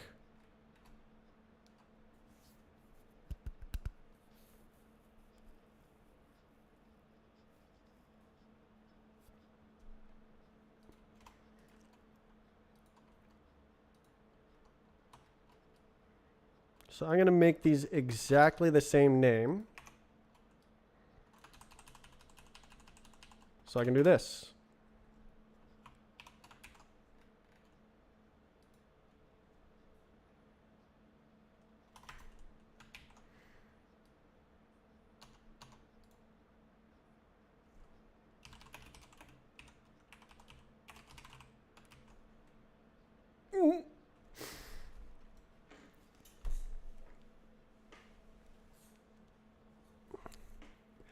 I kind of make it like a data structure thing, but yeah, I'm gonna need to like question mark this.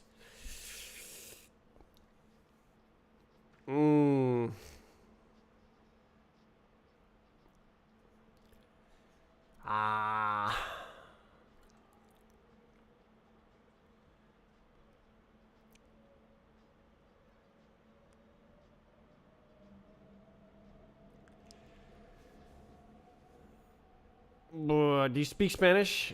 No. I don't even speak French. I'm a boring monolingual.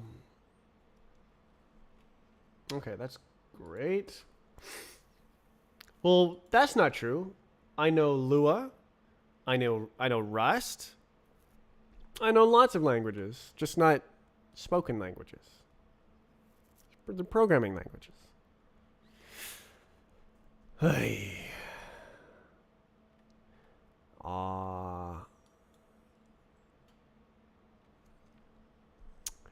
How do I make sure? I don't know. I feel like I could like structure this like crazy.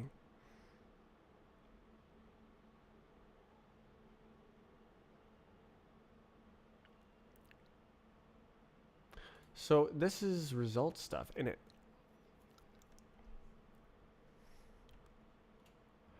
I want to.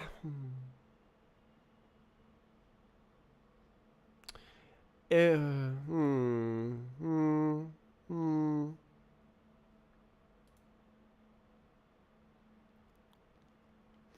Okay, so what do you automatically get? Let's see. Exactly. Root is model, exactly one root. So you get exactly one root from here.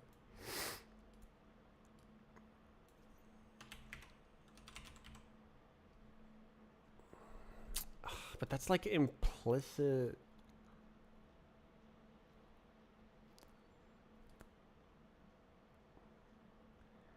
Hmm. Hmm.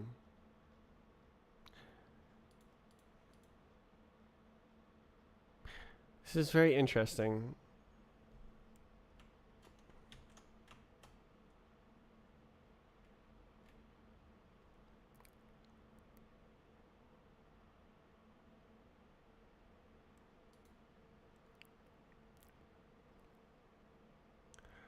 Right.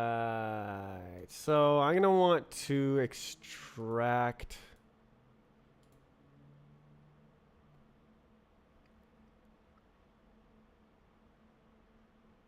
Mm-hmm. So yeah, this is going to have to be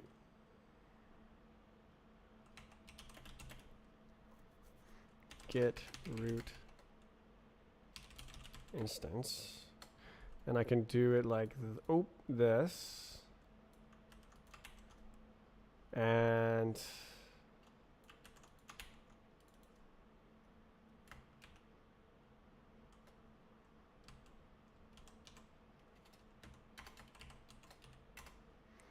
that. And then this. And then this cannot fail. Brilliant.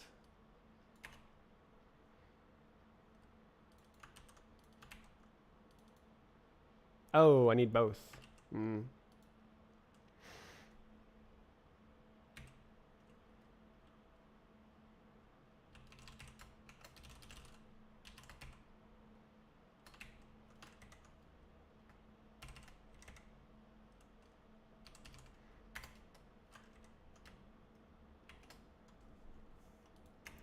Right.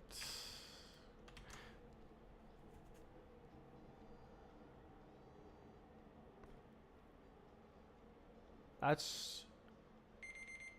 Ooh. Dinner is served. Oh, why does that suck?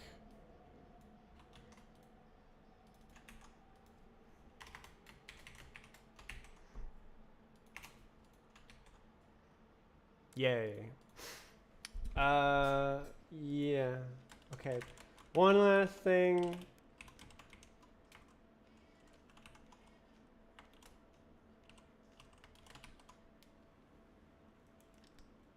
Okay, I'm gonna get the sizzling.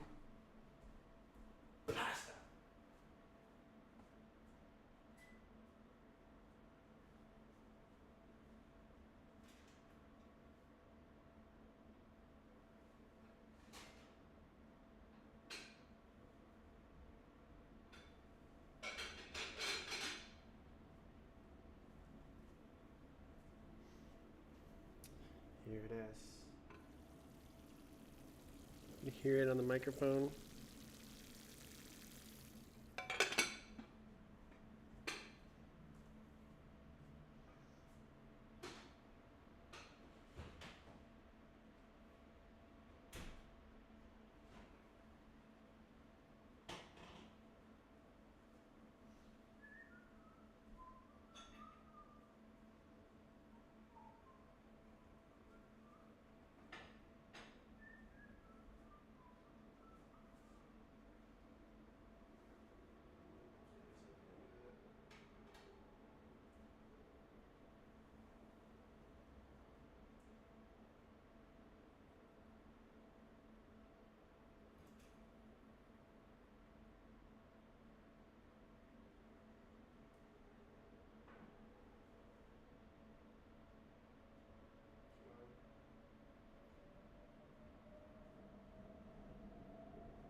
Good.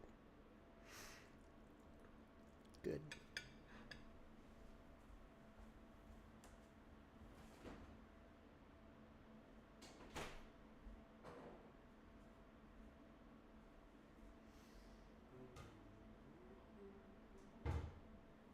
That's right.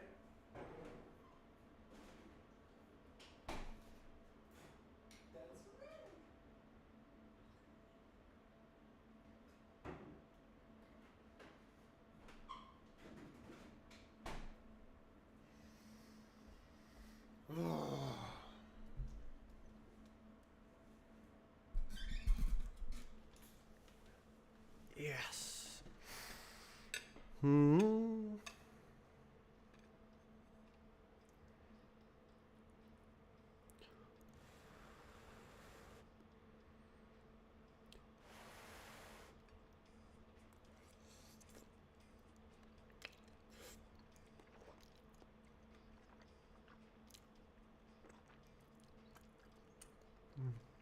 Hmm.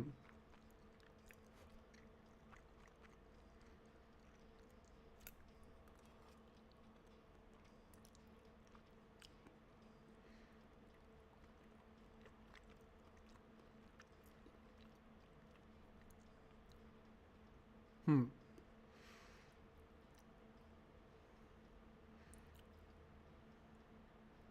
Hmm.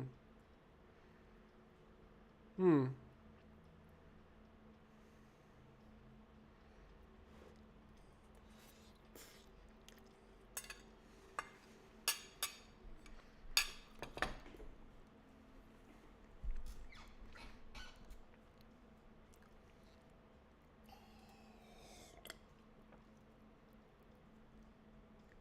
Golly.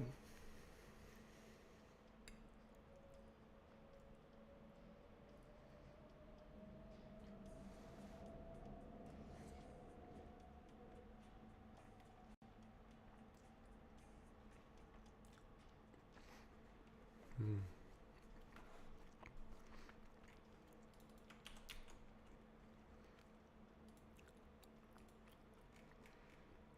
Mm-hmm.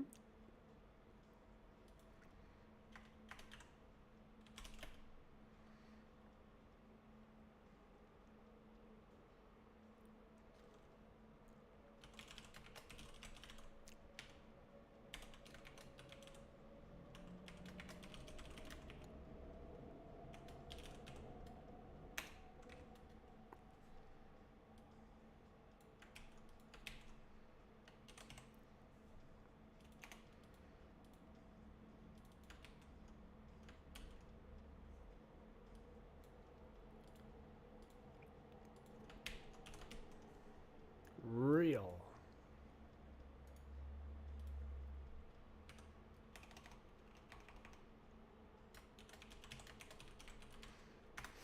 Okay, so I can check the class right here as well. Hmm. Hmm. I guess it doesn't have to. Two arguments. So true. So true.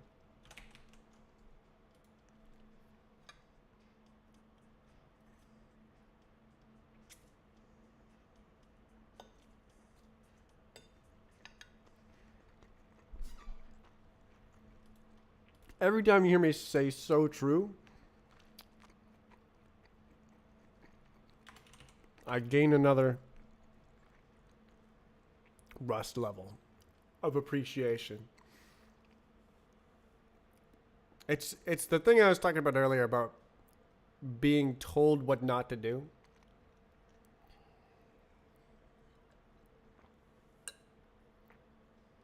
Uh,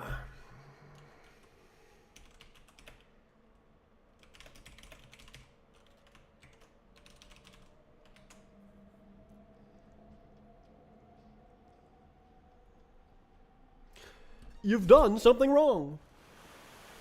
Why, thank you, Rust compiler.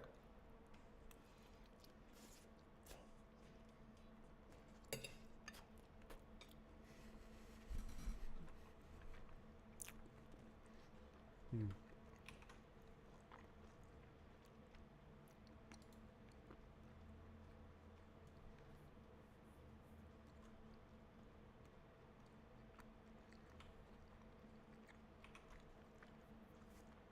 Hmm. Hmm. What happened?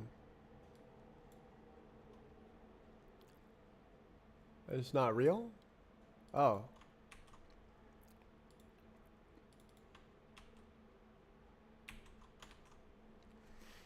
Uh, okay, so is it an error? No, it's not. It doesn't matter.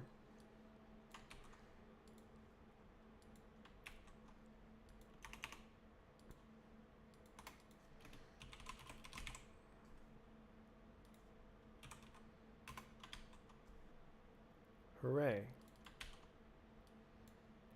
Oi. Ugly.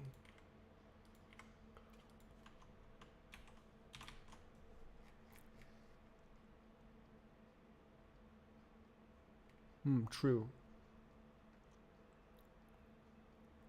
Hmm. Hmm.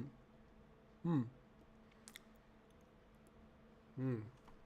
Hmm. Hmm.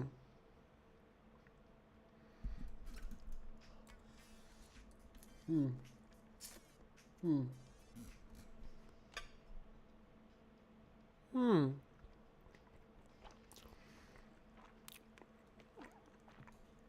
I wonder if I can use question marks because like it's really quite nice.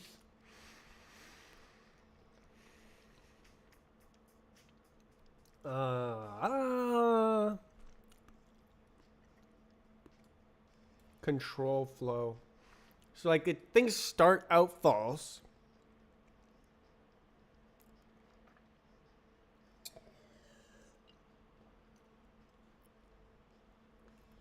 Mm, I would need to have like multiple functions.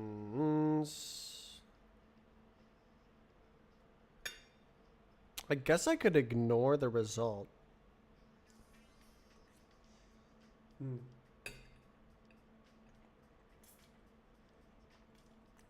Hmm.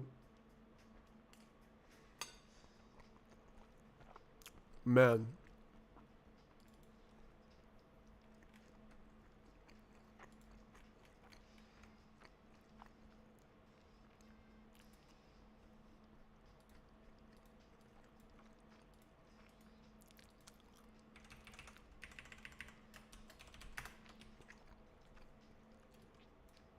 Hmm.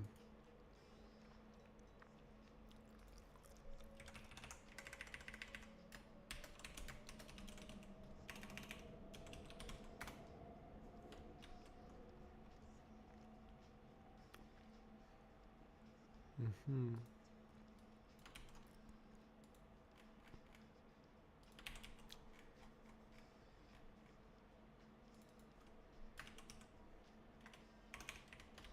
Grr. Okay, so question mark is wrong here. But if yeah, so if I that's sectioning out.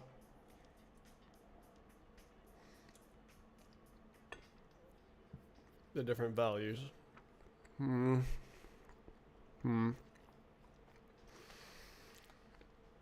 Hmm.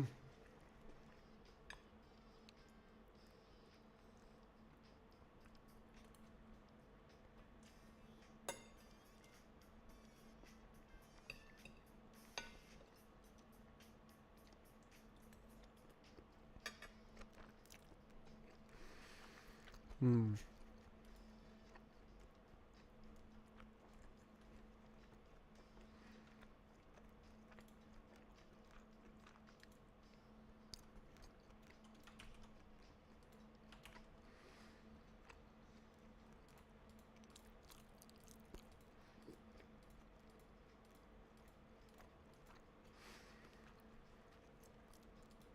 Hmm. Hmm.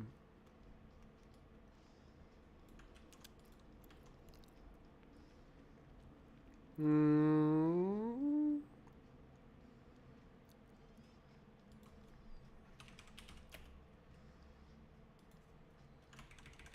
Right.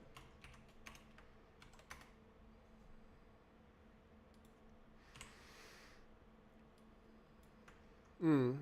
Mm. Mm.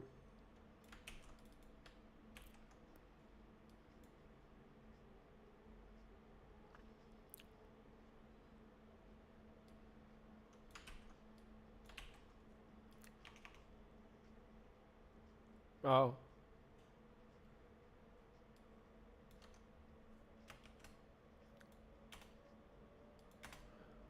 Mm. Mm-hmm.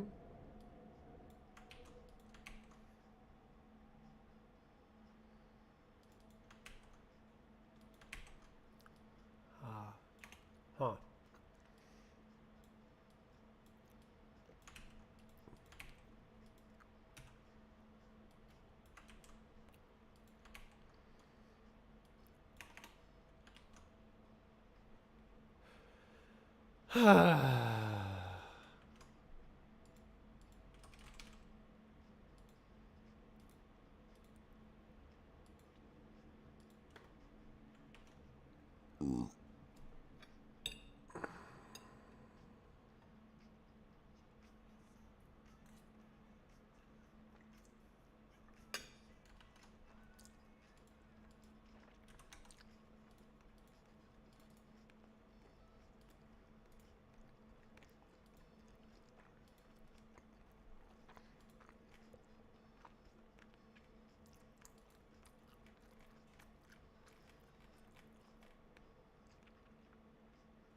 It's not a real error.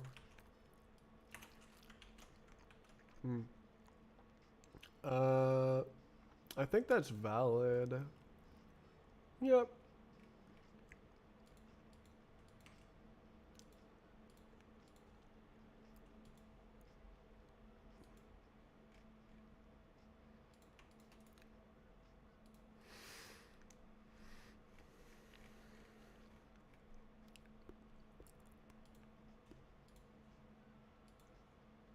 Cool. I have analysis paralysis again. I'm overthinking and under writing code.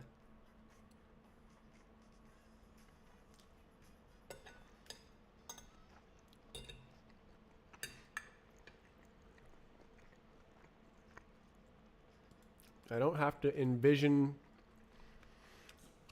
the final state right away, the final implementation.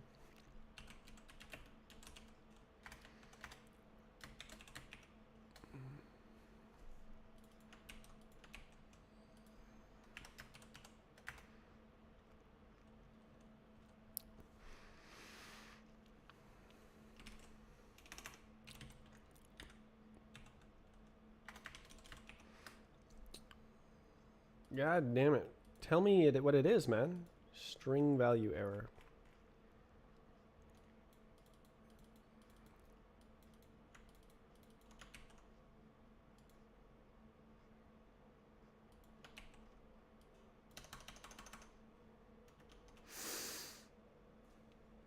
Hmm. Ew. What?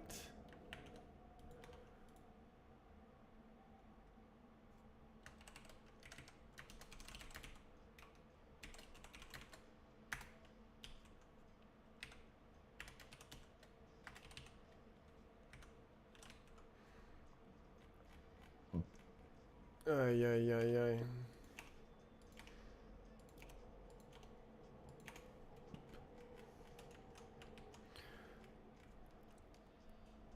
Boop. Okay.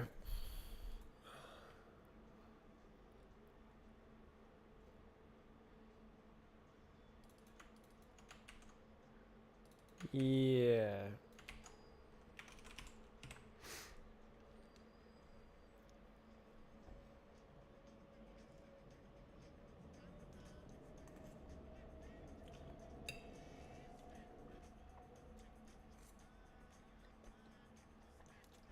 Hmm.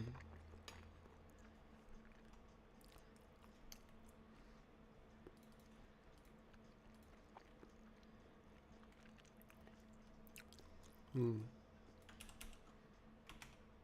Uh.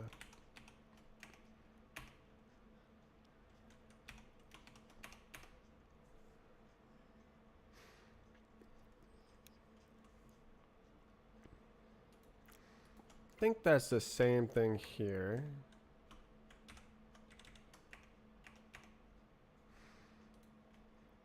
So there's like more information, but it's unused.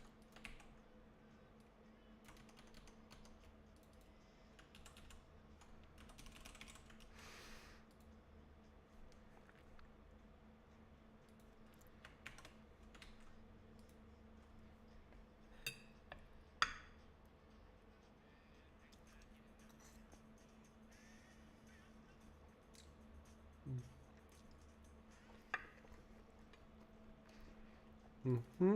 Mm-hmm.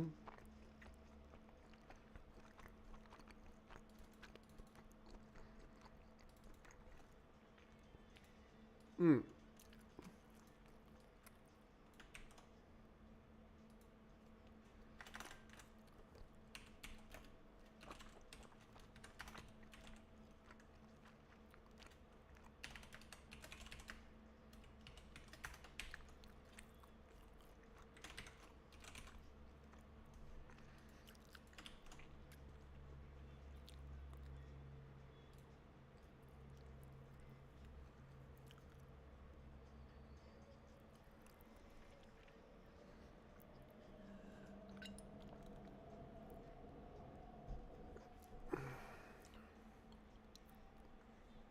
Mm.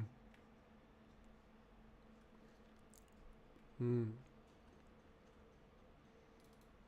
Mm.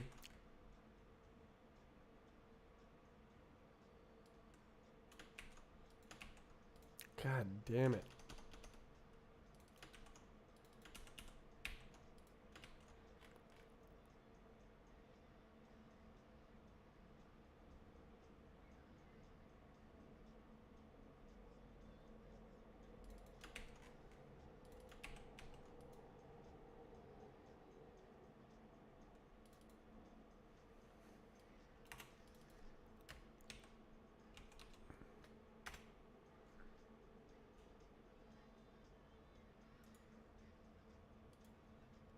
Oh.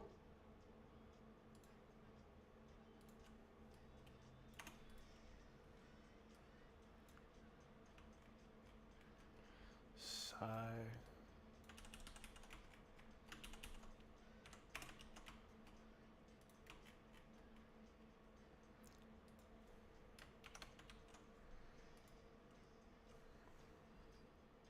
All right, this is going okay.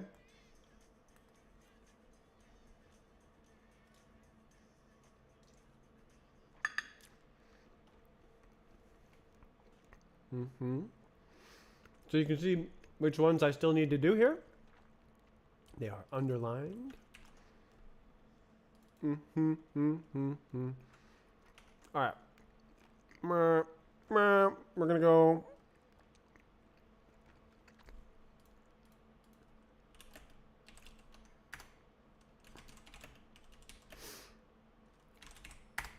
Add a dependency.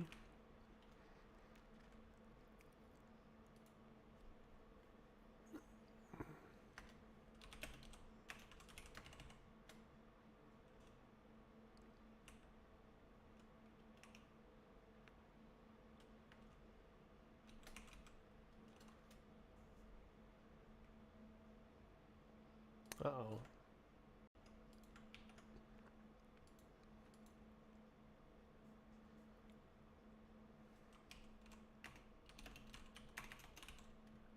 They don't have a checker?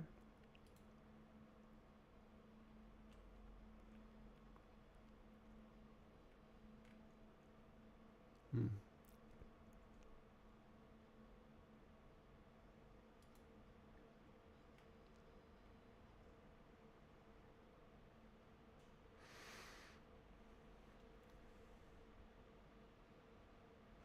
I don't want to convert. I want to check.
Oh my goodness. Ooh.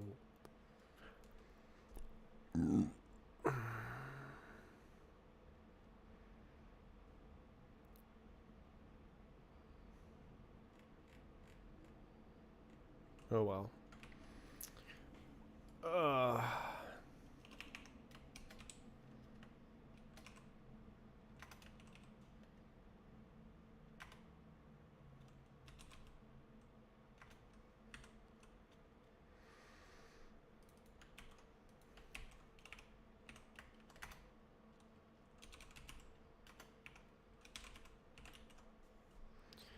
You good? Apparently it is good. Alrighty then.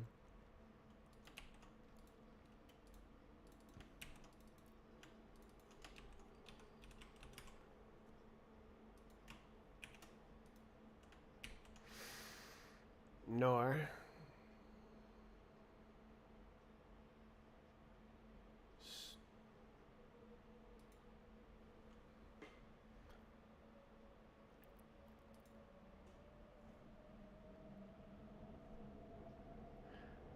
Fine. Jesus.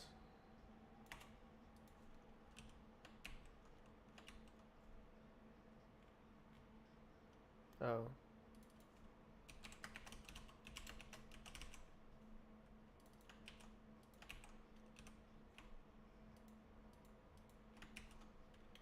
Nope.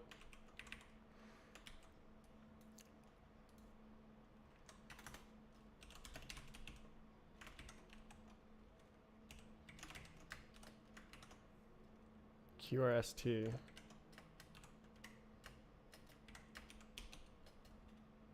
What you-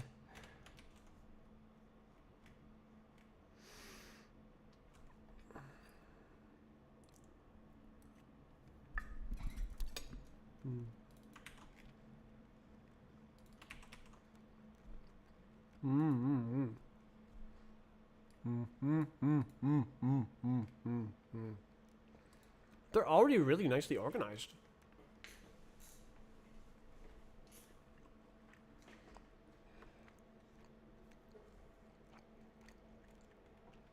Okay.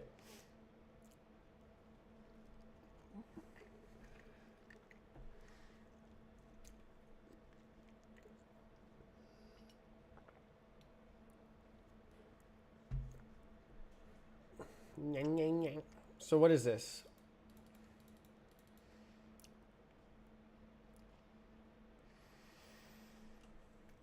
I'm gonna need to bust out the hash maps. Yeah.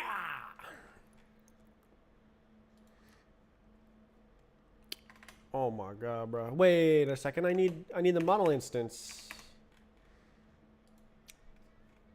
It all happens inside here. Additional checks.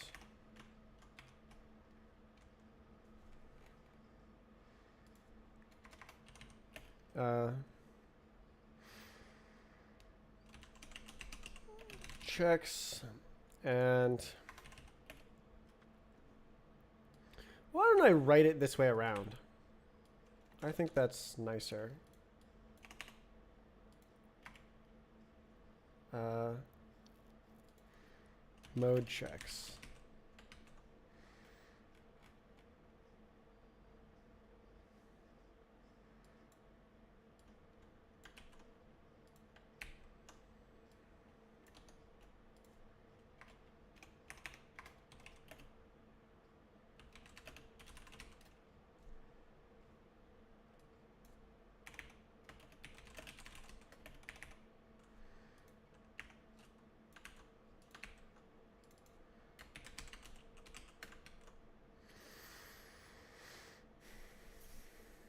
GG. Okay.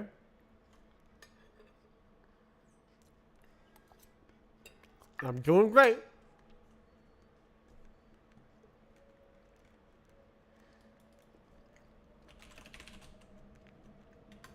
Hmm.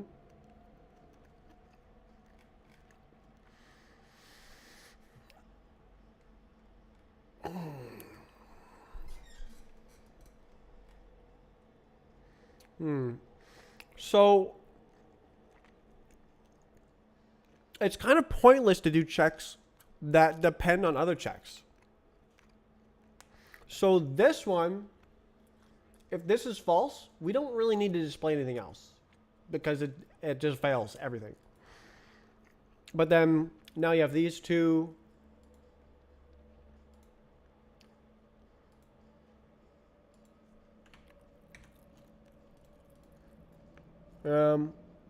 Yeah, and then those.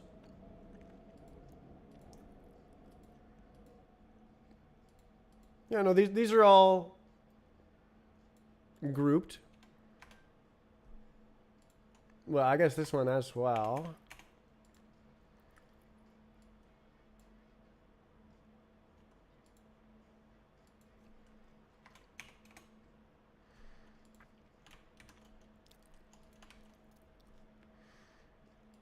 Mm-hmm. Great. Okay. More code.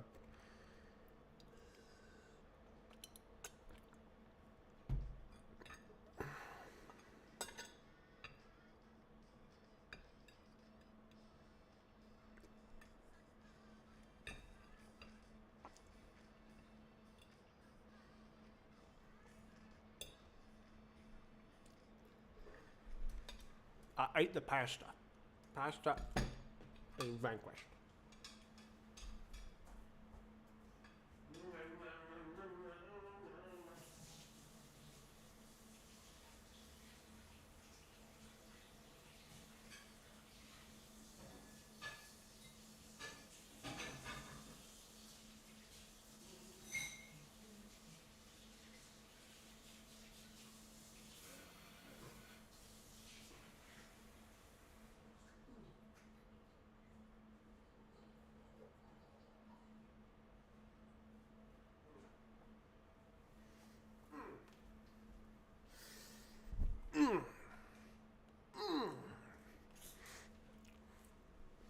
Oh my god. It's very irritating. I pull this cord all the time. It like pulls my ADC. Analog to digital converter. I have to push it all the time. Oh, my life is so hard. Okay, so the mode checks. One map start. So I'm gonna need that function. It has to be a base part. Yeah, I think I can do this. Find first child class. I do believe so. The name has to be map start, and the class.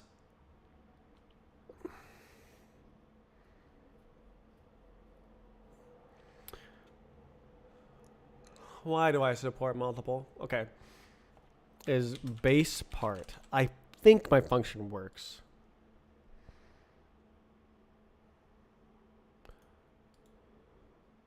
Yeah.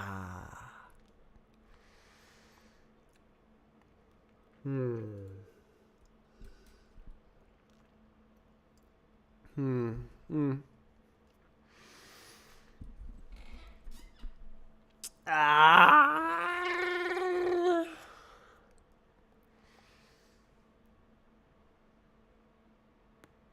Oh.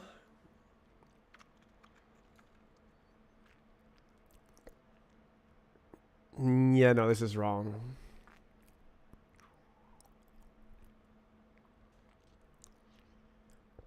Oh. Excuse me. I just have to check every instance.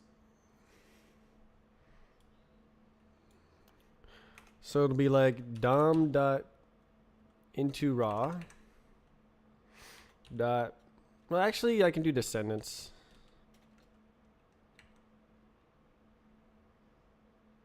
Of, I guess.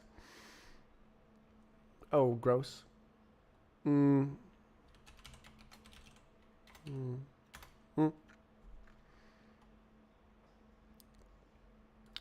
For. Yeah. Instance in this loop. This loop.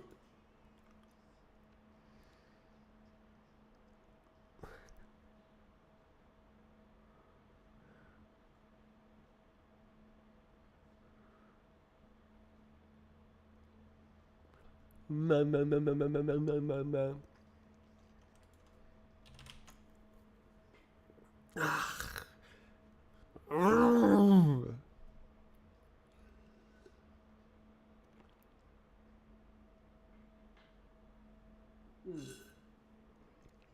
I gotta be precise. Hmm. Hmm. Hmm. Hmm.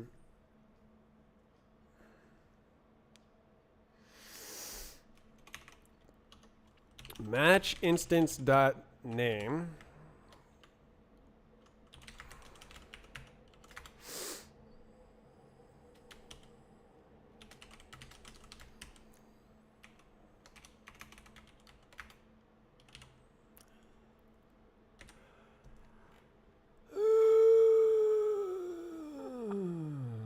I guess I don't need match because like I'm gonna have map start map. Oh.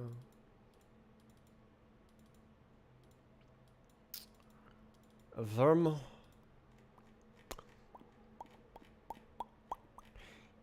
Ooh, so these are all base parts. So I should check that first. So I can go like if instance. Okay, class is Oh, I have a function for this. I don't feel like updating this stuff. Base part pat.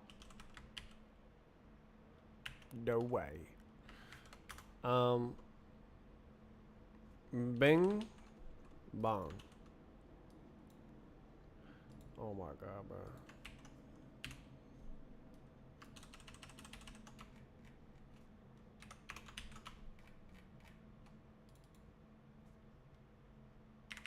Nope.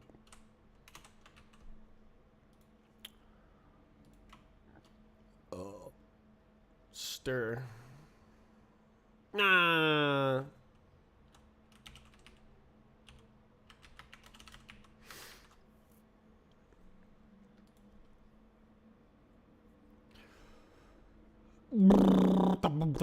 So now we go like um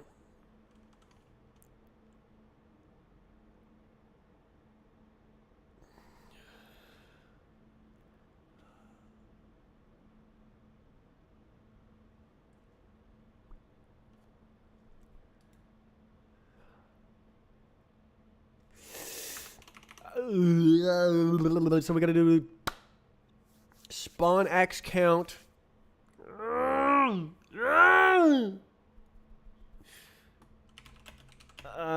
Do I make a data structure or nah? Same. So this is like spawn counts.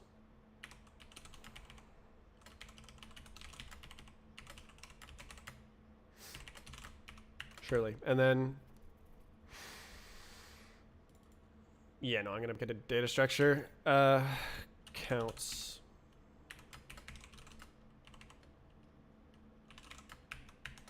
I guess new is fine with no Q. Okay, so counts. What the smoke is a count? So struct counts. So we got spawn counts. And it's a freaking hash map.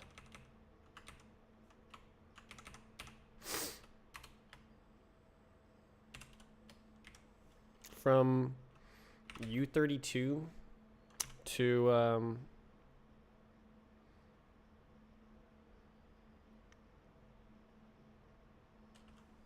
U32. Oh. Okay, and then this is wormhole out. Workhole? What's a workhole? Map start count.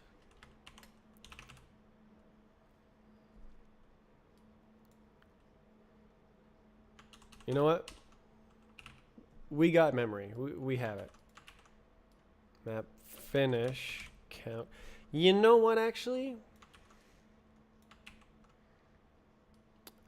Mode start counts. So this is going to be mode ID. Mode finish counts. That's GG right there. Okay.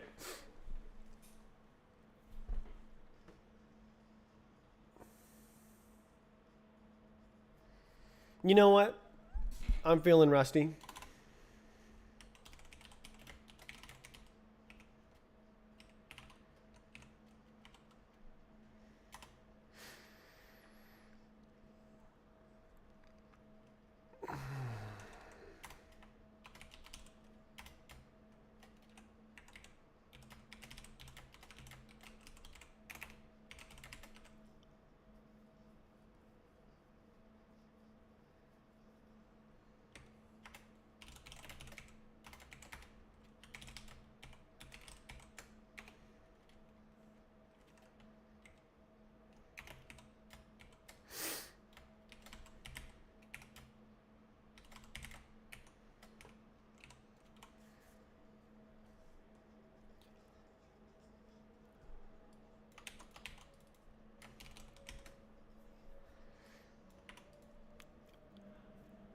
I'm feeling rusty. So now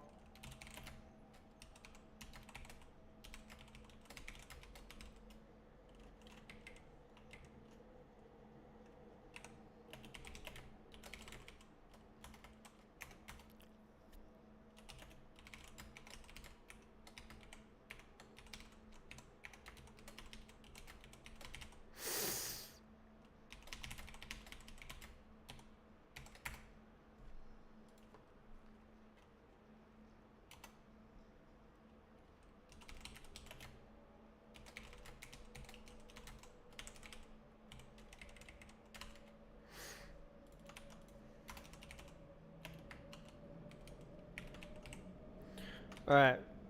Probably. Oh no, that is real. Oh yeah, you're right. So true. Okay.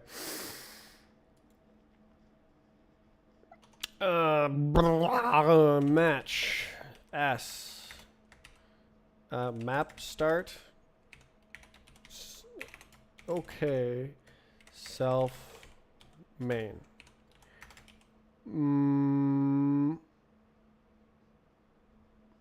Map O.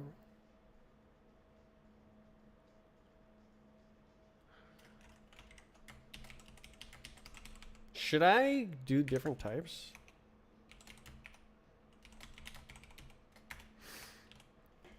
For start and finish?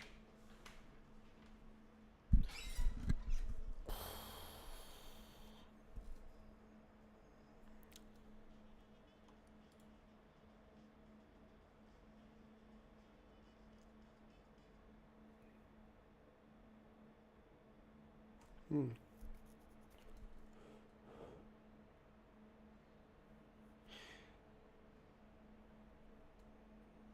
No, I have an amazing plan.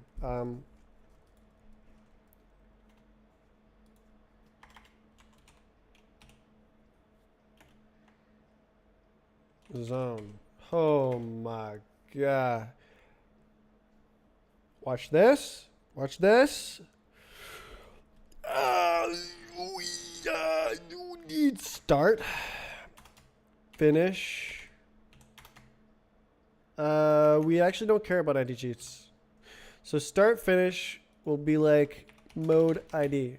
No way. So it's gonna parse a zone. Oh, so it's gonna go like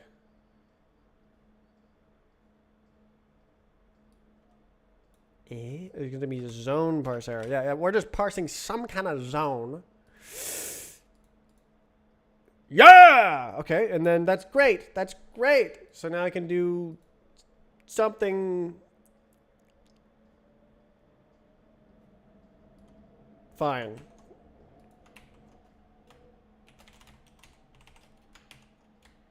That's acceptable. So I need 7 billion colons.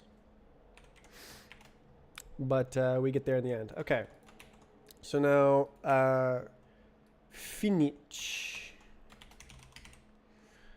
Whoa. Whoa. Whoa. Whoa. Whoa. Whoa. Whoa. Whoa. Whoa. So then what about, ooh.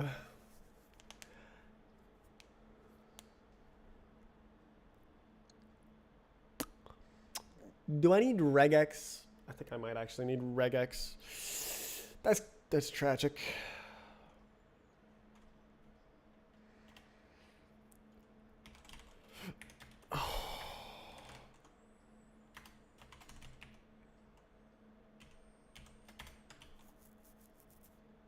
But I'm feeling rusty. Yes, so we can do this. Watch. Start, finish, spawn.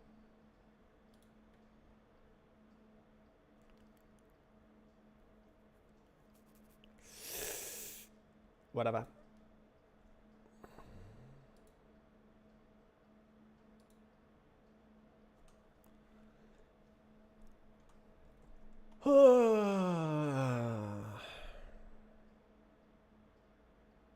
So it must be bonus.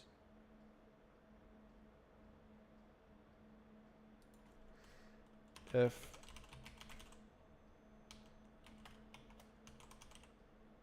it begins.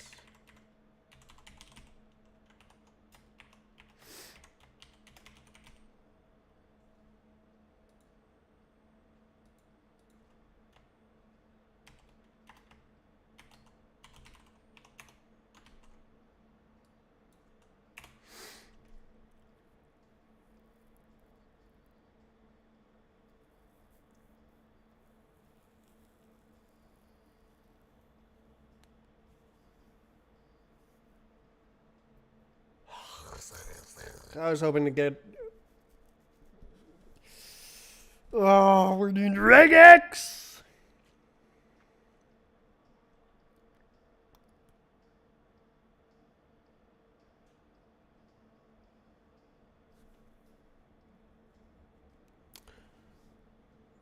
Oh.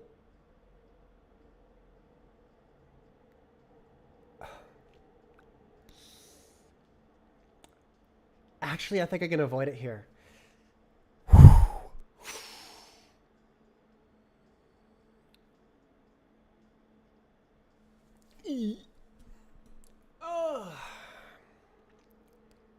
It's gonna be kind of tough though. Okay, so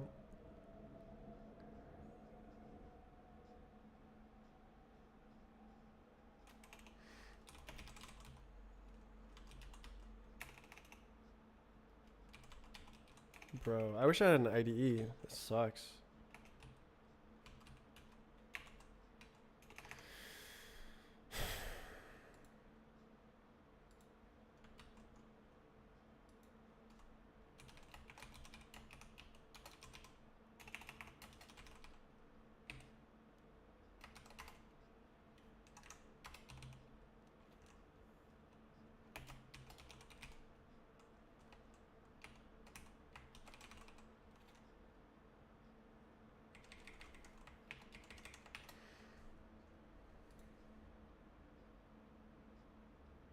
Yeah.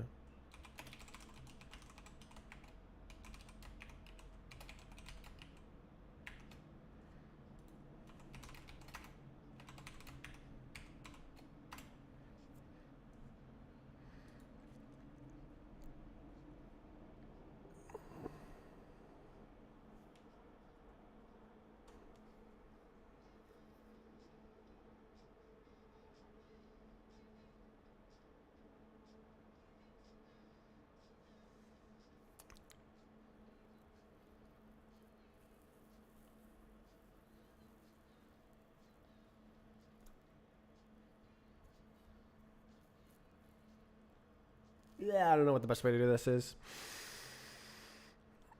Okay, so if we know it starts with this and ends with that, then let's try.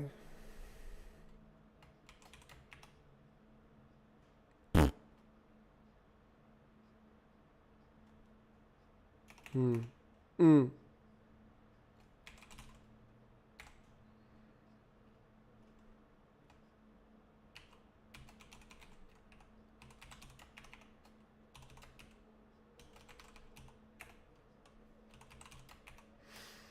How do I slice this?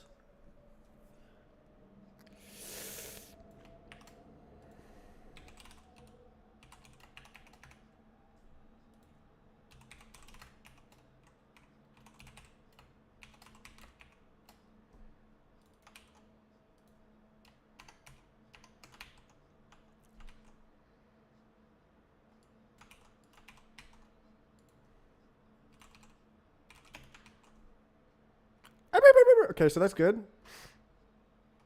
Um,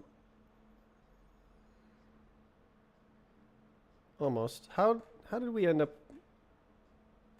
Okay, so it's trolling me. Let's see. Counts.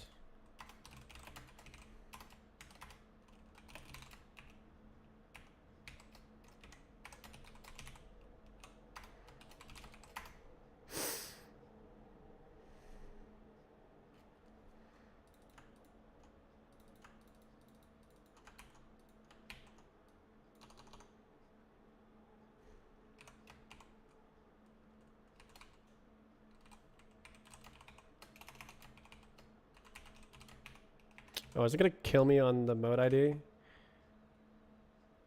No. Okay.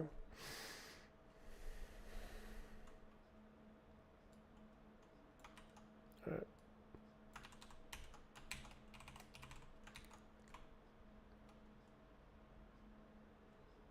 Shabba-dabba-dabba. Why is this underlined? Never used. Oh, because this is never used. God damn it. Okay. Okay, why is this okay? Why does it want to why is it okay with parsing this? That that doesn't make sense. This is returning a what?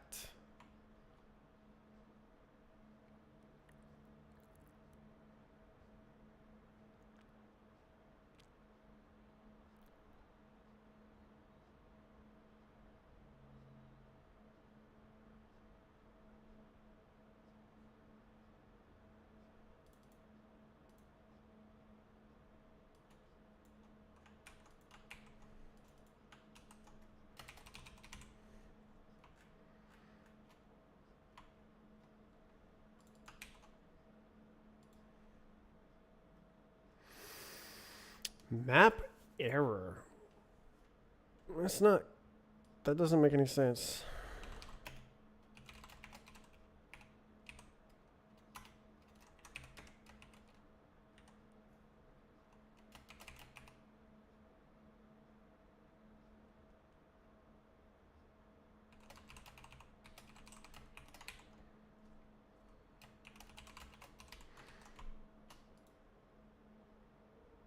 Expected unit type.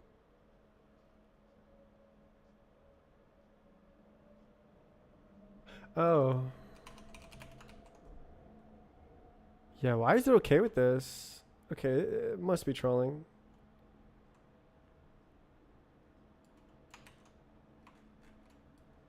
It's obviously trolling.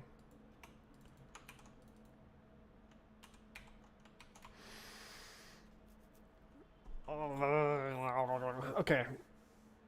Very close.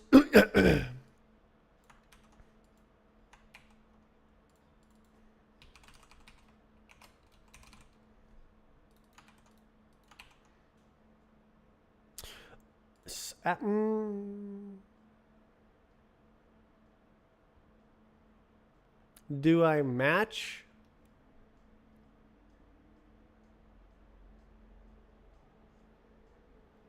Match split at checked.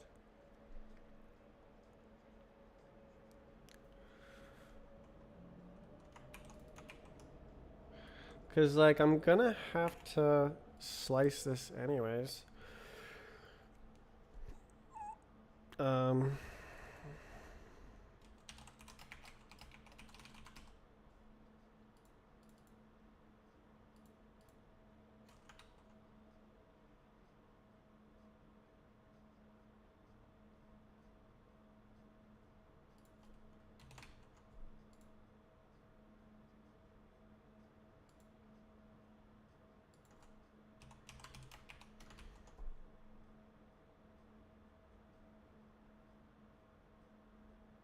okay.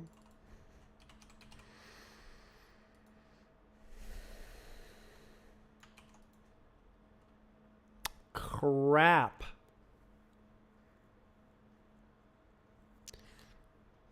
I guess that's if let.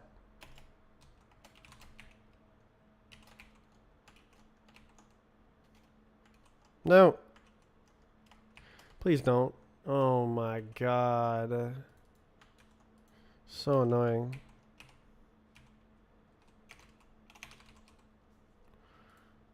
So then I can go like this.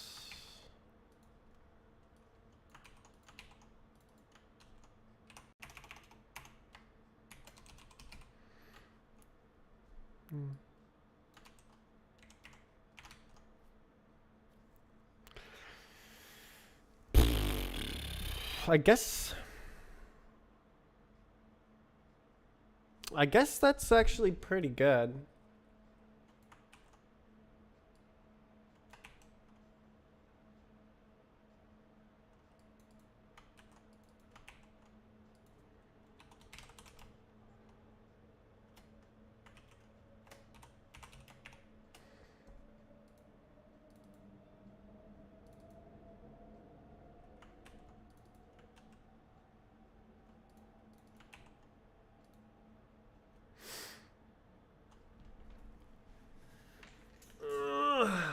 Yeah, no, this, I like it. Okay, so this can actually do both.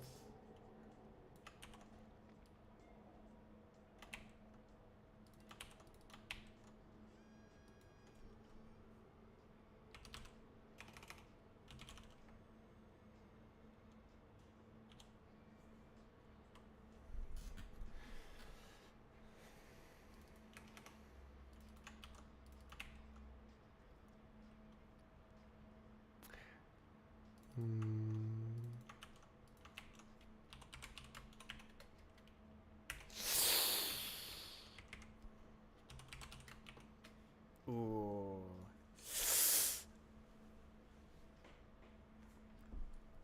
Oh, it's an unsigned integer. I can't. Excuse me. I can't, in good conscience, subtract an unsigned integer that I don't know the length is greater than 5. If.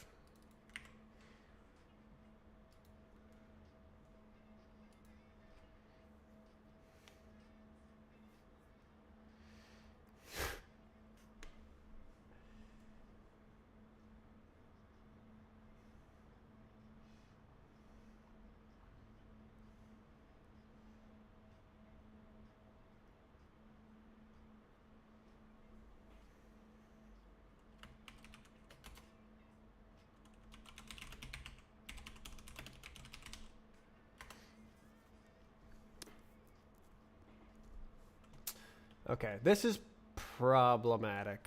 I need like a checked sub.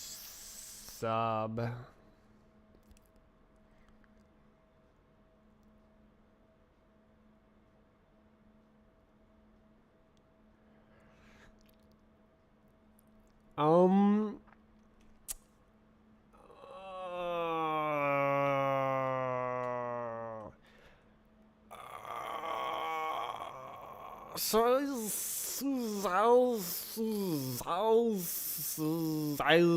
I could do if length is greater than XYZ at the very beginning. But that's I don't like that. Blech. I mean,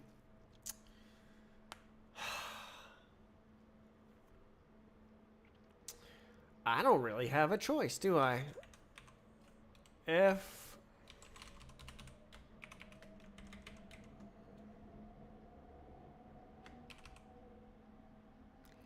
five.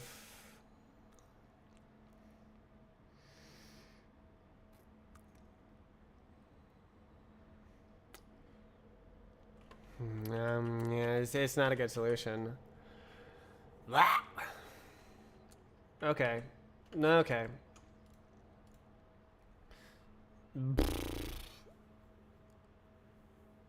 Oh, why?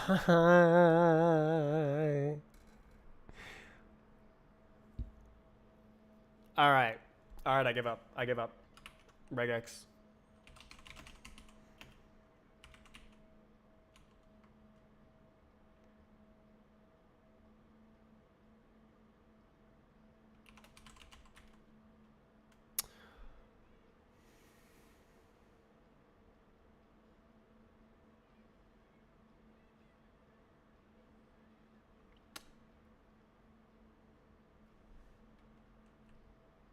Why can't we build regex at compile time? It's unlucky.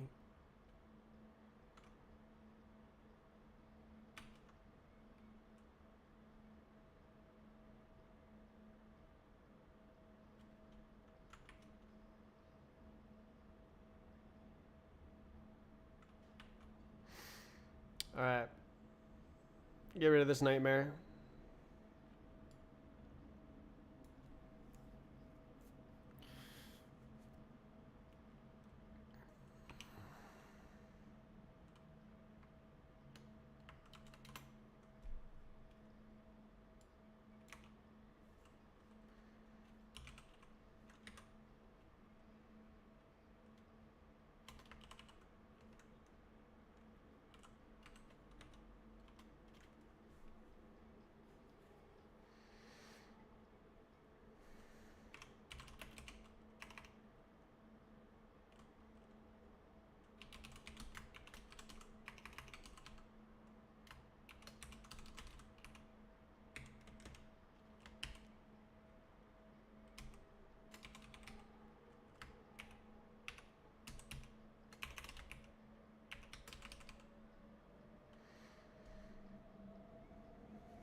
How do you do?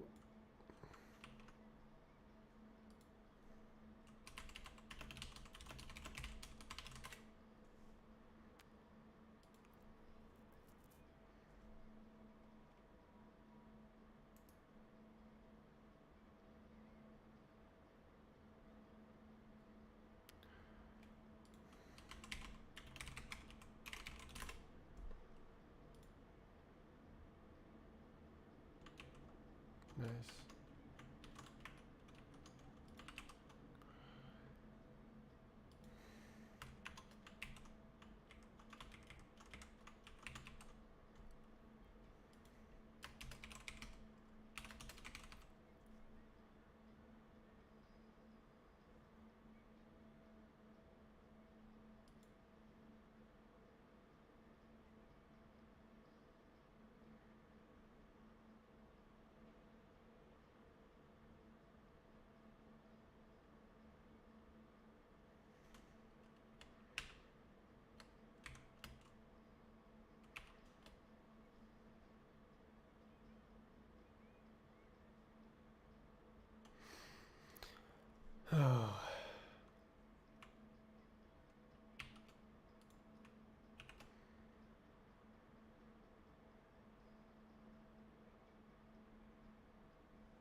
Why is this not matching?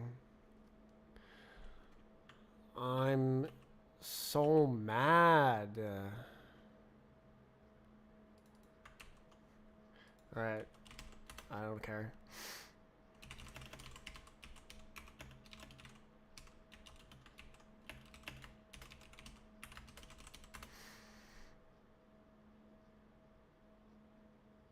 Question mark.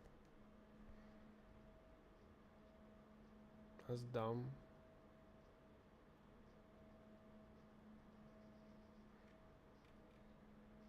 Alright, so that was dumb.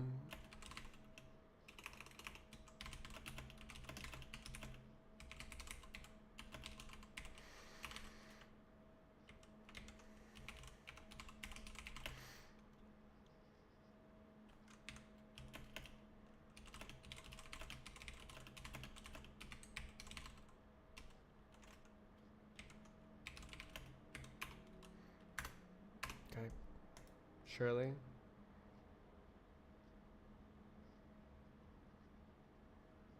What? So, like...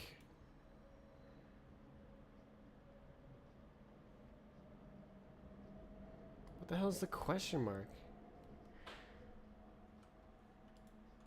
Okay.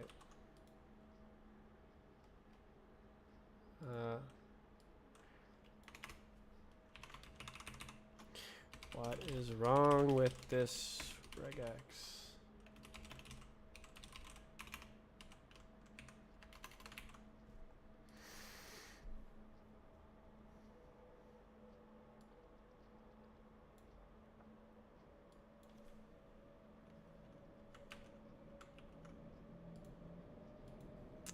So cringe.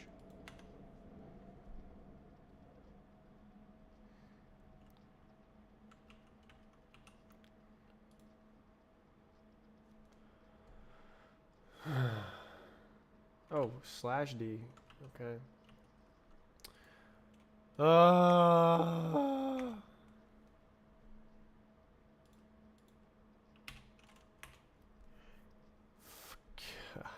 damn. Okay.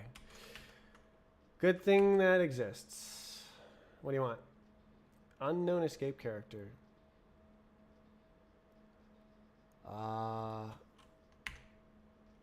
Okay. There we go.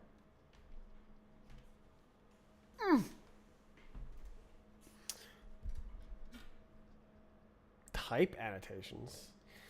Ain't no way.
No clue, man.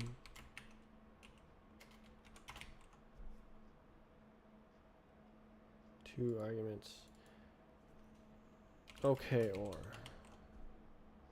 Jesus, okay. Captures. How the hell do you use captures? Rest, regex, captures. I guess I can just look at my other projects.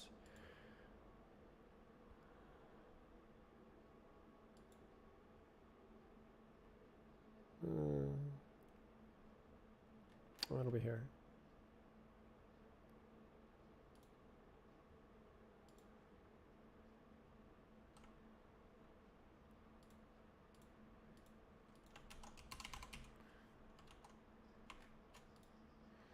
Find iter.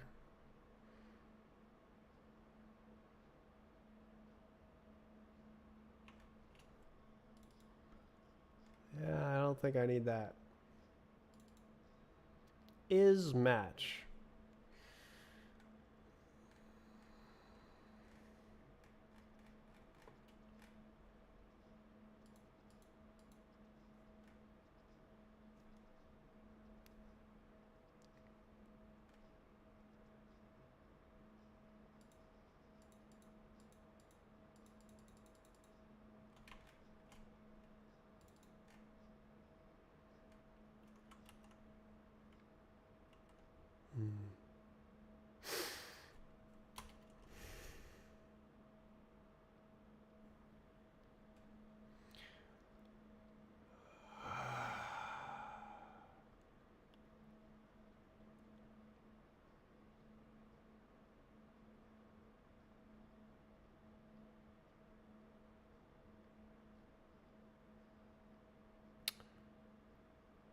This sucks without an IDE.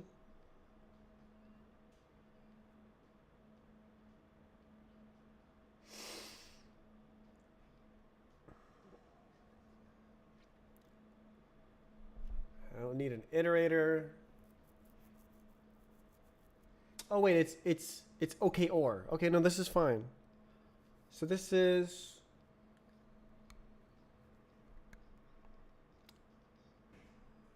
mm, mm, mm-hmm. I guess this should be an enum then.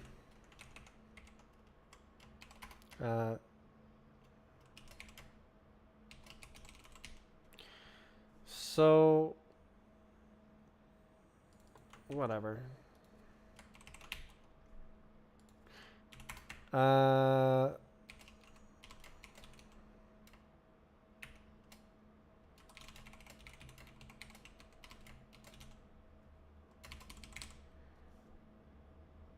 So okay, so then surely. Okay, so let's see. So it's like captures 1. So 0 is something else. Dot parse map error. Colon like this. Question mark home shift. Okay. Self start mode ID, and that ought to do it.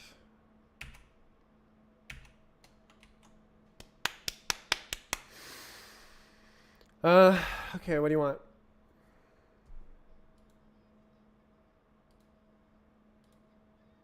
How did I type too many? Crap. Oh, crap. Okay, think that thing.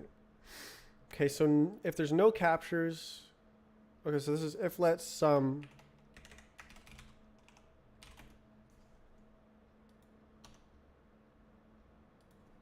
So we don't care if there's no captures.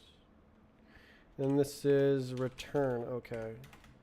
And this is mode ID capital 1. And then this has the entire thing erroring at me. I'd love to see it. Wow,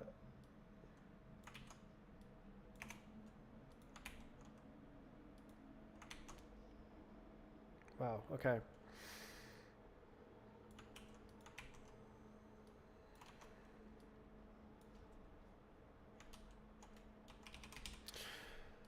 That was hard. But doesn't it looks a little bit better than what I had going before. All right, this is trolling me.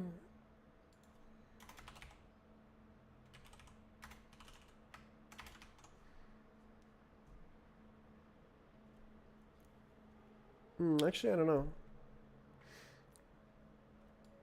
We'll see. Okay, my God. Okay, so we have bonus start, bonus finish.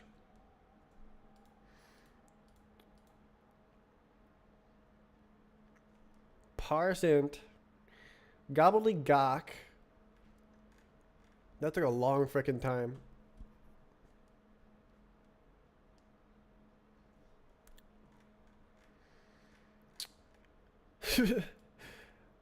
Okay, so let's see if it's a zone. Is it yeah. Okay, there's zone and spawn.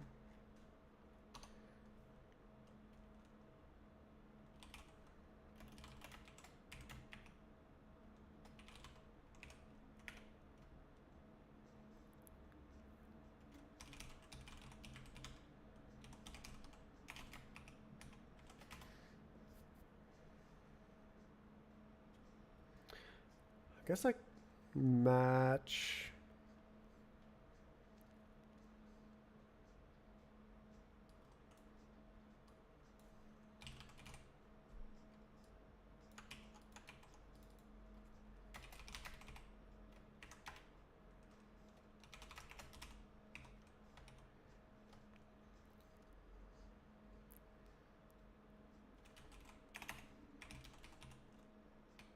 Can you give me a frickin' IDE?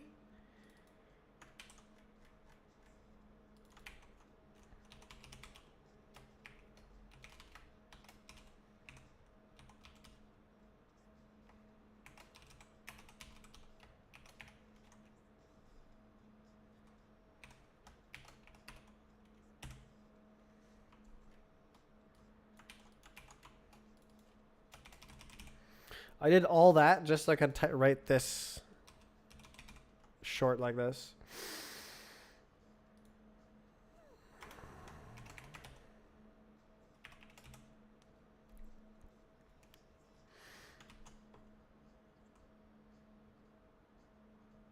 True. Wait, no, that's not true. Can't you?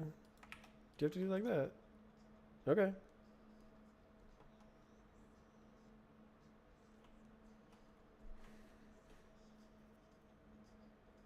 Clone copy. Why?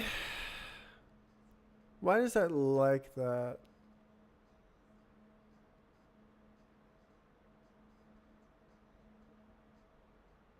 I don't know. Okay, so that's zones.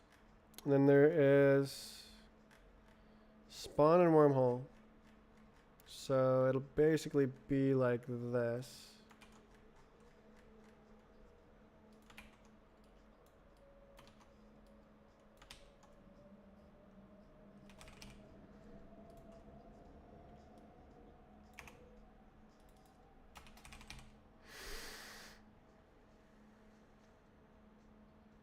Crap. There's spawn and force spawn.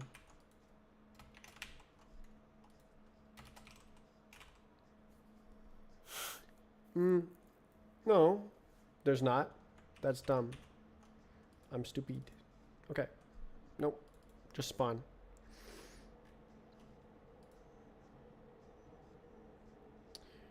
Okay, so then we're not doing this. We're doing counts. We're doing this thing.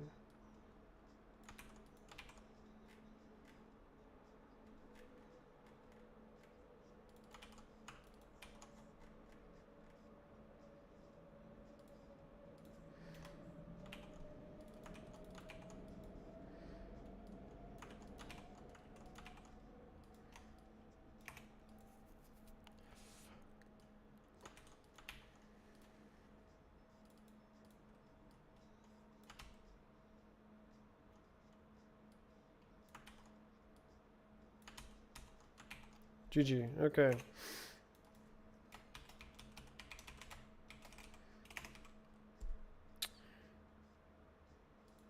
Huzzah.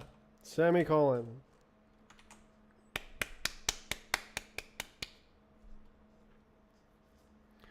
Oh, we still gotta parse it.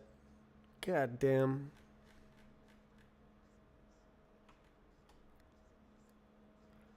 That.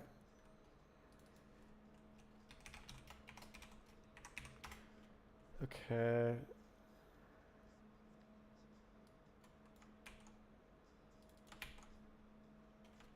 Maybe like whatever.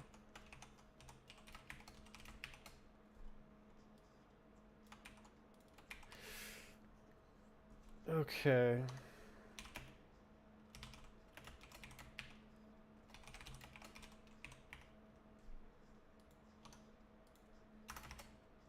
Stop.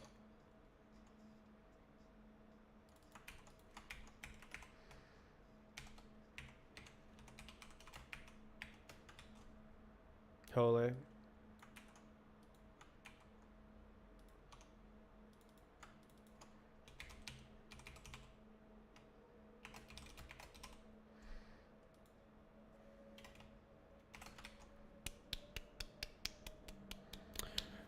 Another 2 hours of work.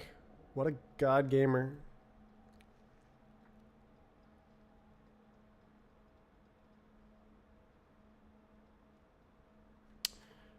Okay.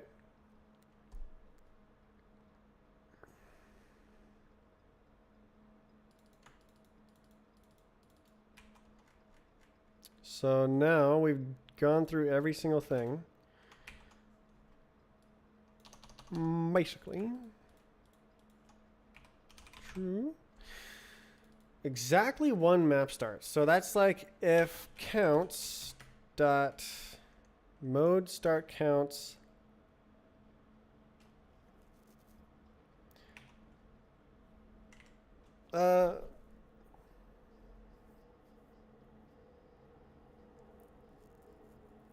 should I fail this if you have multiple of any start zone?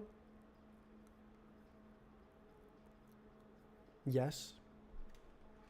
For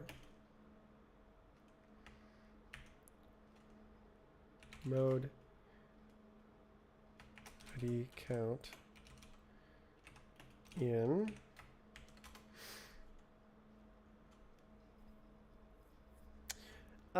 actually I guess I iter all iter map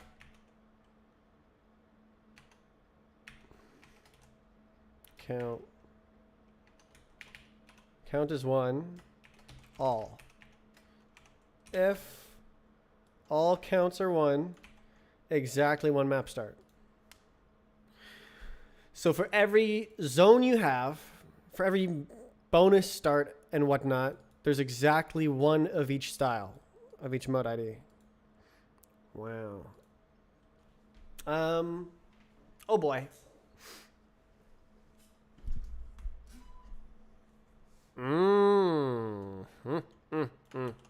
Oh. Okay, so. Okay, we need. Yeah. Okay, so there's a problem here. Get mode ID main is equals some 1. So that you have to have a start zone in the main mode, and all of your other ones also have to be 1. And then for this one,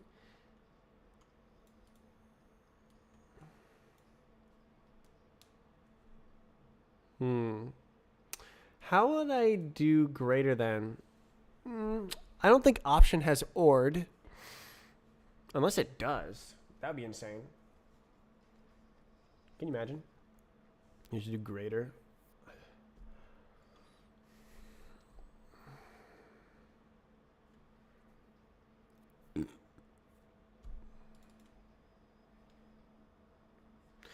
I guess I could do map or that would work.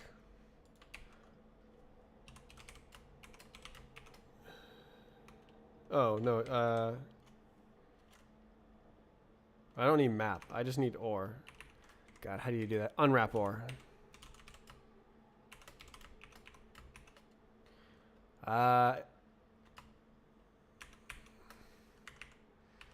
So more than 0.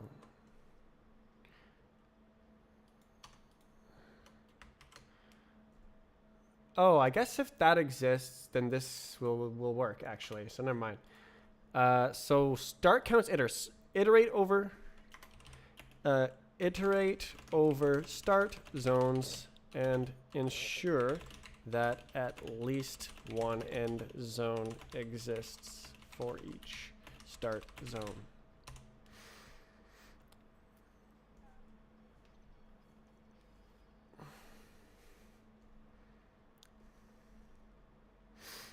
No way.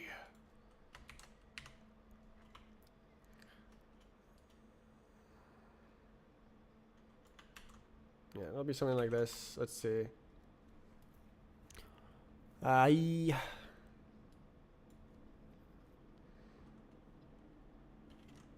Yeah, mode ID.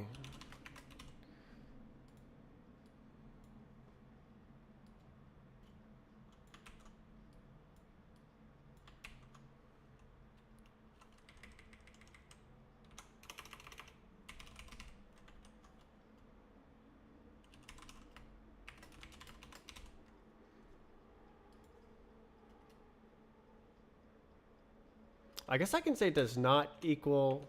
No, I can't actually. Well, actually, if it's does not equal none.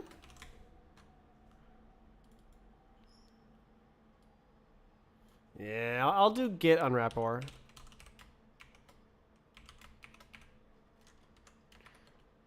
Is greater than 0.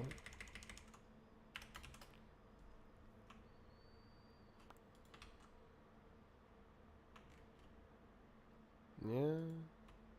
Why does it work in the frickin' regex though? Oh, well, no, like what? Blah, blah, blah, blah.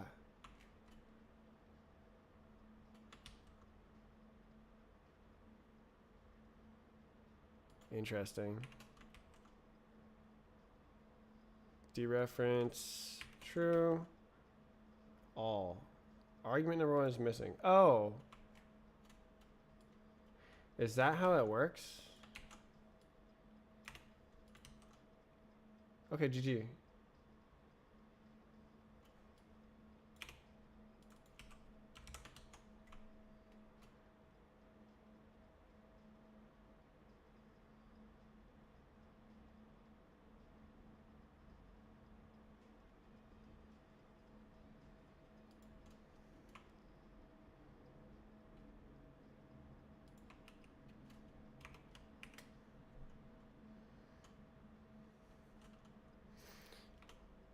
Get. Can I do as deref? Deref.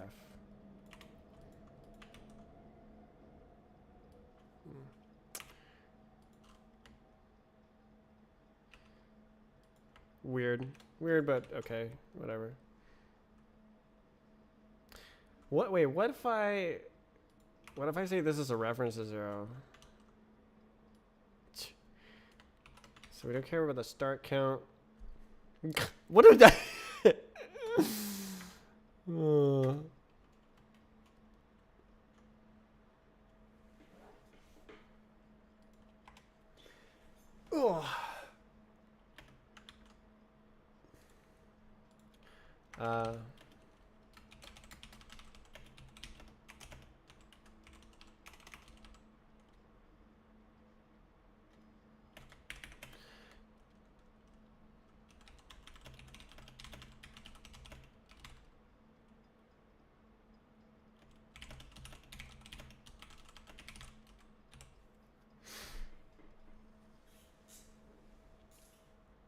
Okay.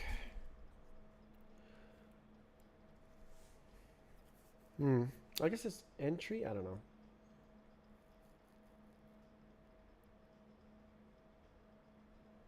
Get a reference to a whatever. Oh, I know how to do it. Copied. So easy. I'm a gamer.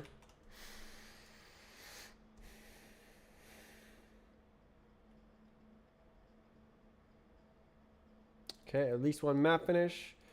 Gobbledygook. Okay, spawn 1 exists. That's going to be the same as this check. Spawn counts. Um, 0 spawn 1 is equal to 1. So you must have spawn 1. Should I, like...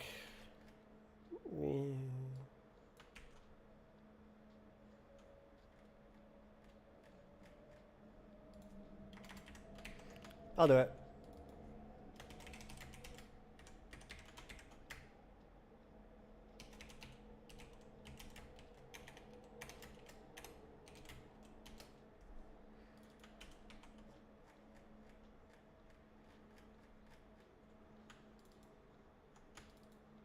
Ah.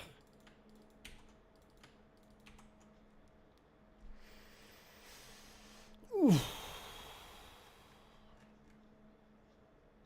Parse.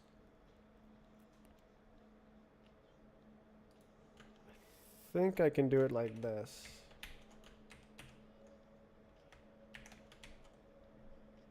Okay. And then I can do...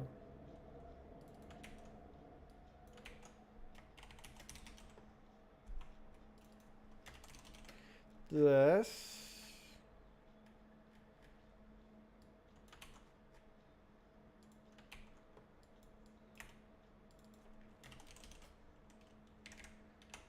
Should be spawn 1.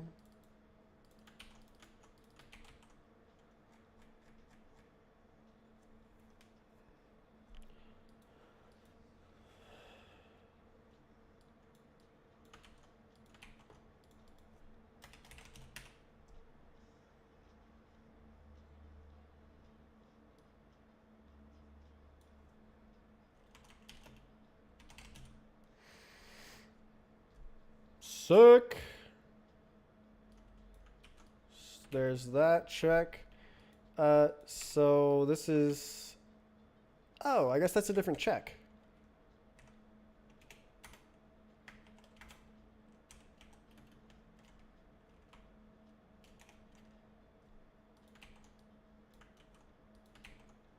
GG, okay.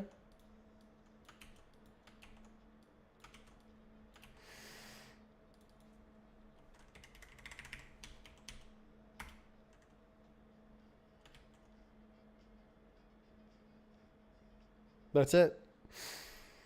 That was pretty crazy.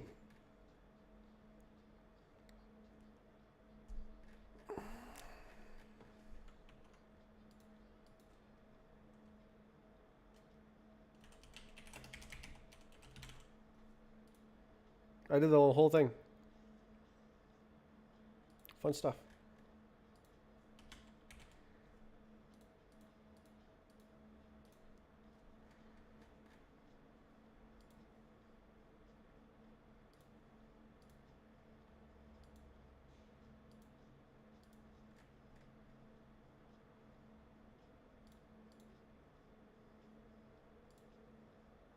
I don't want to lose any of this.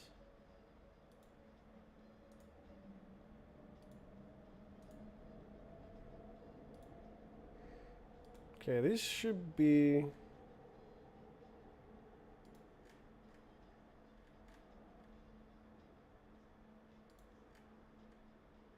the same.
Blah.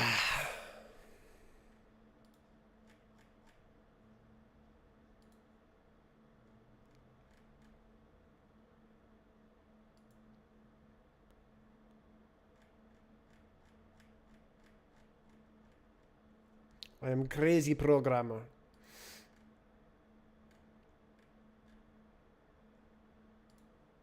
That was fun. Not gonna lie, that was fun. I was in the zone.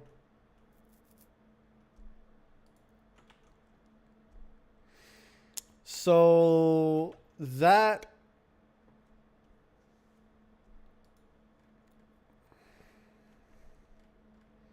is a function.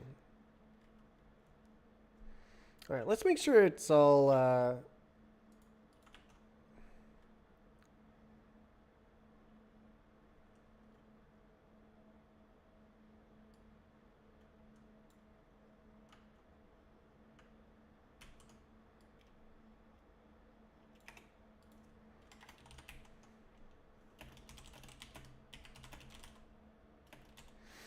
so I could also I could also guarantee that there's no dangling map finishes, as in there's no finish zones that don't correspond to any start zones.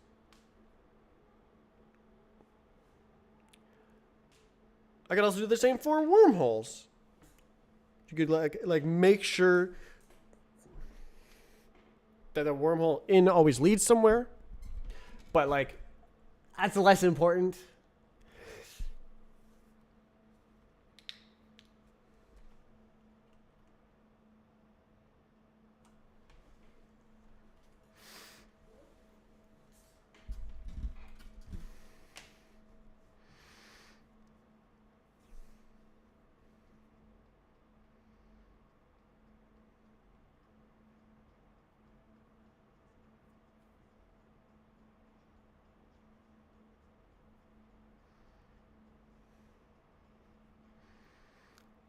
You know what? I want to do this like this.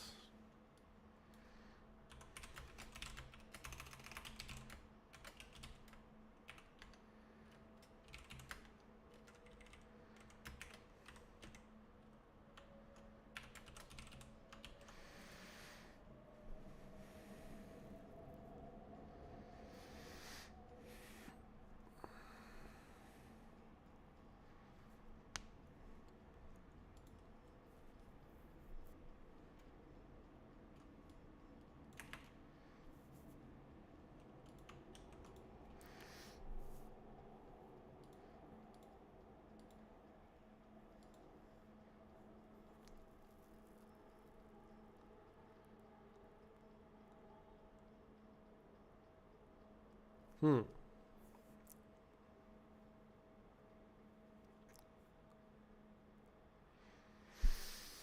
Hmm. Hmm.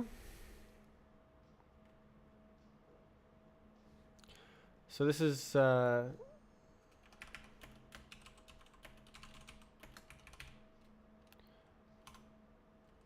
count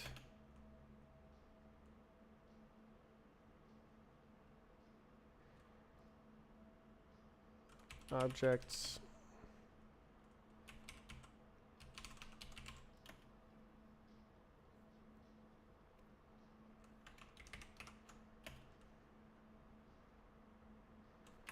I guess count objects is good.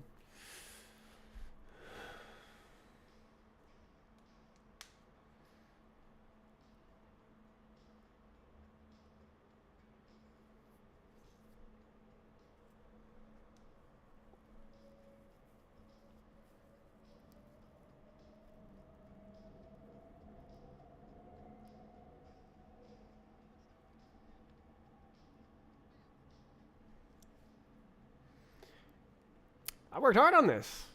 It's brilliant. Got the fastest algorithms.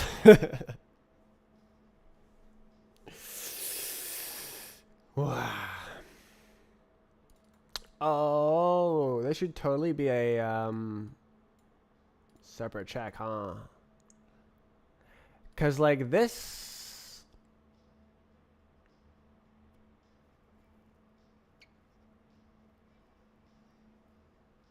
Yeah, so we can actually pull this out into a function. Actually, this is infallible, isn't it? Let's do it. Public function check. DOM.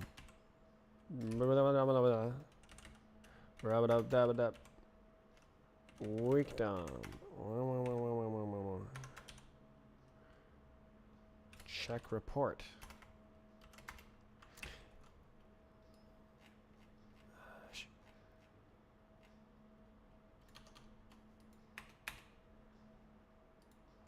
It's infallible. Whew.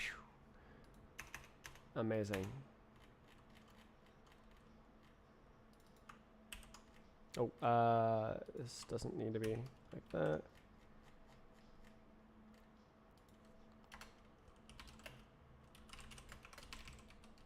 Repost.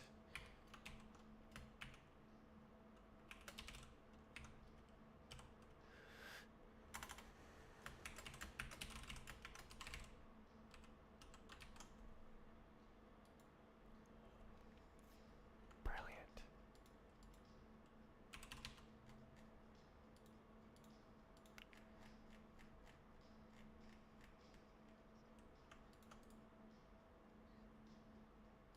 So I am going to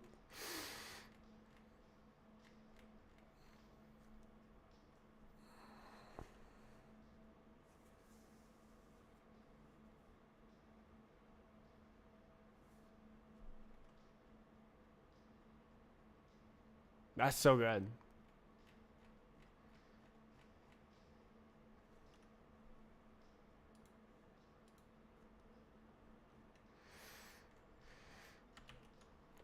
So now I can reuse the function as well. So if I've already decoded the DOM in the validator, I can make sure there as well. So I check it, has to pass all the checks. Hell yeah.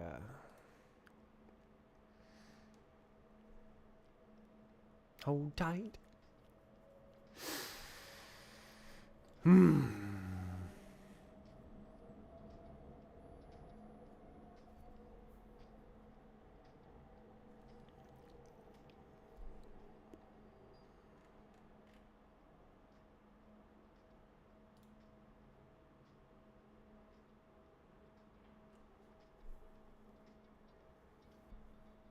Oh, I see. They're not empty. I guess I can do that.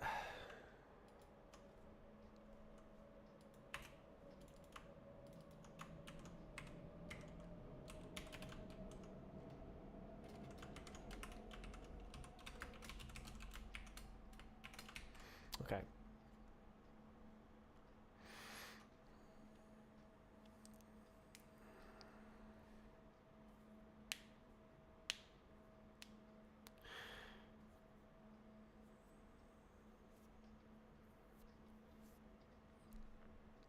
Nice.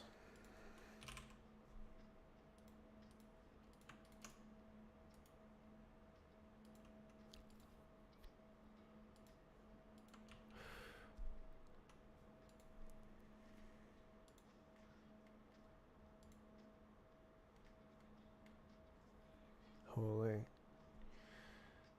Monostructs have JSON tags for setting key names. JSON tags.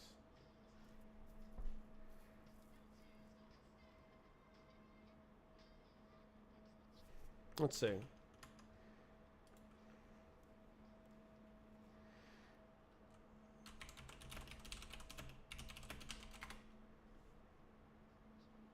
Well known.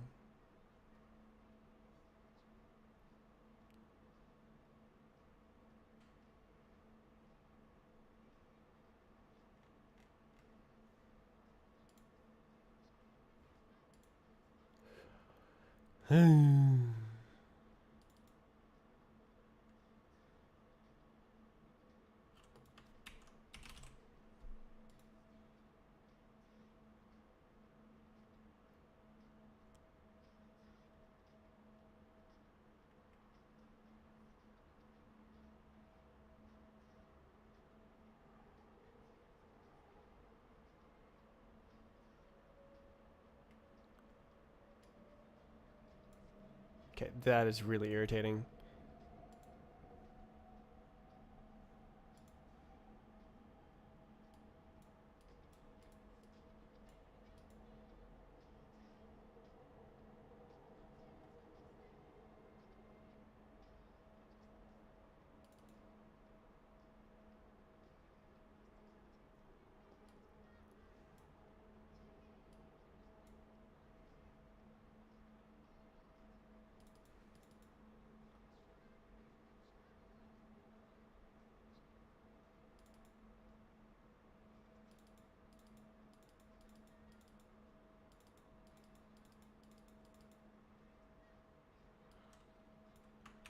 Omit empty. I see. This feeling stay.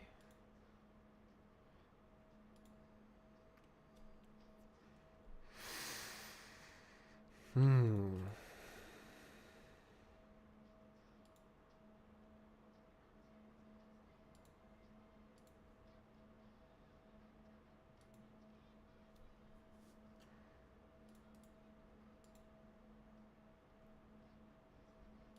What's with the audio?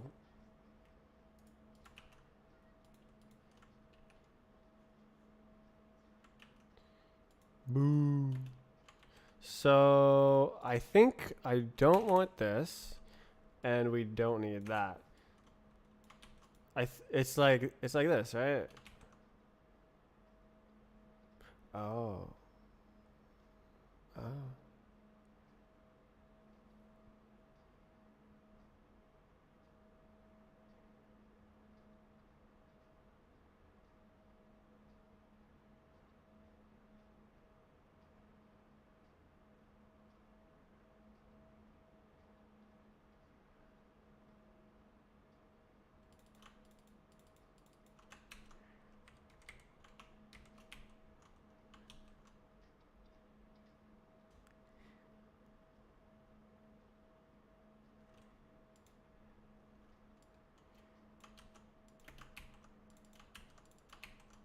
Why do you have to do this?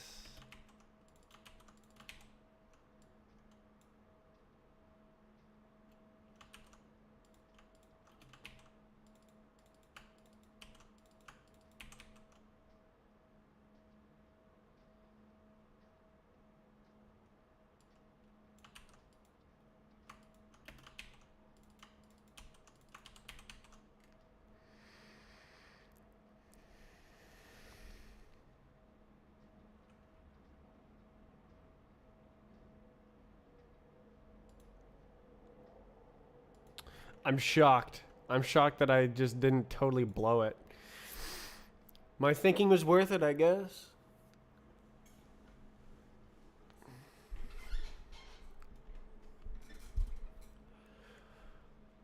Whew.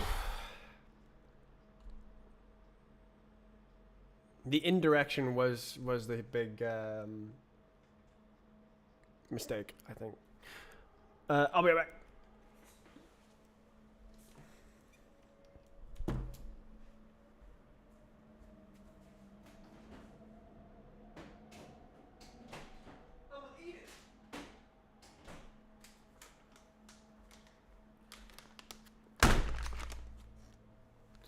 Africa.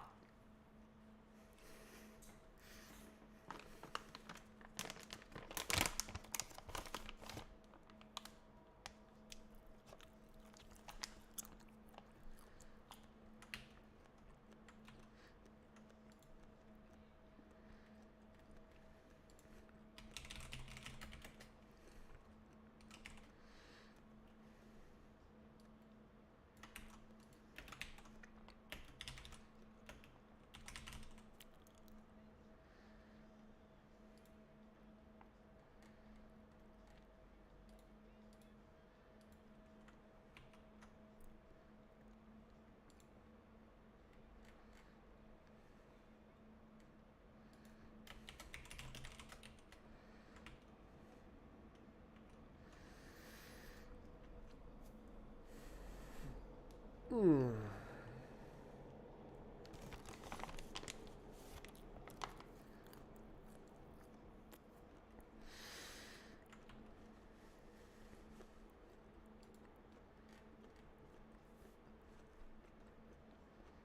This is awesome.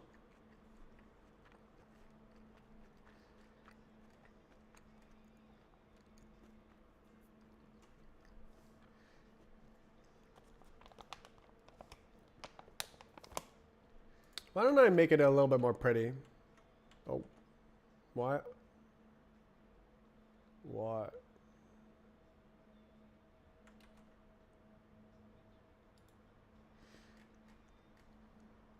Oh, we can't find it. I see.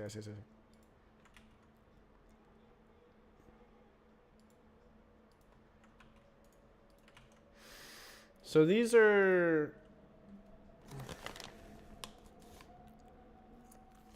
unused.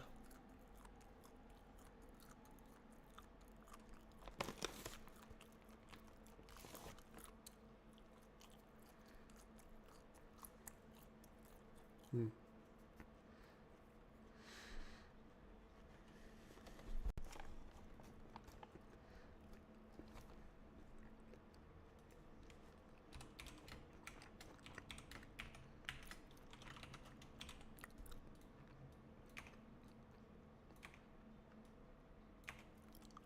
I'm just gonna like clean it up, make it a little bit smaller here.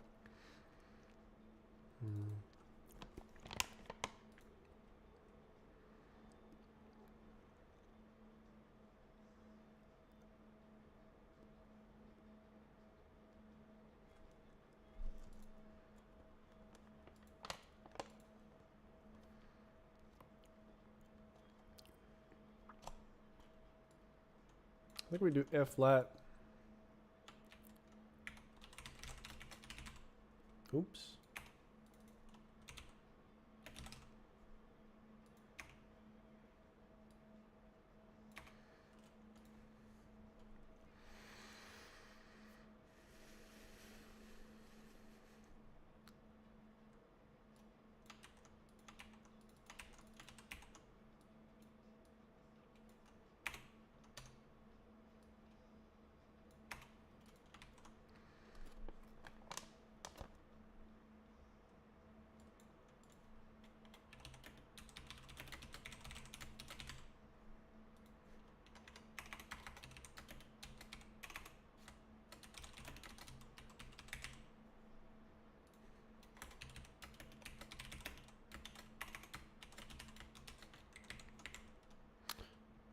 Wow.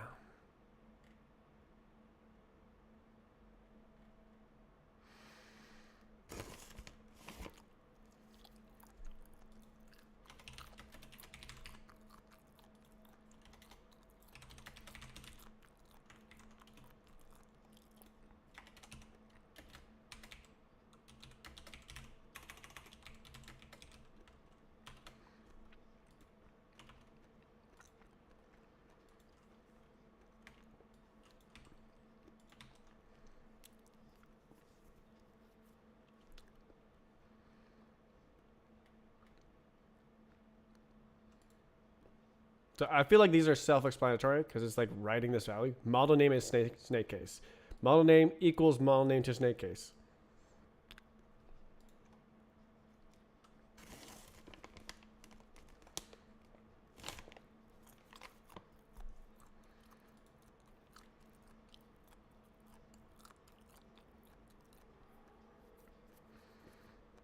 I could omit this. Make it a default.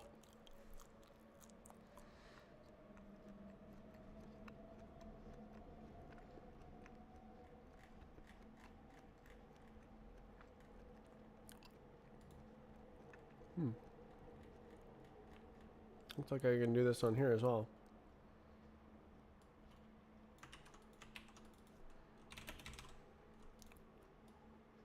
That's nice. That takes off an entire tab.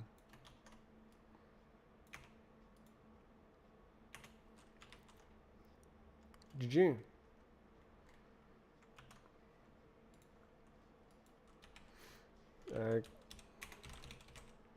Just little cleanups.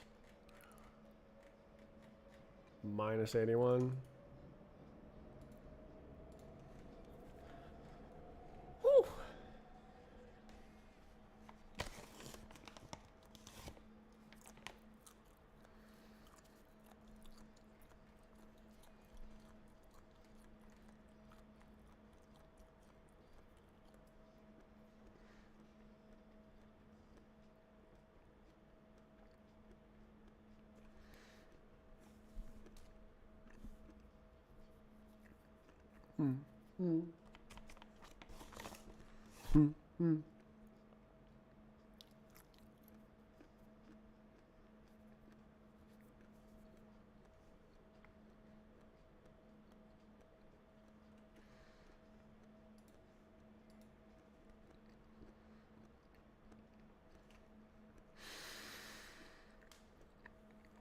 Great.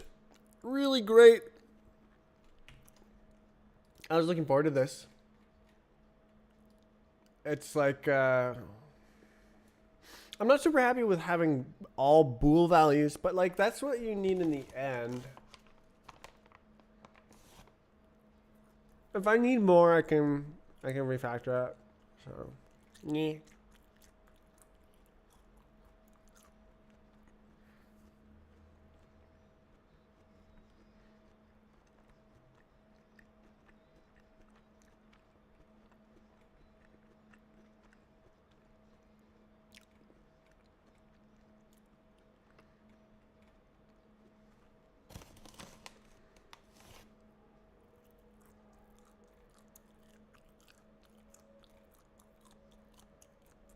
Hmm.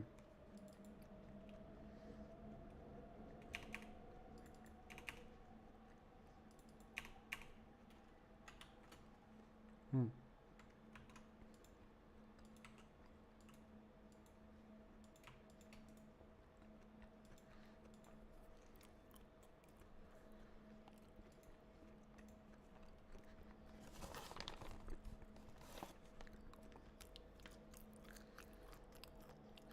I did 2 things today. I'm getting better at that. Still kind of hard, but I can get over the feeling of like, oh, I'm done. I did it today, and keep working.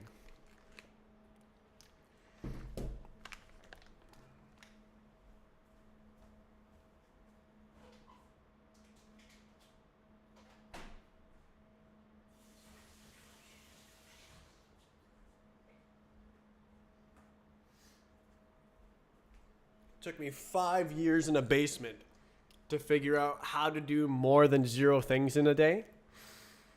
And another 5 years of solid work to figure out how to do more than 1 thing in a day. Habits are hard. Apricot? Yes.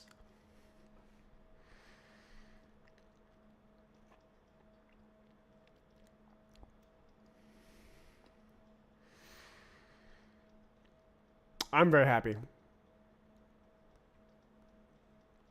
I did something important that needs to get done right now, and it is done. And then I did something for later that will be very handy. I could probably implement the front end for that if people are okay with it looking awful.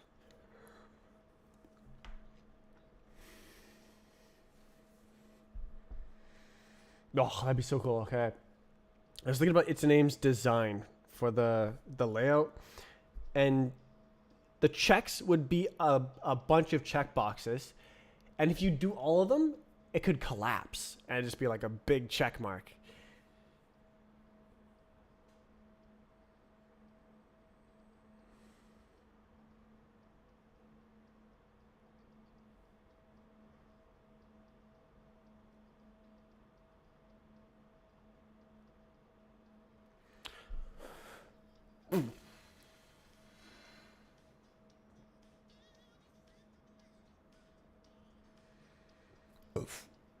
Hmm.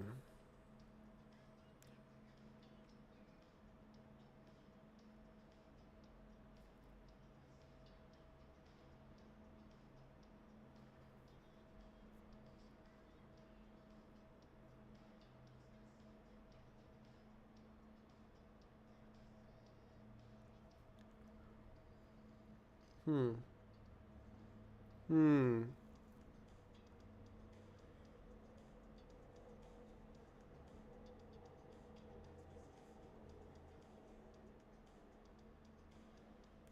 I'm thinking about like if you click a button to recheck it, how does it prevent you from spamming that?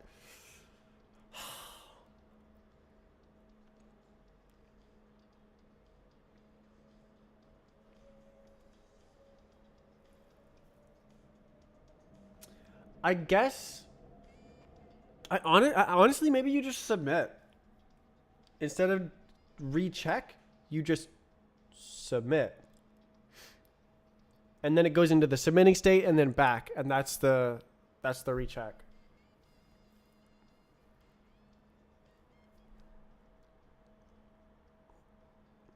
So like it'll have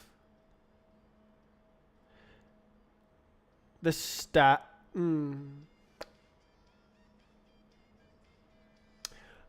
Maybe I should display the status when it says changes requested. So it'd have these values of like, oh, do you have exactly one root? Is your blah blah blah? Is it display name creator blah blah blah? And they'd be checkboxes.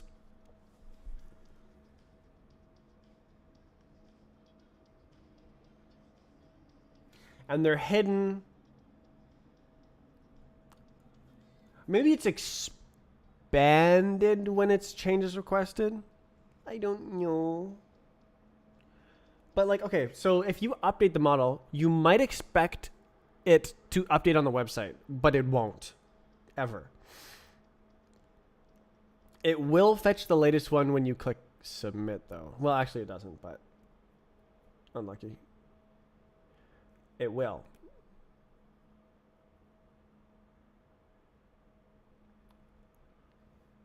This was what I needed to implement that.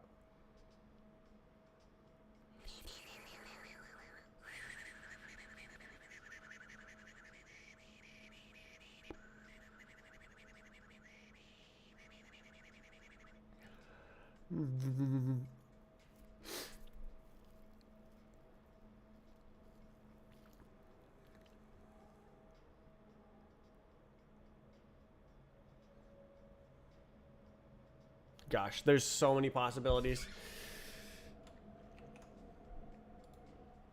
I think we're done here. I did 2 things today. Twice. I did 3 things actually. I messed up the status IDs. Good. Well, potentially we try to roll it out soon.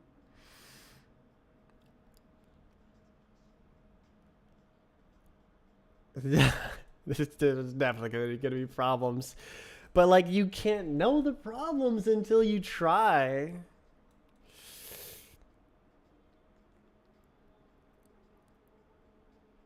And like it's like useful now. I implemented the audit log. Yeah.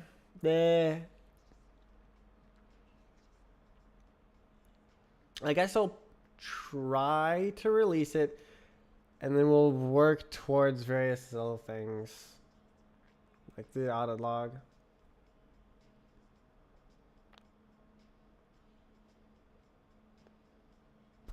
I could even like implement the audit log open API today. What's up? I made a website.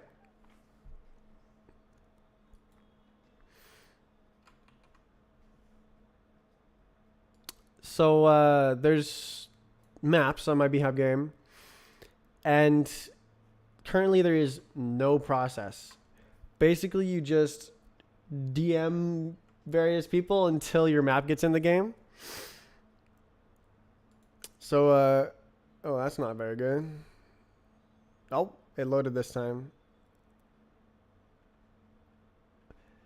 A lot of the thumbnails are missing. So these are like new maps that want to be added to the game. So they have a little thumbnail. This was a Unicode test to see if it broke anything.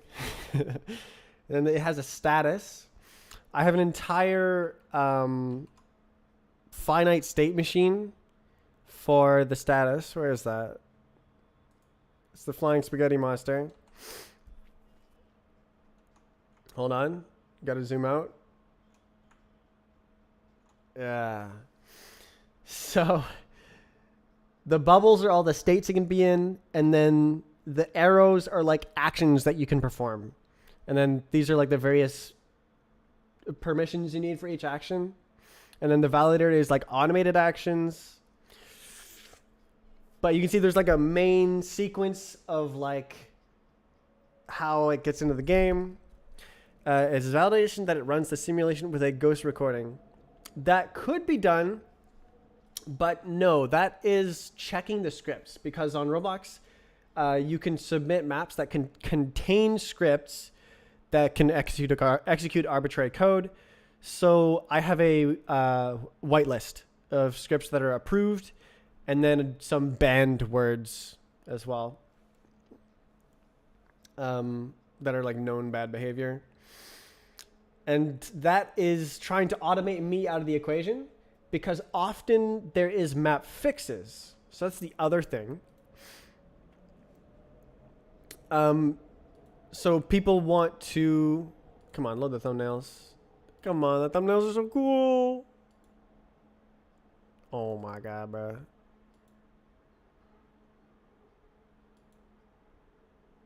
All right, there's supposed to be 2 thumbnails, but yeah, the idea is that there's like some problem with the map and someone submits a fix for the map, but now I have to go through all the scripts in the map to make sure there's no malicious scripts. But what if I could automate it? So I already had tools to do this, but now there's a website with a button that just does it. So I made this in December. It took about a month. And there was legal documents for a website for like privacy policy and terms and conditions. So here's the sort of front page. This is the submission and maybe browse maps section, but like, bruh, yeah, those took 3 months to get those. So this is sort of a roadmap of things I want to make for the Roblox game. But also it's useful for the Strafe client outside of Roblox, because like I'm learning about databases and I'm learning about web tools and I'm learning this and that. So I'm always thinking about how to maximize everything, not just the current project. So yeah, look, so you click submit. So this is my map submission. I'm trying to fix this map with this map, which doesn't make any sense. That should be the same map. And then once I'm ready, I click submit, and then now it's submitted, and then the map counselor reviews my submission, and then they go through this process, accept it, blah, blah, blah, blah. How do you like web tools so far? Terrible, terrible. I'm using Golang for the backend, and I'm using Rust for the map validation. I think I would prefer to use Rust for everything, including the front end, but alas, it's not really there. The mature tooling is Golang and JavaScript. I am terrible at front end. Look at this. Look at this. This is my webpage. I made this webpage. It used to look worse. I ran it through AI. Golang gives you okay error instead of either. Yeah, it's both. So it doesn't actually correctly represent the data, which drives me insane. So there's like, if I go to here, oh, it's audit. No, it's operations. Count. Yeah, so no, it is here. Count. Oh. Okay, list with, was it list with count? Yeah. So you return 0 nil error. But there's just default values everywhere. It's a minefield. But it does, like, you do it does check if you check the error, so there is that.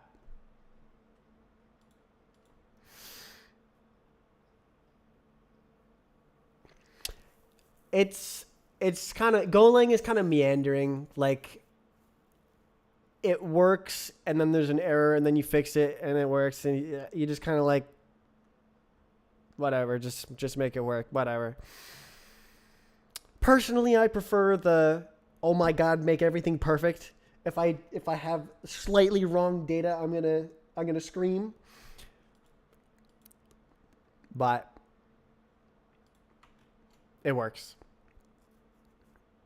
Holy Trinity of Sentinel values. Yeah. Sentinel values, because we're not using Rust.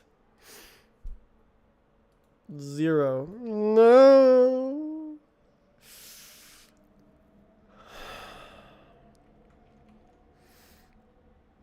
But yeah, there's an entire pipeline of stuff. So like, Adventure v2, submit a map fix for this map, and then I could grab some kind of map that's in my inventory on Roblox. Roblox takes forever to navigate. All right, how about that one where we'll replace this map with that map, which doesn't make sense. So we're submitting a map fix for this map. Submit a map fix. This is my map fix. Submit. Okay, submission created. View. There it is. This map fix is this map. Target being done is this. And I submit it. And then the map council will accept the fix. It'll get validated by a validator. And then they can upload it to Roblox. And then the map is fixed. Just by clicking buttons. Amazing. Very happy about this. And I think I can like deploy it this week. This is the staging version. So it only affects the staging places. It's all testing and stuff. But like, we've done lots of debugging over the past 3 weeks. I actually beat all my records of like how much work I've been doing. So this week I had like 80 contributions per day. It was my best week the entire year. Doing lots of work. How did you learn to code? I tried really hard. If the map council doesn't grant an ambitious mapper the rank of master, kills the younglings. What? Are you saying the accept reject process?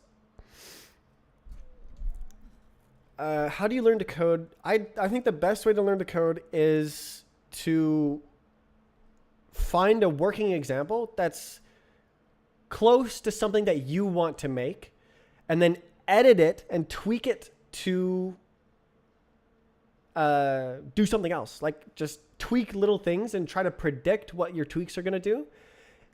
And the benefit of that is that if you break it, you can always go back to a working version.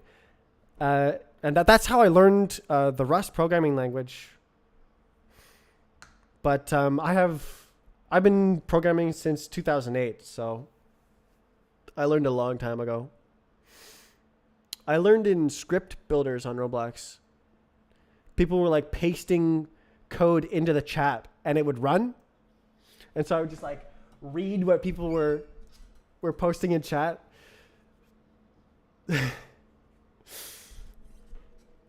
Star Wars reference? Yes.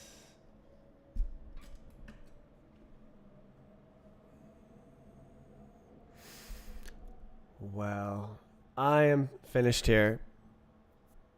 I've been streaming 7 hours. I did 2 things today. Usually I can only get 1 thing done a day, but today, 2 things. Incredible.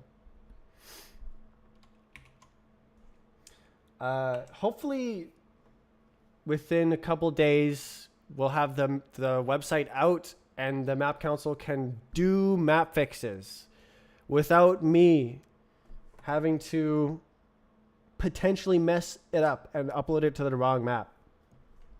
That would be amazing. Yeah. Okay, well, I'll be back tomorrow and do some more work. So long.